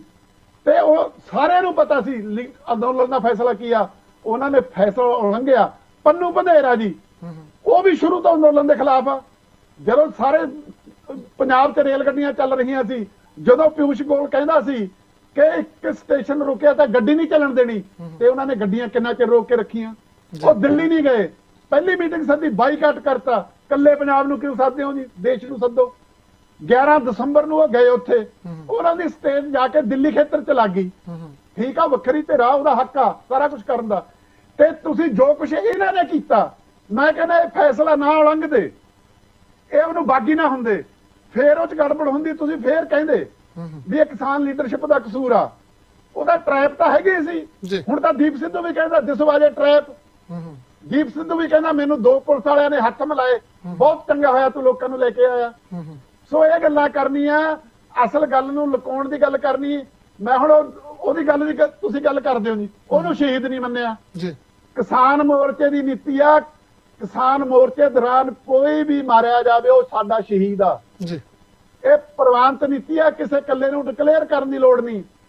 ਤੇ ਦੂਜੀ ਗੱਲ ਇਹ, ਉਹ ਗਾਜੀਪੁਰ ਬਾਰਡਰ ਵਾਲੇ ਆਏ, ਠੀਕ ਹੈ ਇਹਦੀ ਗੱਲ, ਉਹਨਾਂ ਦੀ ਸਭ ਤੋਂ ਪਹਿਲੀ ਜ਼ਿੰਮੇਵਾਰੀ ਗਾਜੀਪੁਰ ਬਾਰਡਰ ਵਾਲਿਆਂ ਦੀ ਆ ਨਾ ਜੀ। ਫੈਸਲਾ ਜੇ ਗਾਜੀਪੁਰ ਬਾਰਡਰ ਦਾ ਉਲੰਘਿਆ, ਜੇ ਉੱਥੇ ਕੋਈ ਘਟਨਾ ਵਾਪਰ ਗਈ, ਕਚੋਲਾ ਰਿਹਾ ਕੁਛ ਦਿਨ, ਕੀ ਉਹ ਟਰੈਕਟਰ ਉਲਟ ਕੇ ਮਾਰਿਆ ਗਿਆ ਮੁੰਡਾ ਜਾਂ ਗੋਲੀ ਨਾਲ ਮਾਰਿਆ ਗਿਆ? ਜਦੋਂ ਗੱਲ ਹੋ ਗਈ, ਕਿਸੇ ਨੇ ਸ਼ਹੀਦ ਮੰਨਣ ਤੋਂ ਉਹਨੂੰ ਇਨਕਾਰ ਨਹੀਂ ਕੀਤਾ। ਰੌਲਾ ਸਿਰਫ ਇੰਨਾ ਕੁ ਸੀ ਵੀ ਪੁਲਿਸ ਗੋਲੀ ਨਾਲ ਮਰਿਆ ਜਾਂ ਉਹ ਹੋ ਗਿਆ। ਜਦੋਂ ਕਲੀਅਰ ਹੋ ਗਿਆ, ਉਹਨਾਂ ਨੇ ਕਿਹਾ ਜੀ ਪੁਲਿਸ ਗੋਲੀ ਨਾਲ ਮਰਿਆ। ਸੋ ਇਸ ਕਰਕੇ ਇਹ ਜਿਹੜੀਆਂ ਗੱਲਾਂ ਨੇ ਨਾ ਜੀ, ਵੀ ਹਾਂ ਜੀ ਇੱਕ ਨੌਜਵਾਨਾਂ ਦੀ ਧਿਰਾ, ਦੱਸੋ ਕਿਹੜੀ ਜਥੇਬੰਦੀ ਹੈ ਇਹਨਾਂ ਦੀ? ਕੀ ਠੀਕ ਆ, ਬੰਦਿਆਂ ਦਾ ਰੋਲ ਆ। ਦੀਪ ਸਿੱਧੂ ਦਾ ਰੋਲ ਖਲਨਾਇਕ ਵਾਲਾ, ਲੱਖੇ ਦਾ ਰੋਲ ਬੇਵਰਿੰਗਾ। ਲੱਖਾ ਕਿਸਾਨ ਅੰਦੋਲਨ ਦੇ ਖਿਲਾਫ ਨਹੀਂ ਬੋਲਿਆ, ਲੀਡਰਸ਼ਿਪ ਖਿਲਾਫ ਨਹੀਂ ਬੋਲਿਆ, ਜੋ ਕਿਸੇ ਕਾਮਰੇਡ ਧਿਰ ਨਾਲ ਉਹਦੀ ਅਟਾਪਟੀ ਉੱਤੇ ਬੋਲਿਆ। ਤੇ ਲੱਖੇ ਨੂੰ ਉਹਨਾਂ ਨੇ ਹਮੇਸ਼ਾ ਹੀ ਕਿਹਾ ਵੀ ਲੱਖਾ ਠੀਕ ਆ ਸਾਡੇ ਨਾਲ ਆ। ਤੇ ਲੱਖੇ ਨੇ ਮਹਾਰਾਜ ਰੈਲੀ 'ਚ ਕੀ ਕਿਹਾ? ਅਸੀਂ ਵੱਖਰਾ ਸੱਦਾ ਨਹੀਂ ਦੇਵਾਂਗੇ। ਇਹਦਾ ਮਤਲਬ ਇਹੀ ਆ ਜਿਹੜਾ 26 ਨੂੰ ਦਿੱਤਾ ਉਹ ਗਲਤ ਸੀ। ਨੌਜਵਾਨੋ, ਕਿਸਾਨਾਂ ਨਾਲ ਜੁੜੋ, ਲੀਡਰਸ਼ਿਪ ਆ ਜਿਹੜਾ ਉਹਦਾ ਕਹਿਣਾ ਮੰਨੋ, ਉਹਦੇ ਫੈਸਲੇ 'ਚ ਚੱਲੋ। ਤੁਸੀਂ ਦੀਪ ਸਿੱਧੂ ਨੂੰ ਢਾਲ ਬਣਾ ਕੇ, ਆਪਣਾ ਲੱਖੇ ਨੂੰ ਢਾਲ ਬਣਾ ਕੇ, ਜਿਹੜਾ ਦੀਪ ਸਿੱਧੂ ਦਾ ਕਿਸਾਨ ਮੋਰਚੇ ਦੇ ਵਿਰੋਧੀ ਪ੍ਰਵਚਨ ਆ, ਲੀਡਰਸ਼ਿਪ ਦੇ ਵਿਰੋਧੀ ਪ੍ਰਵਚਨ ਆ, ਤੁਸੀਂ ਉਹਨੂੰ ਉਤਸ਼ਾਹਿਤ ਕਰ ਰਹੇ ਹੋ। ਜੇ ਉਹਨਾਂ ਨੇ ਨੌਜਵਾਨਾਂ ਨੂੰ ਕੀ ਹੈ ਜੀ, ਕੱਲੇ ਬਿਆਨ ਨੂੰ ਚੱਕ ਲਿਆ। ਸੰਯੁਕਤ ਮੋਰਚੇ ਦਾ ਫੈਸਲਾ ਕੀ ਸੀ? ਰਾਜੇਵਾਲ ਸਾਹਿਬ ਨੇ 2 ਦਿਨ ਪਹਿਲਾਂ ਭਾਸ਼ਣ ਦਿੱਤਾ, ਉਹ ਜਿਹੜੇ ਟਰੈਕਟਰਾਂ ਨੂੰ ਮੋਡੀਫਾਈ ਕਰਾ ਰਹੇ ਹੋ, ਅਸੀਂ ਕੋਈ ਹਮਲਾ ਨਹੀਂ ਕਰਨਾ, ਅਸੀਂ ਟਕਰਾਅ ਨਹੀਂ ਪੈਣਾ। ਇਹਨਾਂ ਨੂੰ ਰਾਜੇਵਾਲ ਦੇ ਭਾਸ਼ਣ ਤਾਂ ਦਿਸ ਨਹੀਂ ਰਹੇ। ਜਿਹਨੇ ਕਿਹਾ ਸੀ ਅਸੀਂ ਰਿੰਗ ਰੂਟ ਬਦਲਿਆ ਕਿਉਂਕਿ ਟਕਰਾਅ ਪੈਦਾ ਹੁੰਦਾ, ਤੇ ਉਹਨੇ ਇਹ ਵੀ ਕਿਹਾ ਸੀ 72 ਘੰਟੇ ਪਰੇਡ ਚੱਲੂ। ਇਹਨਾਂ ਨੂੰ ਉਹਦੇ ਤਾਂ ਵਿਸ਼ਵਾਸ ਨਹੀਂ। ਜਿਹੜਾ ਦਿੱਲੀ ਪੁਲਿਸ ਨੇ ਇੱਕ ਪ੍ਰੈਸ ਬਿਆਨ ਦਿੱਤਾ, ਅਸੀਂ ਸਿਰਫ 5000 ਟਰੈਕਟਰ ਦੀ ਇਜਾਜ਼ਤ ਦਿੱਤੀ ਆ, ਤੇ ਹੁਣ ਵੀ ਉੱਥੇ 70000 ਜਿਹੜਾ ਟਰੈਕਟਰ ਆ ਉਹ ਕਿਸਾਨ ਮੋਰਚੇ ਵੱਲੋਂ ਰੂਟ ਸੀ ਉਹ ਤੇ ਗਿਆ। ਸੋ ਤੁਸੀਂ ਲੀਡਰਸ਼ਿਪ ਤੇ ਭਰੋਸਾ ਨਹੀਂ ਕਰਦੇ। ਤੁਹਾਨੂੰ ਪੁਲਿਸ ਦਾ ਬਿਆਨ ਠੀਕ ਲੱਗਦਾ, ਤੁਹਾਨੂੰ ਦੀਪ ਕਹਿੰਦਾ ਉਹ ਠੀਕ ਲੱਗਦਾ। ਸੋ ਮੈਂ ਕਹਿੰਦਾ ਵੀ ਆਪਣੇ ਆਪ ਨੂੰ ਮੁੜ ਸੋਚੋ, ਸਮੁੱਚਤਾ 'ਚ ਦੇਖੋ ਸਾਰੇ ਮਸਲੇ ਨੂੰ ਨਾ ਜੀ, ਇੱਕ ਦੂਜੇ ਦਾ ਰਿਲੇਸ਼ਨ ਕੀ ਉਹ ਦੇਖੋ। ਸੋ ਕਦੇ ਤੁਸੀਂ ਕਹਿੰਦੇ ਕਲਾ ਵਰਤ ਗਈ, ਕਦੇ ਕਹਿੰਦੇ ਸੰਗਤ ਦਾ ਫੈਸਲਾ ਹੋ ਗਿਆ, ਹੁਣ ਤੁਸੀਂ ਕਹਿੰਦੇ ਨੌਜਵਾਨਾਂ ਦੇ ਜਜ਼ਬਾਤ ਹੋ ਗਏ। ਸਾਰਾ ਤੁਹਾਡਾ ਪ੍ਰਵਚਨ ਆ ਜਿਹੜਾ ਲੀਡਰਸ਼ਿਪ ਵਿਰੋਧੀ ਆ। ਫਿਰ ਇਹ ਕਹਿਣ ਦਾ ਕੀ ਮਤਲਬ ਰਹਿ ਗਿਆ? ਹਾਂ ਜੀ ਕਿਸਾਨ ਅੰਦੋਲਨ ਆ, ਇਹਦਾ ਅੱਡ ਪ੍ਰਵਚਨ ਆ, ਉਹਨੂੰ ਮੰਨੋ। ਜੇ ਉਹਨੂੰ ਮੰਨ ਕੇ ਚੱਲੋਗੇ ਠੀਕ ਆ, ਤੁਹਾਡਾ ਅੱਡ ਪ੍ਰਵਚਨ ਆ, ਤੁਸੀਂ ਅੱਡ ਮੋਰਚਾ ਲਾ ਲਓ ਜੀ। ਮਾਲੀ ਸਾਹਿਬ ਥੋੜਾ ਸ਼ਾਰਟ 'ਚ ਰੱਖਿਓ ਜੀ, ਤੁਸੀਂ ਵੀ ਥੋੜਾ ਸੰਖੇਪ 'ਚ ਰੱਖੋ ਜੀ, ਕਿਉਂਕਿ ਆਪਣੇ ਲਾਈਨਾਂ ਸਾਰੀਆਂ ਬਿਜ਼ੀ ਆ। ਇਸ ਪ੍ਰੋਗਰਾਮ ਦੇ ਹਿੱਸੇ ਨੂੰ ਸਪਾਂਸਰ ਕਰ ਰਹੇ ਜੀ ਪੰਕਜ ਸਪਰਾ ਹੋਣੀ। ਉਹਨਾਂ ਦੇ ਕੋਲ ਮਿਸੀਸਾਗਾ ਦੇ ਵਿੱਚ ਜਿਹੜਾ ਸਕੇਅਰ ਵਨ ਦੇ ਕੋਲ ਬਿਲਕੁਲ ਨਾਲ ਜੀ ਕੋਂਡੋ ਆਏ ਆ ਜੀ। ਬਹੁਤ ਛੇਤੀ ਉਹਨਾਂ ਦੀ ਜਿਹੜੀ ਬੁਕਿੰਗ ਸ਼ੁਰੂ ਹੋ ਰਹੀ ਆ 459 ਤੋਂ, ਤੇ ਕਲੋਜ਼ਿੰਗ 2027 ਦੇ ਵਿੱਚ ਆ। ਫ੍ਰੀ ਅਸਾਈਨਮੈਂਟ ਆ, ਤੁਸੀਂ ਕਾਲ ਕਰ ਸਕਦੇ ਹੋ। ਪੰਕਜ ਸਪਰਾ ਉਹਨਾਂ ਨੂੰ ਰੀਮੈਕਸ ਰਿਐਲਿਟੀ ਨਾਲ ਕੰਮ ਕਰਦੇ। 416 722 2325 ਤੇ ਚੱਲਦੇ ਆਪਾਂ ਨੈਕਸਟ ਕਾਲ ਤੇ। ਮੈਂ ਬੇਨਤੀ ਕਰਦਾ ਜੀ ਸ਼ਾਰਟ ਦੇ ਵਿੱਚ ਰੱਖਿਓ, ਤੇ ਮਾਲਵਿੰਦਰ ਜੀ ਤੁਸੀਂ ਵੀ ਜਵਾਬ ਥੋੜਾ ਸ਼ਾਰਟ 'ਚ ਰੱਖਿਓ, ਆਪਾਂ ਵੱਧ ਤੋਂ ਵੱਧ ਕਾਲਾਂ ਔਨ 에ਅਰ ਕਰ ਸਕੀਏ। ਹਾਂਜੀ ਸਵਾਗਤ ਹੈ ਜੀ। ਪਰ ਉਹਨਾਂ ਨੇ 33 ਗੱਲ ਹੀ ਬਹੁਤ ਵੱਡੀ ਕਹਿਤੀ ਸੀ ਜੀ, ਉਹਦਾ ਵਿਆਖਿਆ ਜਵਾਬ ਦੇਣੀ ਪੈਣੀ ਜੀ ਜੀ ਬਿਲਕੁਲ ਜੀ। ਹਾਂਜੀ 33 31 ਸਵਾਗਤ ਹੈ ਵੀਰ ਜੀ, ਸ਼ਾਰਟ ਦੇ ਵਿੱਚ ਰੱਖਿਆ। ਹਾਂਜੀ ਵੀਰ ਜੀ ਸਤਿ ਸ੍ਰੀ ਅਕਾਲ ਜੀ। ਸਤਿ ਸ਼੍ਰੀ ਅਕਾਲ ਜੀ। ਇਹ ਵੀਰ ਜੀ ਨੂੰ ਵੀ ਸਤਿ ਸ੍ਰੀ ਅਕਾਲ। ਵੀਰ ਜੀ ਦੇਖੋ, ਜਦੋਂ ਤੋਂ ਨਾ ਆਪਣਾ ਮੋਰਚਾ ਸ਼ੁਰੂ ਹੋਇਆ ਆਪਣਾ ਜੀ, ਇਹ ਆਪਣੇ ਇਹਨਾਂ ਨੇ ਪਹਿਲੀ ਗੱਲ ਇਹਨਾਂ ਦੀ ਸੀ ਵੀ ਅਸੀਂ ਸ਼ਾਂਤਮਈ ਰੱਖਣਾ ਜੀ। ਦੂਸਰਾ ਸੀ ਇਹਨਾਂ ਦਾ 3 ਬਿੱਲਾਂ ਤੇ MSP ਤੇ ਜੀ। ਤੇ ਵੀਰੇ ਜੋ 26 ਤੋਂ ਹੋਇਆ ਆਪਣੇ ਬਹੁਤ ਗਲਤ ਹੋਇਆ। ਔਰ ਉਹਨੇ ਜਿੱਦਾਂ ਨਾ ਸ਼ਹੀਨ ਬਾਗ ਦਾ ਆਪਣਾ ਮੋਰਚਾ ਸੀਗਾ ਆਪਣੇ, ਪਹਿਲਾਂ ਇਹਨਾਂ ਨੇ ਇੱਕ ਜਾਟਾਂ ਨੇ ਵੀ ਕੀਤਾ ਹਰਿਆਣੇ 'ਚ ਹੀ, ਉਹਨਾਂ ਨੇ ਕਰਕੇ ਰੱਖ ਦਿੱਤੇ ਸੀ ਤਬਾਹ। ਤੁਹਾਨੂੰ ਵੀ ਖੇਡ ਦੇਣਾ ਸੀ। ਉਹ ਆਪਣੇ ਡਕੈਤ ਸਾਹਿਬ ਦੀ ਹਿੰਮਤ ਕਰ ਲਓ ਜਾਂ ਤੁਹਾਡੀ ਹਿੰਮਤ ਕਰ ਲਓ, ਉੱਥੇ ਤੁਸੀਂ ਬੈਠੇ ਰਹੇ, ਦੁਆਰਾ ਪੈਰੀ ਆ ਗਿਆ ਵੀਰ ਜੀ। ਤੇ ਦੇਖੋ ਹਰੇਕ ਦੀ ਇਹ ਤੁਹਾਡੀ ਪਹਿਲਾਂ ਤੋਂ ਵੀ ਧਾਰਮਿਕ ਔਰ ਰਾਜਨੀਤਿਕ ਲੋਕਾਂ ਨੂੰ ਅਸੀਂ ਲਾਗੇ ਨਹੀਂ ਆਉਣ ਦੇਣਾ। ਦੇਖੋ ਆਪਣੇ 2 ਹਿਸਟੋਰੀਅਨ ਬਹੁਤ ਵੱਡੇ ਆਪਣੇ ਆਪ ਨੂੰ ਗਿਣਦੇ ਆਪਣੇ, ਉਹ ਨਿਹੰਗਾਂ ਨੂੰ ਸ਼ਰੇਆਮ ਸਟੇਜ ਤੋਂ ਪਹਿਲੀ ਗੱਲ ਦੇਖੋ ਜੀ, ਸਰਕਾਰ ਦੀ ਪਾਲਿਸੀ ਤੁਹਾਡੀ ਸਟੇਜ ਲੱਗੀ ਆ, ਤੁਹਾਡੀ ਸਟੇਜ ਦੇ ਮੋਹਰੇ ਲਿਆ ਕੇ ਦਿੱਲੀ ਦੇ ਇਲਾਕੇ ਦੇ ਵਿੱਚ ਜਿਹੜਾ ਤੁਸੀਂ ਨਾਂ ਲੈ ਰਹੇ ਆਪਣੇ ਪੁੰਨੂ ਹੋਣਾ ਦਾ ਜੀ, ਵਧੇਰ ਹੋਣਾ ਦਾ ਜੀ, ਉਹਨਾਂ ਦੇ ਮੋਹਰੇ ਤੁਹਾਡੇ ਲਿਆ ਕੇ ਦਿੱਲੀ ਦੇ ਇਲਾਕੇ ਦੇ ਵਿੱਚ ਉਹਨਾਂ ਨੂੰ ਬਿਠਾਇਆ। ਔਰ ਨਿਹੰਗ ਸਿੰਘਾਂ ਨੂੰ ਵੀ ਉਹ ਹਿਸਟੋਰੀਅਨ ਜਿਹੜੇ ਆ ਸ਼ਰੇਆਮ ਸਟੇਜ ਤੋਂ ਉਕਸਾਉਂਦੇ ਰਹੇ ਵੀ ਜਦੋਂ ਹੱਲਾ ਹੋਇਆ ਦਿੱਲੀ ਤੇ ਤੁਸੀਂ ਮੋਹਰੇ ਲੱਗੋਗੇ। ਉਹਨਾਂ ਨੂੰ ਵੀ ਭਲੇ ਮਾਨਸਾਂ ਨੂੰ ਉਕਸਾਉਂਦੇ ਰਹੇ। ਔਰ ਇਹਨਾਂ ਨੇ ਪੂਰਾ ਉਹਨੂੰ ਰਾਜਨੀਤਿਕ ਔਰ ਧਾਰਮਿਕ ਰੰਗਤ ਦੇਣ ਦੀ ਸ਼ੁਰੂਆਤ ਕੀਤੀ ਸੀ। ਔਰ ਇਹਨਾਂ ਨੇ 26 ਨੂੰ ਕਰ ਵੀ ਦੇਣਾ ਸੀ। ਚਲੋ ਜਿੰਨਾ ਨੁਕਸਾਨ ਹੋ ਗਿਆ ਉਹ ਵੀ ਆਪਾਂ ਚੱਲ ਲਓ, ਹੈ ਠੀਕ ਆ ਜੀ, ਉਹ ਗਲਤ ਹੋਇਆ, ਜੋ ਵੀ ਹੋਇਆ ਨਹੀਂ ਹੋਣਾ ਚਾਹੀਦਾ ਸੀ। ਉਸ ਤੋਂ ਬਾਅਦ ਵੀਰੇ ਇਹਨਾਂ ਨੇ ਸਿੱਖਾਂ 'ਚ ਕਾਮਰੇਡਾਂ 'ਚ ਵੰਡ ਪਾਉਣ ਦੀ ਸ਼ੁਰੂ ਮਾਫ ਨਾ ਕੀਤੀ। ਕਰੋ, ਸਵਾਲ ਕਰੋ ਵੀਰ ਜੀ, ਕਿਉਂਕਿ ਆਪਣੇ ਕੋਲ ਸਮਾਂ ਥੋੜਾ ਤਾਂ ਲੈਣਾ, ਸਾਰੀਆਂ ਮਿੰਟ 20 ਰਹਿ ਗਏ ਜੀ। ਇੱਕ ਮਿੰਟ ਵੀਰੇ, ਦੇਖੋ ਵੀਰੇ ਬਾਅਦ 'ਚ ਇਹਨਾਂ ਨੇ ਕਾਮਰੇਡਾਂ ਸਿੱਖਾਂ 'ਚ ਨਾ ਵੰਡ ਪਾਉਣ ਦੀ ਕੋਸ਼ਿਸ਼ ਕੀਤੀ। ਨਾ ਕਿ ਕਿਸਾਨਾਂ ਦਾ ਮੋਰਚਾ, ਨਾ ਕਿ ਕਾਮਰੇਡਾਂ ਦਾ ਜਾਂ ਸਿੱਖਾਂ ਦਾ ਜਾਂ ਹੋਰ ਕਿਸੇ ਦਾ ਨਹੀਂ, ਨਾ ਖਾਲਸਤਾਨੀਆਂ ਦਾ। ਹਾਂ ਵੀਰੇ ਜੀ, ਆਪਣੇ ਲੱਖਾਂ ਠੀਕ ਹੈ ਨੌਜਵਾਨਾਂ ਨੂੰ ਆਪਣੇ ਉਹਦੇ ਮੁੰਡੇ 'ਚ ਹਿੰਮਤ ਆ, ਉਹਨੇ ਕੋਈ ਕ੍ਰਿਮੀਨਲ ਨਹੀਂ ਕੀਤਾ, ਉਹ ਪੰਜਾਬ 'ਚ ਰਹਿ ਕੇ ਵੀ ਹਨਾ ਬੜੀ ਸੇਵਾ ਕਰ ਸਕਦਾ। ਤੁਸੀਂ ਕੋਸ਼ਿਸ਼ ਨਾ ਕਰੋ ਕਿ ਉਹਨੂੰ ਦਿੱਲੀ ਲਾਉਣਾ। ਦਿੱਲੀ ਕੱਲ ਨੂੰ ਉਹਨੂੰ ਫੜ ਲਿਆ ਏਜੰਸੀਆਂ ਨੇ, ਉਹ ਕੱਲ ਨੂੰ ਤੁਹਾਨੂੰ ਪੰਗਾ ਪਊਗਾ, ਛਡਾਓ ਜਾਂ ਨਾ, ਜੇ ਨਾ ਛਡਾਓਗੇ ਤਾਂ ਵੀ ਤੁਹਾਨੂੰ ਪੰਗਾ ਹੈ। ਇਹਨੂੰ ਸ਼ਾਂਤਮਈ ਰੱਖੋ। ਦੂਸਰਾ ਵੀਰੇ ਇਹਨੂੰ ਰਾਜਨੀਤਿਕ ਲੋਕਾਂ ਤੋਂ ਨਾ ਧਾਰਮਿਕ ਲੋਕਾਂ ਤੋਂ ਬਚਾਓ। ਉਹਨਾਂ ਨੇ ਹਰ ਹਾਲਤ 'ਚ ਆਉਣਾ। ਤੁਹਾਡਾ ਇੰਡੀਆ ਲੈਵਲ ਤੇ ਆ, ਤੁਹਾਡਾ ਇਹ ਪੰਜਾਬ ਦਾ ਜਾਂ ਸਿੱਖਾਂ ਦਾ ਨਹੀਂਗਾ। ਤੁਹਾਡੇ ਅੱਗੇ ਇਹ ਰਿਕੁਐਸਟ ਆ, ਇਹਨੂੰ ਬਚਾਓ ਧਾਰਮਿਕ ਲੋਕਾਂ ਤੋਂ, ਰਾਜਨੀਤਿਕ ਅੱਗੇ ਜਿੱਦਾਂ ਵੀਰ ਜੀ ਬਚਾਇਆ ਤੁਸੀਂ। ਮਿਹਰਬਾਨੀ। ਧੰਨਵਾਦ। ਸੁਝਾਅ ਹੀ ਸੀਗਾ ਜੀ ਤੁਹਾਡਾ। ਚੱਲਦੇ ਨੈਕਸਟ ਕਾਲ ਤੇ। ਹਾਂਜੀ 2156 ਸਵਾਗਤ ਹੈ ਜੀ। ਹਾਂਜੀ ਸਤਿ ਸ੍ਰੀ ਅਕਾਲ ਜੀ। ਦੇਖੋ ਜੀ ਕੁਛ ਹੱਦ ਤੱਕ ਤਾਂ ਇਹ ਜੋ ਕਹਿ ਰਹੇ ਆ ਇਹ ਵੀ ਠੀਕ ਕਹਿ ਰਹੇ ਆ। 26 ਜਨਵਰੀ ਤੇ ਸਿਚੁਏਸ਼ਨ ਇਦਾਂ ਦੀ ਹੋ ਗਈ ਸੀ, ਜੇ ਟਕੇਤ ਸਾਹਿਬ ਮੌਕੇ ਤੇ ਖੜੇ ਨਾ ਹੁੰਦੇ, ਉਹਨਾਂ ਦੇ ਬੰਦੇ ਸਟੈਂਡ ਨਾ ਲੈਂਦੇ ਤਾਂ ਮੋਰਚਾ ਆਲਮੋਸਟ ਉਹਨਾਂ ਨੇ ਟਿਕਾਣੇ ਲਾ ਦੇਣਾ ਸੀ ਕਿ ਇਹ ਬਚ ਗਏ ਆ ਟਕੇਤ ਸਾਹਿਬ ਦੀ ਵਜ੍ਹਾ ਦੇ ਨਾਲ। ਹੁਣ ਇਹ ਆ ਅਸੀਂ ਰੋਜ਼ ਇਹ ਸੁਣਦੇ ਆ ਉਹ ਦੀਪ ਸਿੱਧੂ ਜੀ, ਕਾਮਰੇਡ ਜੀ, ਧਾਮੇਰੀ, ਇਹਨਾਂ ਗੱਲਾਂ ਨੂੰ ਅਸੀਂ ਬੰਦ ਕਰੀਏ। ਸਾਰੀਆਂ ਮੋਦੀ ਸੁਣ ਰਿਹਾ ਆ, ਉਹਨੂੰ ਪਤਾ ਅਸੀਂ ਪਾੜ ਚੁੱਕੇ ਆ, ਸਾਡੀ ਕਿਸੇ ਨਾਲ ਬਣਦੀ ਨਹੀਂ, ਅਸੀਂ ਕਿਸੇ ਦਾ ਕੀ ਵਿਗਾੜ ਲਵਾਂਗੇ। ਇਹਨਾਂ ਨੂੰ ਗੱਲਾਂ ਨੂੰ ਸ਼ਾਂਤੀ ਕੀਤਾ। ਕੋਈ ਬੰਦਾ ਇਸ ਗੱਲ ਤੇ ਬਿਲਕੁਲ ਗੱਲ ਨਾ ਕਰੇ, ਭੋਗ ਪਾ ਦਿਓ। ਇਹ ਸਿਰਫ ਦੇਖੋ ਅਸੀਂ ਹੁਣ ਕਰਨਾ ਕੀ ਆ। ਹੁਣ ਜੇ ਤੁਸੀਂ ਗਾਹ ਕਰਨਾ, ਜੋ ਕਿ ਮੈਂ ਇਹ ਕਹਿਣਾ, ਕੋਈ ਵੀ ਤੁਸੀਂ ਪਾਰਲੀਮੈਂਟ ਦਾ ਘਰਾਓ ਕਰਨਾ, ਕੁਛ ਵੀ ਕਰਨਾ, ਸ਼ਾਂਤੀ ਪੂਰਵਕ ਕਰੋ। ਸਭ ਤੋਂ ਮੋਹਰੇ ਲੀਡਰ ਹੋਣ, ਉਹ ਰਾਸਤਾ ਦਿਖਾਉਂਦੇ ਜਾਣ, ਲੋਕ ਮਗਰ ਰਾਸਤੇ ਜਾਂਦੇ ਰਹਿਣ। ਜਿਹੜੇ ਲੀਡਰਾਂ ਦੇ ਮਗਰ ਨਾ ਜਾਊਗਾ ਉਹ ਆਪਣਾ ਆਪ ਜ਼ਿੰਮੇਵਾਰ ਵਾ। ਉਸ ਰਾਸਤੇ ਤੇ ਤੁਰਨਗੇ, ਜੇ ਰਾਸਤੇ ਤੇ ਮੋਹਰੇ ਤੁਸੀਂ ਹੋਵੋਗੇ, ਤੁਸੀਂ ਮੋਹਰੇ ਤੁਰਨਾ, ਝੰਡੇ ਫੜ ਕੇ ਕਿਸਾਨੀ ਦੇ। ਉਹ ਇੱਧਰ ਨੂੰ ਕੋਈ ਮੋਹਰੇ ਨਹੀਂ ਸੀਗਾ, ਨਾ ਦੀਪੂ ਮੋਹਰੇ ਸੀਗਾ, ਆਹ ਮਾਰੇ ਲੋਕ ਚਲੇ ਗਏ ਆ। ਇਸ ਕਰਕੇ ਨੁਕਸਾਨ ਹੋਇਆ। ਉਹ ਜੋ ਕੁਝ ਵੀ ਕੀਤਾ ਗੌਰਮੈਂਟ ਉਹ ਤੋਂ ਬਹੁਤ ਖਿਲਾਫ ਆ। ਉਹ ਧਾਰਮਿਕ ਹੋ ਜਾਂਦਾ, ਉਹਦੇ ਵਿੱਚ ਹਰਿਆਣੇ ਵਾਲਿਆਂ ਦਾ ਕੋਈ ਨਹੀਂ ਹੈ, ਸਿਰਫ ਸਿੱਖਾਂ ਦਾ ਜੁੜ ਜਾਂਦਾ। ਇਸ ਕਰਕੇ ਉਹ 'ਚ ਫੁੱਟ ਪੈਣ ਦਾ ਕਾਰਨ ਬਣੇ ਆ। ਮੋਰਚੇ ਨੂੰ ਢਾਹ ਲੱਗੀ ਆ। ਪਰ ਇੱਕ ਇਹ ਆ ਵੀ ਉੱਥੇ ਅਸੀਂ ਪਾਣੀਆਂ ਪੂਣੀਆਂ ਦਾ ਮਸਲਾ ਨਾ ਪਾਈਏ, ਜਿੱਦਾਂ ਦੀਪ ਕਹਿੰਦਾ, ਉਹਦੇ ਨਾਲ ਹਰਿਆਣੇ ਵਾਲੇ ਟੁੱਟ ਜਾਣੇ ਆ। ਅਸੀਂ ਇਕੱਲੇ ਕੁਛ ਨਹੀਂ ਕਰ ਸਕਦੇ। ਹਰ ਇੱਕ ਗੱਲ ਉਹ ਕਰੋ ਸਾਡਾ ਹਰਿਆਣੇ ਨਾਲ ਸਾਥ ਬਣਿਆ ਰਹੇ। ਓਕੇ ਜੀ, ਸਤਿ ਸ਼੍ਰੀ ਅਕਾਲ। ਧੰਨਵਾਦ ਜੀ, ਧੰਨਵਾਦ। ਬਿਲਕੁਲ ਜੀ, ਇਹ ਵੀ ਸੁਝਾਅ ਹੀ ਸੀਗਾ। ਆਪਾਂ ਕਾਲ ਹੋਰ ਲੈ ਲਈਏ, ਇਕੱਠਾ ਜਵਾਬ ਦੇ ਦਿਓ ਤੁਸੀਂ। ਹਾਂਜੀ 9806 ਸਵਾਗਤ ਹੈ ਵੀਰ, ਸ਼ਾਰਟ 'ਚ ਰੱਖਿਓ। ਹਾਂਜੀ ਹਾਂਜੀ ਸਤਿ ਸ਼੍ਰੀ ਅਕਾਲ ਭਾਜੀ। ਮੈਂ ਤਾਂ ਕਹਿੰਦਾ 84 ਵੇਲੇ ਵੀ ਨਾ ਰੌਲਾ ਜ਼ਿਆਦਾ ਪਾਇਆ ਵੀ ਕਾਮਰੇਡ ਬੋਲਦੇ ਨਹੀਂ। ਚੰਗੇ ਮੁੰਡੇ ਵੀ ਬਹੁਤ ਸੀਗੇ ਸਾਡੇ ਕੋਲ, ਨਾ ਆ ਗਿਣਤੇ ਨਾ ਵੀ ਮੈਂ ਲੈ ਸਕਦਾ, ਪਰ ਲੈਣੇ ਨਹੀਂ ਮੀਡੀਆ ਤੇ। ਉਹਨਾਂ ਨੇ ਪਹਿਲਾਂ ਮੁੰਡਿਆਂ ਨਾਲ ਰਹਿੰਦੇ ਹੁੰਦੇ ਸੀਗੇ, ਉਧਰੋਂ ਵੀ ਲੁੱਟ ਖੋ ਕੀਤੀ, ਜਦੋਂ ਡਾਂਗ ਫੇਰ ਲੱਗੀ ਤਾਂ ਟਾਊਟ ਬਣ ਗਏ। ਮੁੰਡੇ ਵੀ ਉਹਨਾਂ ਨੇ ਮਰਾਏ, ਕਹਿਣ ਦਾ ਮਤਲਬ। ਪਰ ਕਾਮਰੇਡਾਂ ਦੇ ਨਾਂ ਸਿੱਟ ਦਿੰਦੇ ਲਾ ਕੇ ਪਈ ਨੇ, ਚੋਪਰਾ ਜਾਂ ਬੋਲੇ ਆ, ਮਤਲਬ ਉਹ ਧਰਮ ਦੇ ਨਾਂ ਤੇ ਗੁੰਡਾਗਰਦੀ ਉਹਨਾਂ ਨੇ ਉਦੋਂ ਵੀ ਕੀਤੀ ਸੀ। ਹੁਣ ਵੀ ਉਹੀ ਬੰਦੇ ਜਿਹੜੇ ਗੁੰਡਾਗਰਦੀ ਕਰਨਾ ਚਾਹੁੰਦੇ, ਦੀਪ ਵਰਗੇ, ਜਦੋਂ ਗੁੰਡਾਗਰਦੀ ਕਰਨੀ ਇਹਨੂੰ ਧਰਮ ਦੇ ਨਾਲ ਜੋੜ ਦੋ। ਤੇ ਮਤਲਬ ਤੁਹਾਨੂੰ ਕਲੀਨ ਚਿੱਟ ਮਿਲਣੇ ਦਾ ਆਸਰਾ ਹੋ ਜਾਂਦਾ ਹੈ, ਜੋ ਸਿੱਧੂ ਨੇ ਕੀਤਾ ਕਹਿਣ ਦਾ ਮਤਲਬ। ਬਾਕੀ ਮਾਲਵਿੰਦਰ ਭਾਈ ਨੂੰ ਮੈਂ ਤਾਂ ਥੈਂਕ ਯੂ ਕਰਦਾ, ਤੁਸੀਂ ਬੋਲੇ ਆ, ਅੱਗੇ ਬੋਲਣਾ ਪੈਣਾ ਤੁਹਾਨੂੰ, ਜੇ ਨਹੀਂ ਬੋਲੂਗੇ ਤੁਹਾਨੂੰ ਇਹਨਾਂ ਲੋਕਾਂ ਨੇ ਢਾਲਣਾ ਆ। ਥੈਂਕ ਯੂ ਤੁਹਾਡਾ ਬਹੁਤ ਬਹੁਤ। ਧੰਨਵਾਦ ਜੀ। ਬਿਲਕੁਲ ਜੀ, ਚੱਲਦੇ ਆਪਾਂ WhatsApp ਕਾਲ ਤੇ ਵੀ। ਹਾਂਜੀ ਵੀਰ 0706 ਸਵਾਗਤ ਹੈ ਜੀ। ਹਾਂਜੀ ਬਾਈ ਜੀ, ਸਤਿ ਸ੍ਰੀ ਅਕਾਲ। ਸਤਿ ਸ੍ਰੀ ਅਕਾਲ ਜੀ। ਬਾਈ ਜੀ ਐ ਉੱਚੀ ਉੱਚੀ ਬੋਲ ਕੇ ਤਾਂ ਨਹੀਂ ਤੁਸੀਂ ਦਬਾ ਸਕਦੇ ਹੈ ਨਾ ਦੀਪ ਸਿੱਧੂ ਨੂੰ, ਵੀ ਜਿੱਥੇ ਆ ਕੇ ਮੈਂ ਤੁਹਾਨੂੰ ਦੱਸਦਾ, ਅਸੀਂ ਦੀਪ ਸਿੱਧੂ ਦੇ ਨਾਲ ਖੜੇ ਆ, ਉਸੇ ਨੂੰ ਸਪੋਰਟ ਕਰਦੇ ਆ। ਔਰ ਲੱਖਾਂ ਨੇ ਜੇ ਕਿਸਾਨਾਂ ਨੂੰ ਸਹੀ ਕਿਹਾ, ਆਗੂਆਂ ਨੂੰ ਸਹੀ ਕਿਹਾ, ਕਿਸਾਨ ਆਗੂਆਂ ਨੂੰ, ਤਾਂ ਉਹਨੇ ਦੀਪ ਨੂੰ ਵੀ ਗਲਤ ਨਹੀਂ ਕਿਹਾ। ਆਪਣੇ ਕੋਲੋਂ ਗੱਲਾਂ ਬਣਾ ਕੇ ਇੱਥੇ ਸਿੱਟੋ ਵੀ ਲੱਖਾ ਹੋ ਰਿਹਾ ਤੇ ਦੀਪ ਹੋ ਰਿਹਾ, ਦੀ ਕੋਈ ਸੋਚ ਹੈ ਇਸ ਵੇਲੇ ਕੱਢਦੇ ਹੋ ਦਿਮਾਗ ਚੋਂ। ਅਸੀਂ ਦੀਪ ਦੇ ਨਾਲ ਖੜੇ ਆ, ਜਿੰਨਾ ਵੀ ਜ਼ੋਰ ਲਾਵਾਂਗੇ ਵੱਧ ਤੋਂ ਵੱਧ ਵੀ ਦੀਪ ਦੇ ਨਾਲ ਹੀ ਚੱਲੂ ਕੰਮ। ਧੰਨਵਾਦ ਵੀਰ ਜੀ, ਧੰਨਵਾਦ ਜੀ। ਬਿਲਕੁਲ ਜੀ, ਤੁਹਾਡੇ ਵਿਚਾਰ ਆਪੋ ਆਪਣੇ ਵਿਚਾਰ ਆ ਤੁਹਾਡੇ। ਧੰਨਵਾਦ, ਤੁਸੀਂ ਕਾਲ ਕੀਤੀ ਹੈ ਜੀ। ਹਾਂਜੀ 2770 ਸਵਾਗਤ ਹੈ ਵੀਰ ਜੀ। ਹੈਲੋ ਸਤਿ ਸ਼੍ਰੀ ਅਕਾਲ ਜੀ। ਸਤਿ ਸ਼੍ਰੀ ਅਕਾਲ ਜੀ। ਸਤਿ ਸ਼੍ਰੀ ਅਕਾਲ ਵੀਰ ਜੀ। ਹਾਂਜੀ ਭਾਈ ਸਾਹਿਬ, ਜਿਹੜੀ ਇਹ ਸਟੇਟਮੈਂਟ ਦੇ ਰਹੇ ਆ, ਇਹਨਾਂ ਦੀ ਆਪਦੀ ਪਰਸਨਲ ਨਿੱਜੀ ਸਟੇਟਮੈਂਟ ਹੈ ਜਾਂ ਸੰਯੁਕਤ ਮੋਰਚੇ ਦੀ ਸਟੇਟਮੈਂਟ ਹੈ? ਜਿਹੜੀ ਇਹ ਨੌਜਵਾਨਾਂ ਨੂੰ ਜਾਂ ਜਿਹੜੇ ਹੋਰ ਕਿਸਾਨ ਆਗੂ ਹੈ ਲੱਗੇ ਆ ਕਿ ਭੰਡਣ ਲੱਗੇ, ਬਦਨਾਮ ਕਰਨ ਲੱਗੇ, ਇਹਨਾਂ ਦਾ ਪਰਸਨਲ ਹੈ ਜਾਂ ਕਿਸਾਨ ਮੋਰਚੇ ਦੀ? ਇਹ ਪੁੱਛਣਾ ਚਾਹੁੰਦਾ ਜੀ। ਧੰਨਵਾਦ ਜੀ।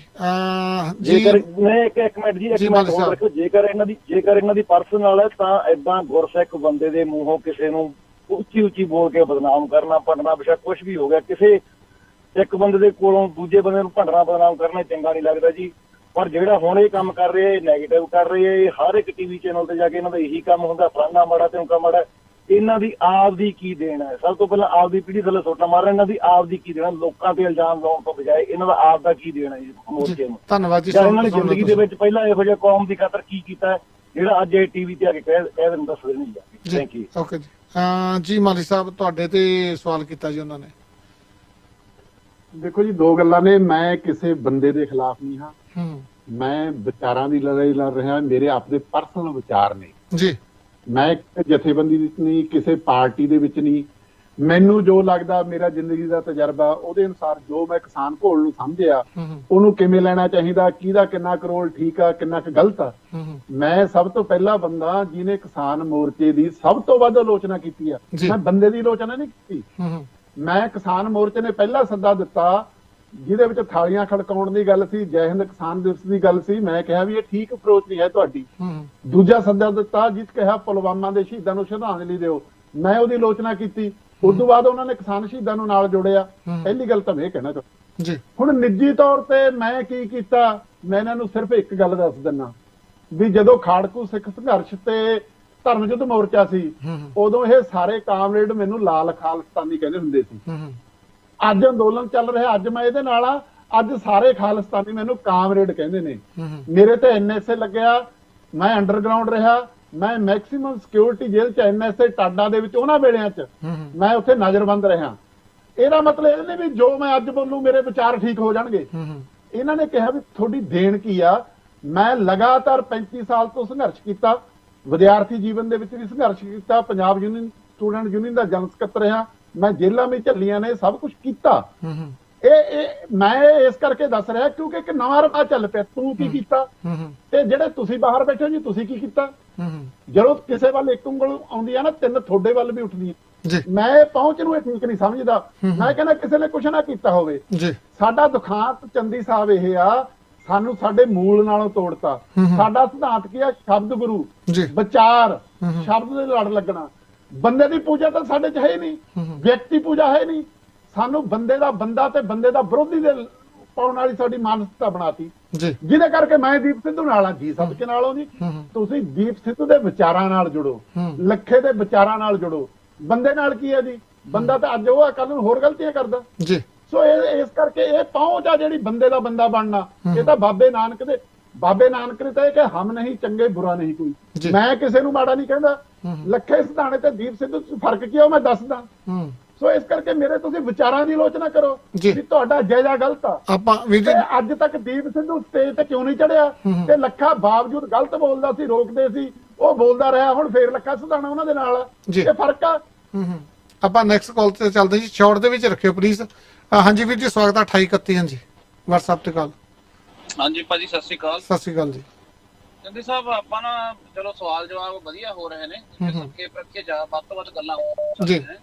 ਮੈਂ ਆਪਣਾ ਸਵਾਲ ਹੀ ਕਰੂੰਗਾ ਮਾਲੀ ਸਾਹਿਬ ਨੂੰ। ਮਾਲੀ ਸਾਹਿਬ ਜਿਵੇਂ ਮੈਂ ਖੁਦ ਵੀ ਆਪਾਂ, ਕਿਉਂਕਿ ਮੇਰੇ ਕਾਫੀ ਦੋਸਤ ਨੇ ਜੋ ਖਾਲਿਸਤਾਨ ਵਿਚਾਰਧਾਰਾ ਕਿ ਉਹ ਵਿੱਚੋਂ ਹਟਾਇਆ ਵੀ ਉਹਨਾਂ ਨੇ ਦਰਦ, ਤੇ ਮੈਂ ਸਰਦਾਰ ਅਜਮੇਰ ਸਿੰਘ ਦੀਆਂ 2 ਕਿਤਾਬਾਂ ਵੀ ਪੜ੍ਹੀਆਂ ਨੇ ਜੀ, ਅੱਜ ਵੀ ਮੇਰੇ ਕੋਲ ਰੱਖਣਿਆਂ ਚ ਮਤਲਬ ਰੱਖੀਆਂ ਹੋਈਆਂ ਨੇ, ਮੈਂ ਜਦੋਂ ਮੇਰਾ ਲੱਗਦਾ ਟਾਈਮ ਮੈਂ ਪੜ੍ਹਦਾ।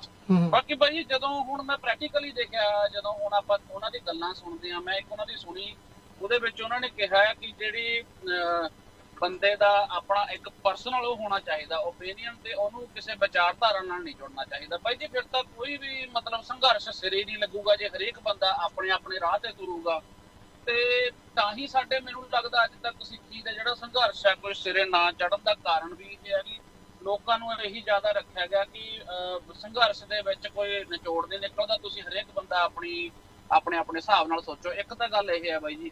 ਦੂਸਰੀ ਜਿਹੜੀ ਤੁਸੀਂ ਗੱਲ ਕਰ ਰਹੇ ਆ ਹੁਣ ਵੀ ਲੋਕ ਵੀ ਕਹਿੰਦੇ ਨੇ ਵੀ ਦੇਖੋ ਜੀ ਉਹਨਾਂ ਨੇ ਅੱਗੇ ਜਦੋਂ ਕਹਿ ਦਿੱਤਾ ਸੀਗਾ 10 ਦਿਨ ਪਹਿਲਾਂ 5 ਦਿਨ ਪਹਿਲਾਂ ਵੀ ਆਪਾਂ ਉੱਥੇ ਜਾਣਾ ਹੈ, ਤਾਂ ਸਿੱਖ ਲੀਡਰ ਪਿੱਛੇ ਕਿਉਂ ਮੁੜੇ? ਕਹਿੰਦੇ ਸਾਹਿਬ ਉਹਦਾ ਇੱਕ ਬੜਾ ਸੌਖਾ ਜਿਹਾ ਇੱਕ ਉਹਦਾ ਆਨਸਰ ਹੈਗਾ ਕਿ ਜਦੋਂ ਫੌਜ ਨਾ ਮੈਦਾਨ 'ਚ ਲੜਦੀ ਆ, ਉਹ ਕਹਿੰਦੀ ਹੁੰਦੀ ਆ ਵੀ ਅੱਜ ਅਸੀਂ ਆਹ ਸ਼ਹਿਰ ਜਿੱਤ ਲੈਣਾ, ਪਰ ਜਦੋਂ ਸਾਨੂੰ ਪਤਾ ਵੀ ਅੱਗੇ ਵੀ ਬੰਬ ਦੀ ਬਰੂਦ ਦੀ ਸੰਗ ਵਿਛਾਈ ਹੋਈ ਹੈ, ਤਾਂ ਮੇਜਰ ਜਨਰਲ ਕਹਿੰਦਾ ਕਿ ਨਹੀਂ ਹਲੇ ਨਹੀਂ ਆਪਾਂ ਜਿੱਤਣਾ, ਪਹਿਲਾਂ ਆਪਾਂ ਨੂੰ ਡਿਫੈਂਸਿਵ ਹੋ ਕੇ ਚੱਲਣਾ ਪੈਣਾ।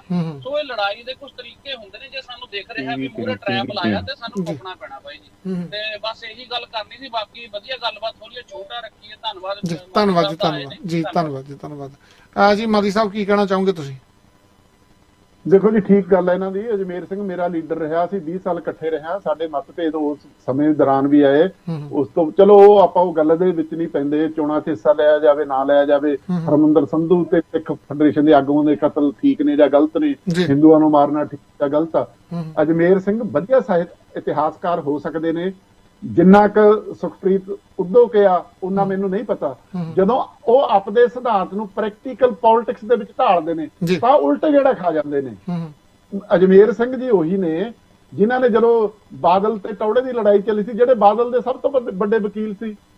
ਅਜਮੇਰ ਸਿੰਘ ਉਹੀ ਨੇ ਜਿਹੜੇ ਸਭ ਤੋਂ ਪਹਿਲਾਂ ਕਹਿੰਦੇ ਸੀ ਜਿਹੜਾ ਕੇਜਰੀਵਾਲ ਆਜੂ ਜੀ ਉਹਨੇ ਇਨਕਲਾਬ ਲਿਆ ਦੇਣਾ ਪੰਜਾਬ 'ਚ। ਸੋ ਜਿਹੜੇ ਮਤਭੇਦ ਨੇ ਵਿਚਾਰਾਂ ਦੇ ਨੇ, ਨਿੱਜੀ ਕੋਈ ਮਤਭੇਦ ਨਹੀਂ ਹੈ।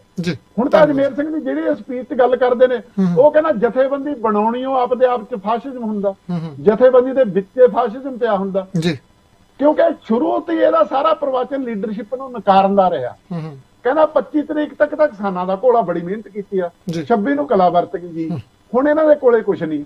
ਤੇ ਜਿਹੜੀ ਕਲਾ ਵਰਤ ਗਈ, ਇੱਕ ਦੀਪ ਸਿੱਧੂ ਤੇ ਵਰਤ ਗਈ, ਉਹਨੇ ਨਾਕੇ ਤੋੜਤੇ, ਦੂਜੀ ਲੱਖੇ ਤੇ ਵਰਤ ਗਈ, ਉਹਨੇ ਦਿੱਲੀ ਮੋਰਚਾ ਜਾਣੋਂ ਰੋਕ ਲਿਆ। ਫਿਰ ਮੁੜ ਕੇ ਸੁਖਪ੍ਰੀਤ ਸਿੰਘ ਉਦੋਂ ਕੇ ਆ ਗਿਆ, ਕਹਿੰਦਾ ਹੁਣ ਤੱਕ ਤਾਂ ਲੀਡਰ ਫੈਸਲੇ ਕਰਦੇ ਸੀ, ਹੁਣ ਕਰੂ ਸੰਗਤ, ਸੰਗਤ ਕਰੂ ਫੈਸਲੇ ਤੇ ਲਾਗੂ ਕਰੂ ਲੀਡਰਸ਼ਿਪ। ਜੁੱਤੀ ਆ ਸੰਗਤ ਦੀ, ਜੇ ਨਹੀਂ ਲਾਗੂ ਕਰੂ ਜੁੱਤੀ ਭਰੂ। ਸੰਗਤ ਕੀ ਕਹਿੰਦੀ ਆ? ਜੋ ਅਜਮੇਰ ਸਿੰਘ ਕਹਿੰਦਾ। ਇਹ ਕਿਹੜਾ ਲੌਜਿਕ ਆ ਜੀ? ਬਿਲਕੁਲ ਜੀ। ਆਪਾਂ ਚੱਲਦੇ ਜੀ ਨੈਕਸਟ ਕਾਲ ਤੇ। ਇਸ ਪ੍ਰੋਗਰਾਮ ਨੂੰ ਤੁਹਾਡੇ ਤੱਕ ਪਹੁੰਚਾਉਣ ਲਈ ਸਾਥ ਦੇ ਰਿਹਾ ਜੀ ਸਾਡਾ ਅਪਰਾ ਟ੍ਰੇਡਿੰਗ ਕੰਪਨੀ ਵਾਲੇ। ਤੁਸੀਂ ਇੰਡੀਆ ਪੈਸੇ ਭੇਜਣੇ ਆ, US dollar, Canadian dollar, Jagtar Dhahana ਨੂੰ ਕਾਲ ਕਰ ਲਓ 905-794 3233। ਮੌਂਟਰੀਅਲ ਦੇ ਵਿੱਚ IPTV ਬਾਕਸ ਲਵਾਉਣਾ ਜੀ 514 566 0055। ਤੁਸੀਂ ਕੋਈ ਵੀ ਪ੍ਰਾਪਰਟੀ ਖਰੀਦਣੀ ਹੈ ਜੀ, ਪੰਕਜ ਸਪਰਾ ਹੋਣੀ, ਉਹਨਾਂ ਦੇ ਕੋਲ ਮਿਸੀਸਾਗਾ ਦੇ ਵਿੱਚ ਕਾਫੀ ਯੂਨਿਟ ਆਏ ਆ, ਕਾਲ ਕਰ ਸਕਦੇ ਹੋ 416 722 2385 ਤੇ ਚੰਗਾ ਤਾਜ਼ਾ ਸਵਾਦਲਾ ਖਾਣਾ ਖਾਣਾ ਜੀ ਬਾਬਾ ਢਾਬਾ 905 499 43 14 ਤੇ। ਅਥਾਰਟੀਆਂ ਲੈਣੀਆਂ CVR, IFTA, US.GNG tracking solution 905 461 2525। ਚੱਲਦੇ ਆਪਾਂ ਨੈਕਸਟ ਕਾਲ ਤੇ। ਹਾਂਜੀ 7141 ਸਵਾਗਤ ਹੈ ਜੀ।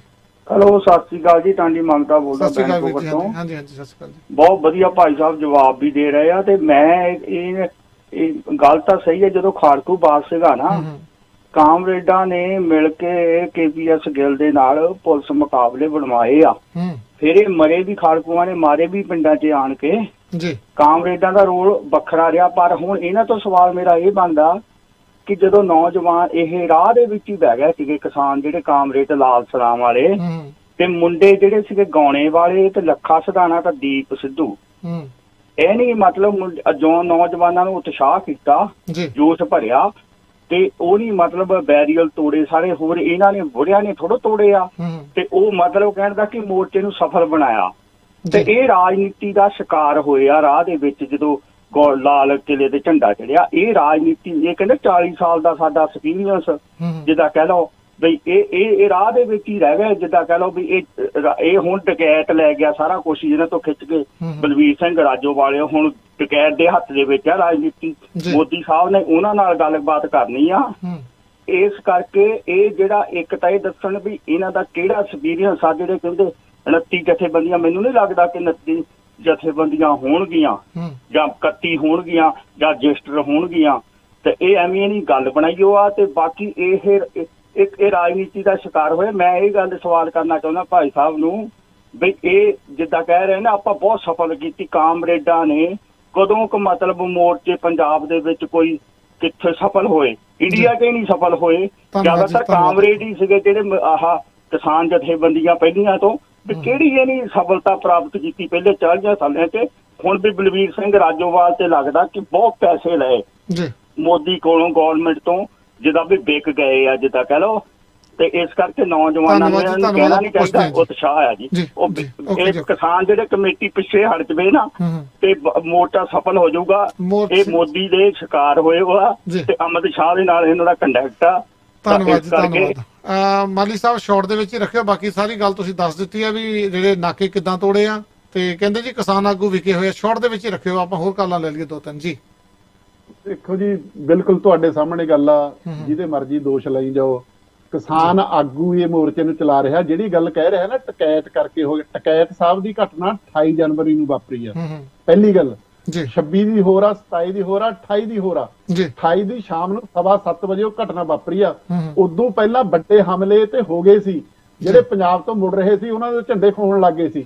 ਜੋ ਇਹਨਾਂ ਨੇ ਪੈਂਤਲ ਵਾਲਾ ਇਹੀ ਉੱਥੇ ਖੜੇ ਨੇ, ਤੇ ਬਾਕੀ ਸੀ ਜਿਹੜੇ ਲਾਲ ਕਿਲੇ ਵਾਲੇ ਉਹ ਤਾਂ ਭੱਜ ਗਏ, ਰਫੂ ਚੱਕਰ ਹੋ ਗਏ। ਸੋ ਮੇਰੀ ਬੇਨਤੀ ਇਹ ਹੈ, ਤਜਰਬਾ ਦਿਖਾ ਰਿਹਾ ਉਹਨਾਂ ਨੇ। ਇਹ ਤਾਂ ਹੁਣ ਇਹ ਕਹਿੰਦੇ ਨੇ ਜੇ ਲੱਖਾ ਸਿਧਾਣਾ ਤੇ ਦੀਪ ਸਿੱਧੂ ਨਾ ਜੰਮਦੇ ਹੁਣ ਨੂੰ ਮੋਰਚਾ ਖਤਮ ਹੋ ਜਾਂਦਾ। ਨਾ ਬਾਈ ਜੀ, ਇਹਨਾਂ ਨੂੰ ਮੋਰਚੇ ਦੀ ਸਮਝ ਆ, ਨਾ ਇਹਨਾਂ ਨੂੰ ਇਹ ਪਤਾ ਮਾਮਲਾ ਕਿੱਡਾ ਪੇਚ ਫਸਿਆ ਹੋਇਆ, ਕਿੱਡਾ ਵੱਡਾ ਕੰਮ ਆ ਇਹ, ਕਿੱਡੀ ਵੱਡੀ ਲੜਾਈ ਆ। ਇੱਕ ਮੋਦੀ ਸਰਕਾਰ ਦਾ ਜਿਹੜਾ ਪ੍ਰਵਚਨ ਆ ਉਹਨੂੰ ਠੱਲ ਪਾਈ ਆ। ਚਲੋ ਮੈਂ ਮੰਨ ਲੈਣਾ ਜੀ, ਇਹ ਤੁਸੀਂ ਕਹਿੰਦੇ ਲੀਡਰਸ਼ਿਪ ਆਇਆ ਹੋਗੀ, ਇਹਨਾਂ ਦਾ ਬਦਲ ਦੱਸੋ ਜੀ, ਇਹਨਾਂ ਦਾ ਬਦਲ ਦੱਸੋ। ਦੀਪ ਸਿੱਧੂ ਜਿਹੜਾ ਇਹ ਕਹਿੰਦਾ ਸੀ ਸੌਦਾ ਮੰਨ ਕੇ ਆ ਜਾਓ, ਇਹ ਕਾਮਰੇਡ ਤਾਂ ਲੜਾਈ ਪਵਾਉਣ ਨੂੰ ਫਿਰਦੇ ਆ, ਇਹ ਤਾਂ ਖੂਨ ਤੇ ਸਿਆਸਤ ਕਰਨਗੇ। ਉਹ ਦੀਪ ਸਿੱਧੂ ਦੀ ਗੱਲ ਕਰਦੇ ਨੇ ਵੀ ਉਹ ਅਗਵਾਈ ਕਰੂ। ਸੋ ਇਸ ਕਰਕੇ ਗੱਲਾਂ ਕਰਨੀਆਂ ਢੇਰ ਸਖੱਲੀਆਂ ਨੇ। ਲੀਡਰਸ਼ਿਪ ਮੈਂ ਕਹਿੰਦਾ 100 ਕਮਜ਼ੋਰੀਆਂ ਹੋਣਗੀਆਂ ਲੀਡਰਸ਼ਿਪ ਨੇ, ਪਰ ਇਦੋਂ ਬੈਟਰ ਲੀਡਰਸ਼ਿਪ ਸਾਡੇ ਕੋਲ ਕਿਹੜੀ? ਅਜਮੇਰ ਸਿੰਘ ਵੀ ਕਹਿੰਦਾ ਸੀ ਇਹਨਾਂ ਨੂੰ ਛੱਡ ਦੇਣਾ ਚਾਹੀਦਾ ਜੀ ਮੋਰਚਾ। ਕਿਹਨੂੰ ਸੰਭਾਈਏ ਜੀ, ਦੱਸਿਓ, ਉਹਦਾ ਨਾਂ ਦੱਸਿਓ, ਤੇ ਮੋਰਚੇ ਦੀ ਸੇਧ ਨੂੰ ਗਾਹਾਂ ਤੋਰ ਲਓ। ਇਹਨਾਂ ਦੀ ਸਮੱਸਿਆ ਇਹ ਹੈ, ਜਿਹੜੀ ਮੋਰਚੇ ਦੀ ਸੇਧ ਆ ਉਹ ਦਿਲੋਂ ਇਹਨਾਂ ਨੂੰ ਪ੍ਰਵਾਨ ਨਹੀਂ। ਉਹ ਖਾਲਿਸਤਾਨੀਆਂ ਵੀ ਖਤਰ ਵੱਡੀ ਸਮੱਸਿਆ। ਮੈਂ ਕਹਿੰਦਾ ਨੇ ਕਾਮਰੇਡਾਂ ਦਾ ਮੋਰਚਾ। ਬਾਈ ਜੀ, ਕਾਮਰੇਡਾਂ ਦੇ ਸਾਰੇ ਪ੍ਰਵਚਨ ਸਿਧਾਂਤ ਦਾ ਚੂਲਾਂ ਉਠਾ ਦੀਆਂ। ਇਸ ਅੰਦੋਲਨ ਨੇ ਫੈਡਰਲਿਜ਼ਮ ਦਾ ਮਸਲਾ ਸਾਹਮਣੇ ਲਿਆਂਦਾ, ਜਿੱਤੇ ਇੱਕ ਵੀ ਕਾਮਰੇਡ ਲੜਨ ਨੂੰ ਤਿਆਰ ਨਹੀਂ। ਕਾਮਰੇਡਾਂ ਦਾ ਜਿਹੜਾ ਲਾਲ ਇਨਕਲਾਬ ਦਾ ਅਮਲ ਸੀ, ਸਿਧਾਂਤ ਸੀ, ਉਹ ਤੇ ਸਾਰੇ ਤੇ ਸਵਾਲੀਆ ਨਿਸ਼ਾਨ ਲਾਤੇ ਇਹਨਾਂ ਨੇ। ਜਿਹੜੇ ਕਹਿੰਦੇ ਜੀ ਮਜ਼ਦੂਰ ਜਮਾਤ ਦੀ ਤਾਨਾਸ਼ਾਹੀ ਹੋਊ, ਸੈਂਟਰਲਾਈਜ਼ਡ ਸਿਸਟਮ ਹੋਊ, ਇਹਨੇ ਡੈਮੋਕ੍ਰੇਸੀ ਦਾ ਮਾਮਲਾ ਸਾਹਮਣੇ ਲਿਆਤਾ। ਇਹਨੇ ਕਿਹਾ ਫੈਡਰਲਿਜ਼ਮ ਦੀ ਲੋੜ ਆ, ਰਾਜਾਂ ਨੂੰ ਵੱਧ ਅਧਿਕਾਰਾਂ ਦੀ ਲੋੜ ਆ। ਕੋਈ ਕਾਮਰੇਡਾਂ ਦਾ ਮੋਰਚਾ ਨਹੀਂ ਇਹ। ਕਾਮਰੇਡਾਂ ਤੇ ਜਿੰਨੇ ਸਵਾਲ ਖੜੇ ਕੀਤੇ ਨੇ ਉੱਡੇ ਹੀ ਖਾਲਿਸਤਾਨੀਆਂ ਤੇ ਕੀਤੇ ਨੇ। ਕਾਮਰੇਡ ਸਿਆਣੇ ਨੇ, ਉਹ ਐਡਜਸਟ ਕਰ ਰਹੇ ਨੇ, ਖਾਲਿਸਤਾਨੀ ਭੁੜਕ ਰਹੇ ਨੇ, ਬਸ ਇੰਨੀ ਗੱਲ। ਬਿਲਕੁਲ ਜੀ, ਆਪਣੇ WhatsApp ਤੇ ਵੀਰਾ ਕਾਲ ਕਰੀ ਜਾਂਦਾ, ਕੱਟੀ ਜਾਂਦਾ। ਬਾਈ ਹੋਲਡ ਕਰਨਾ ਪੈਣਾ, ਪਹਿਲੀ ਕਾਲ ਤੇਰੀ ਨਹੀਂ ਹੋਈ ਤੇ ਅੱਧਾ ਘੰਟਾ ਹੋ ਗਿਆ ਹੋਲਡ ਕੀਤਿਆਂ ਨੂੰ। ਹੋਲਡ ਰੱਖੋ ਥੋੜਾ ਜਿਹਾ। ਹਾਂਜੀ 0849 ਸਵਾਗਤ ਹੈ ਵੀਰ ਜੀ। ਸ਼ਾਰਟ ਹੀ ਰੱਖਿਓ, ਆਪਣੇ ਕੋਲ ਸਿਰਫ 5 ਮਿੰਟ ਹੋਰ ਆ ਜੀ। ਹਾਂਜੀ ਦੋਨੋਂ ਵੀਰਾਂ ਨੂੰ ਪਹਿਲਾਂ ਤਾਂ ਸਤਿ ਸ਼੍ਰੀ ਅਕਾਲ। ਸਤਿ ਸ਼੍ਰੀ ਅਕਾਲ ਜੀ। ਹਾਂਜੀ ਮੈਂ ਨਾ ਪਹਿਲਾਂ ਤਾਂ ਅਰਦਾਸ ਕਰਦਾ ਵਾਹਿਗੁਰੂ ਦੇ ਚਰਨਾਂ ਵਿੱਚ ਵੀ ਜਿਹੜਾ ਮੋਰਚਾ ਤੇ ਮੋਰਚੇ 'ਚ ਸ਼ਾਮਲ ਜਿਹੜੇ ਲੋਕ ਆ ਉਹਨਾਂ ਦੀ ਚੜ੍ਹਦੀ ਕਲਾ ਵਾਹਿਗੁਰੂ ਬਣਾਈ ਰੱਖੇ ਔਰ ਮੋਰਚਾ ਜਿੱਤ ਕੇ ਵਾਪਸ ਆਉਣ। ਦੂਜਾ ਠੀਕ ਆ, ਪਿੱਛੇ ਕੀ ਹੋ ਗਿਆ ਕੀ ਨਹੀਂ ਹੋ ਗਿਆ ਉਹ ਤੇ ਸਾਨੂੰ ਮਿੱਟੀ ਪਾਉਣੀ ਚਾਹੀਦੀ ਆ। ਜਿਹੜਾ ਇਹਨਾਂ ਦਾ ਜੇ ਇਹਨੇ ਤਾਂ ਵੈਸੇ ਸਪਸ਼ਟ ਕਰ ਦਿੱਤਾ ਵੀ ਕਿਸੇ ਜਥੇਬੰਦੀ ਨਾਲ ਨਹੀਂ ਜੁੜੇ ਹੋ। ਮੇਰਾ ਵੈਸੇ ਸਵਾਲ ਬਣਦਾ ਸੀ, ਤੁਸੀਂ ਕੁਝ ਇਦਾਂ ਦੇ ਸੁਝਾਅ ਦੇ ਰਹੇ ਹੋ ਵੀ ਜਿਹਦਾ ਮੋਰਚਾ ਗਾਂ ਸਫਲ ਹੋਵੇ ਤਾਂ ਲੋਕ ਵੱਧ ਤੋਂ ਵੱਧ ਜੁੜਨ। ਧੰਨਵਾਦ। ਆਪਾਂ ਐਂਡ ਦੇ ਵਿੱਚ ਇਹਨਾਂ ਕੋਲ ਲੈਣੇ ਜੀ ਕਾਲਾਂ ਹੋਰ ਲੈ ਲਈਏ। ਹਾਂਜੀ 6351 ਸਵਾਗਤ ਹੈ ਜੀ।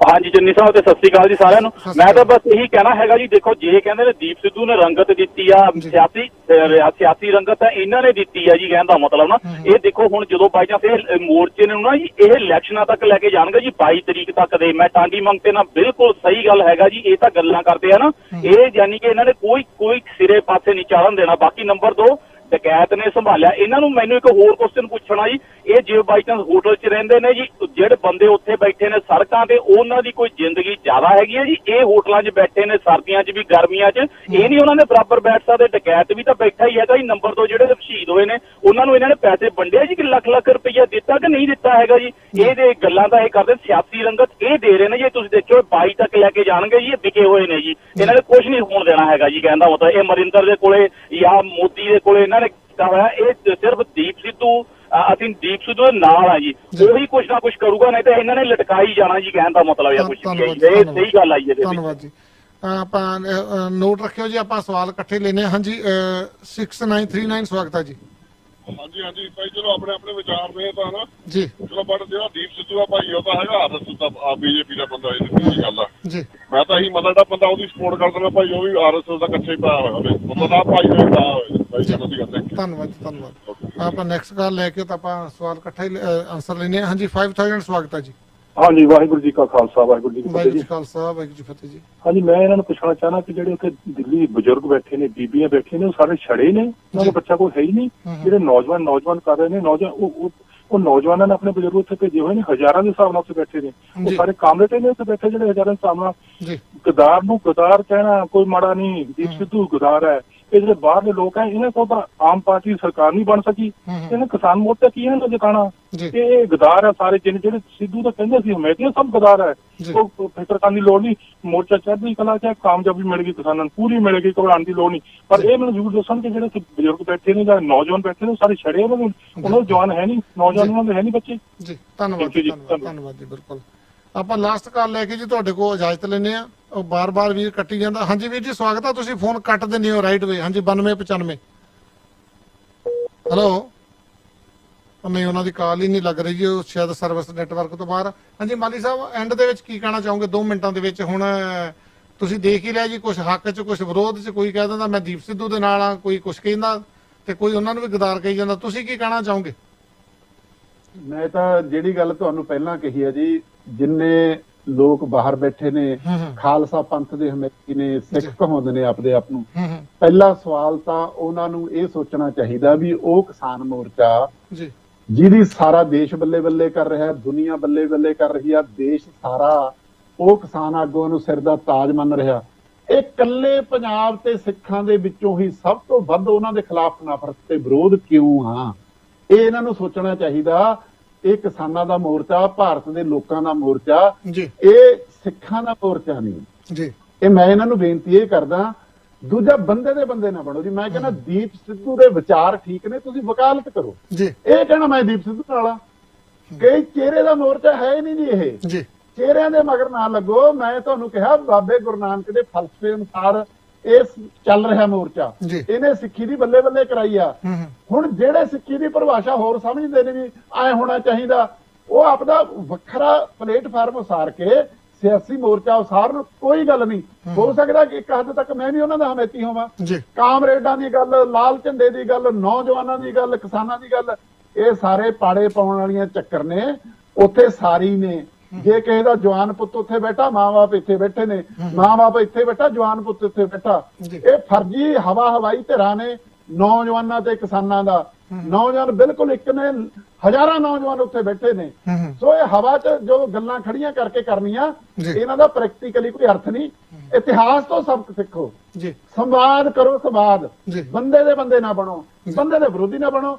ਮੈਂ ਤਾਂ ਬੇਨਤੀ ਇਹੀ ਕਰਦਾ, ਮੇਰੇ ਵਿਚਾਰਾਂ ਨਾਲ ਸਹਿਮਤੀ ਪ੍ਰਵਾਨ ਆ, ਮੈਂ ਮੰਨਦਾ ਤੁਹਾਡੇ ਵਿਚਾਰ ਹੱਕ ਆ ਤੁਹਾਨੂੰ ਇਹ ਕਰਨ ਦਾ, ਪਰ ਕੋਈ ਦਲੀਲ, ਤਰਕ ਜਾਂ ਕਿਸੇ ਤਜਰਬੇ ਦੀ ਪੁਸ਼ਟੀ ਨਾਲ ਗੱਲ ਕਰੋ ਨਾ ਜੀ। ਹਾਂ ਬਿਲਕੁਲ ਜੀ, ਆਪਣਾ ਸਮਾਂ ਸਮਾਪਤ ਹੈ ਵੀਰ ਜੀ। ਬਿਲਕੁਲ, ਆਪਣਾ ਕੋਈ 30 ਸੈਕਿੰਡ ਚ ਕੀ ਕਹਿਣਾ ਚਾਹੋਗੇ, ਕਿਉਂਕਿ ਆਪਣਾ ਸਮਾਂ ਸਮਾਪਤ ਹੈ। ਹਾਂਜੀ ਨਹੀਂ ਜੀ, ਮੇਰੀ ਤਾਂ ਬੇਨਤੀ ਇਹ ਆ ਵੀ ਸਾਡਾ ਫਲਸਫਾ, ਸਾਡੀ ਧਰਤੀ ਸਵਾਦ ਦੀ ਧਰਤੀ ਆ, ਵਿਚਾਰ ਦੀ ਧਰਤੀ ਆ।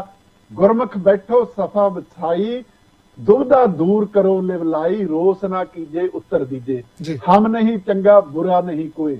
ਸਾਡੀ ਵਿਚਾਰ ਦੀ ਧਰਤੀ ਆ, ਵਿਚਾਰ ਨਾਲ ਜੁੜੋ। ਬਾਕੀ ਜਿਹੜੀਆਂ ਗੱਲਾਂ ਨੇ ਉਹਨਾਂ ਤੋਂ ਅਵੋਇਡ ਕਰੋ। ਬੰਦਿਆਂ ਨਾਲ ਨਫ਼ਰਤ ਨਾ ਪਾਲੋ, ਗਲਤ ਵਿਚਾਰ ਦੀ ਆਲੋਚਨਾ ਕਰੋ, ਉਹ ਕਿਸੇ ਦਾ ਵੀ ਹੋਵੇ। ਧੰਨਵਾਦ। ਵਿਚਾਰ ਨਾਲ ਆਲੋਚਨਾ ਜੀ। ਧੰਨਵਾਦ ਜੀ, ਧੰਨਵਾਦ, ਬਹੁਤ ਬਹੁਤ ਧੰਨਵਾਦ ਜੀ। ਤੁਸੀਂ ਰਜੇਵਿਆਂ ਦੇ ਵਿੱਚੋਂ ਸਮਾਂ ਕੱਢਿਆ ਸਾਡੇ ਲਈ, ਬਹੁਤ ਬਹੁਤ ਧੰਨਵਾਦ ਜੀ ਤੁਹਾਡਾ। ਸ਼ੁਕਰੀਆ ਜੀ ਤੁਹਾਡਾ ਜੀ। ਸਤਿ ਸ੍ਰੀ ਅਕਾਲ ਜੀ। ਇਹ ਸਨ ਆਪਣੇ ਨਾਲ ਮਾਲਵਿੰਦਰ ਮਾਲੀ ਹੁਣੀ, ਇੰਡੀਆ ਤੋਂ ਜੁੜੇ ਸੀਗੇ ਤੇ ਇਹ ਉਹਨਾਂ ਦੇ ਵਿਚਾਰ ਸੀਗੇ, ਤੁਸੀਂ ਸਵਾਲ ਕੀਤੇ ਆ ਜੀ। ਤੇ ਆਪਣਾ ਸਮਾਂ ਪ੍ਰੋਗਰਾਮ ਦਾ ਇੱਥੇ ਸਮਾਪਤ ਆ। ਮੈਨੂੰ ਵੀ ਇੱਥੇ ਇਜਾਜ਼ਤ ਦਿਓ, ਜੇ ਤੁਸੀਂ ਮੇਰੇ ਨਾਲ ਪ੍ਰੋਗਰਾਮ ਤੋਂ ਬਾਅਦ ਗੱਲਬਾਤ ਕਰਨੀ ਹੈ 5149169593 514-916-9593 ਤੇ ਕਾਲ ਕਰ ਸਕਦੇ ਹੋ। ਨਾਨਕ ਨਾਮ ਚੜ੍ਹਦੀ ਕਲਾ, ਤੇਰੇ ਭਾਣੇ ਸਰਬੱਤ ਦਾ ਭਲਾ। प्रॉपर्टी रेट होवे उत्ते या थल्ले, रॉयल लीपेज वाले हरपाल भल्ला हमेशा कराउंदे ने बल्ले बल्ले। ਇਹਨਾਂ ਕੋਲ ਰੈਜ਼ੀਡੈਂਸ਼ੀਅਲ, ਕਮਰਸ਼ੀਅਲ ਇਨਵੈਸਟਮੈਂਟ, ਲੀਜ਼ ਤੇ ਪ੍ਰੀ ਕੰਸਟਰਕਸ਼ਨ ਪ੍ਰੋਜੈਕਟ ਹਮੇਸ਼ਾ ਅਵੇਲੇਬਲ ਰਹਿਣ।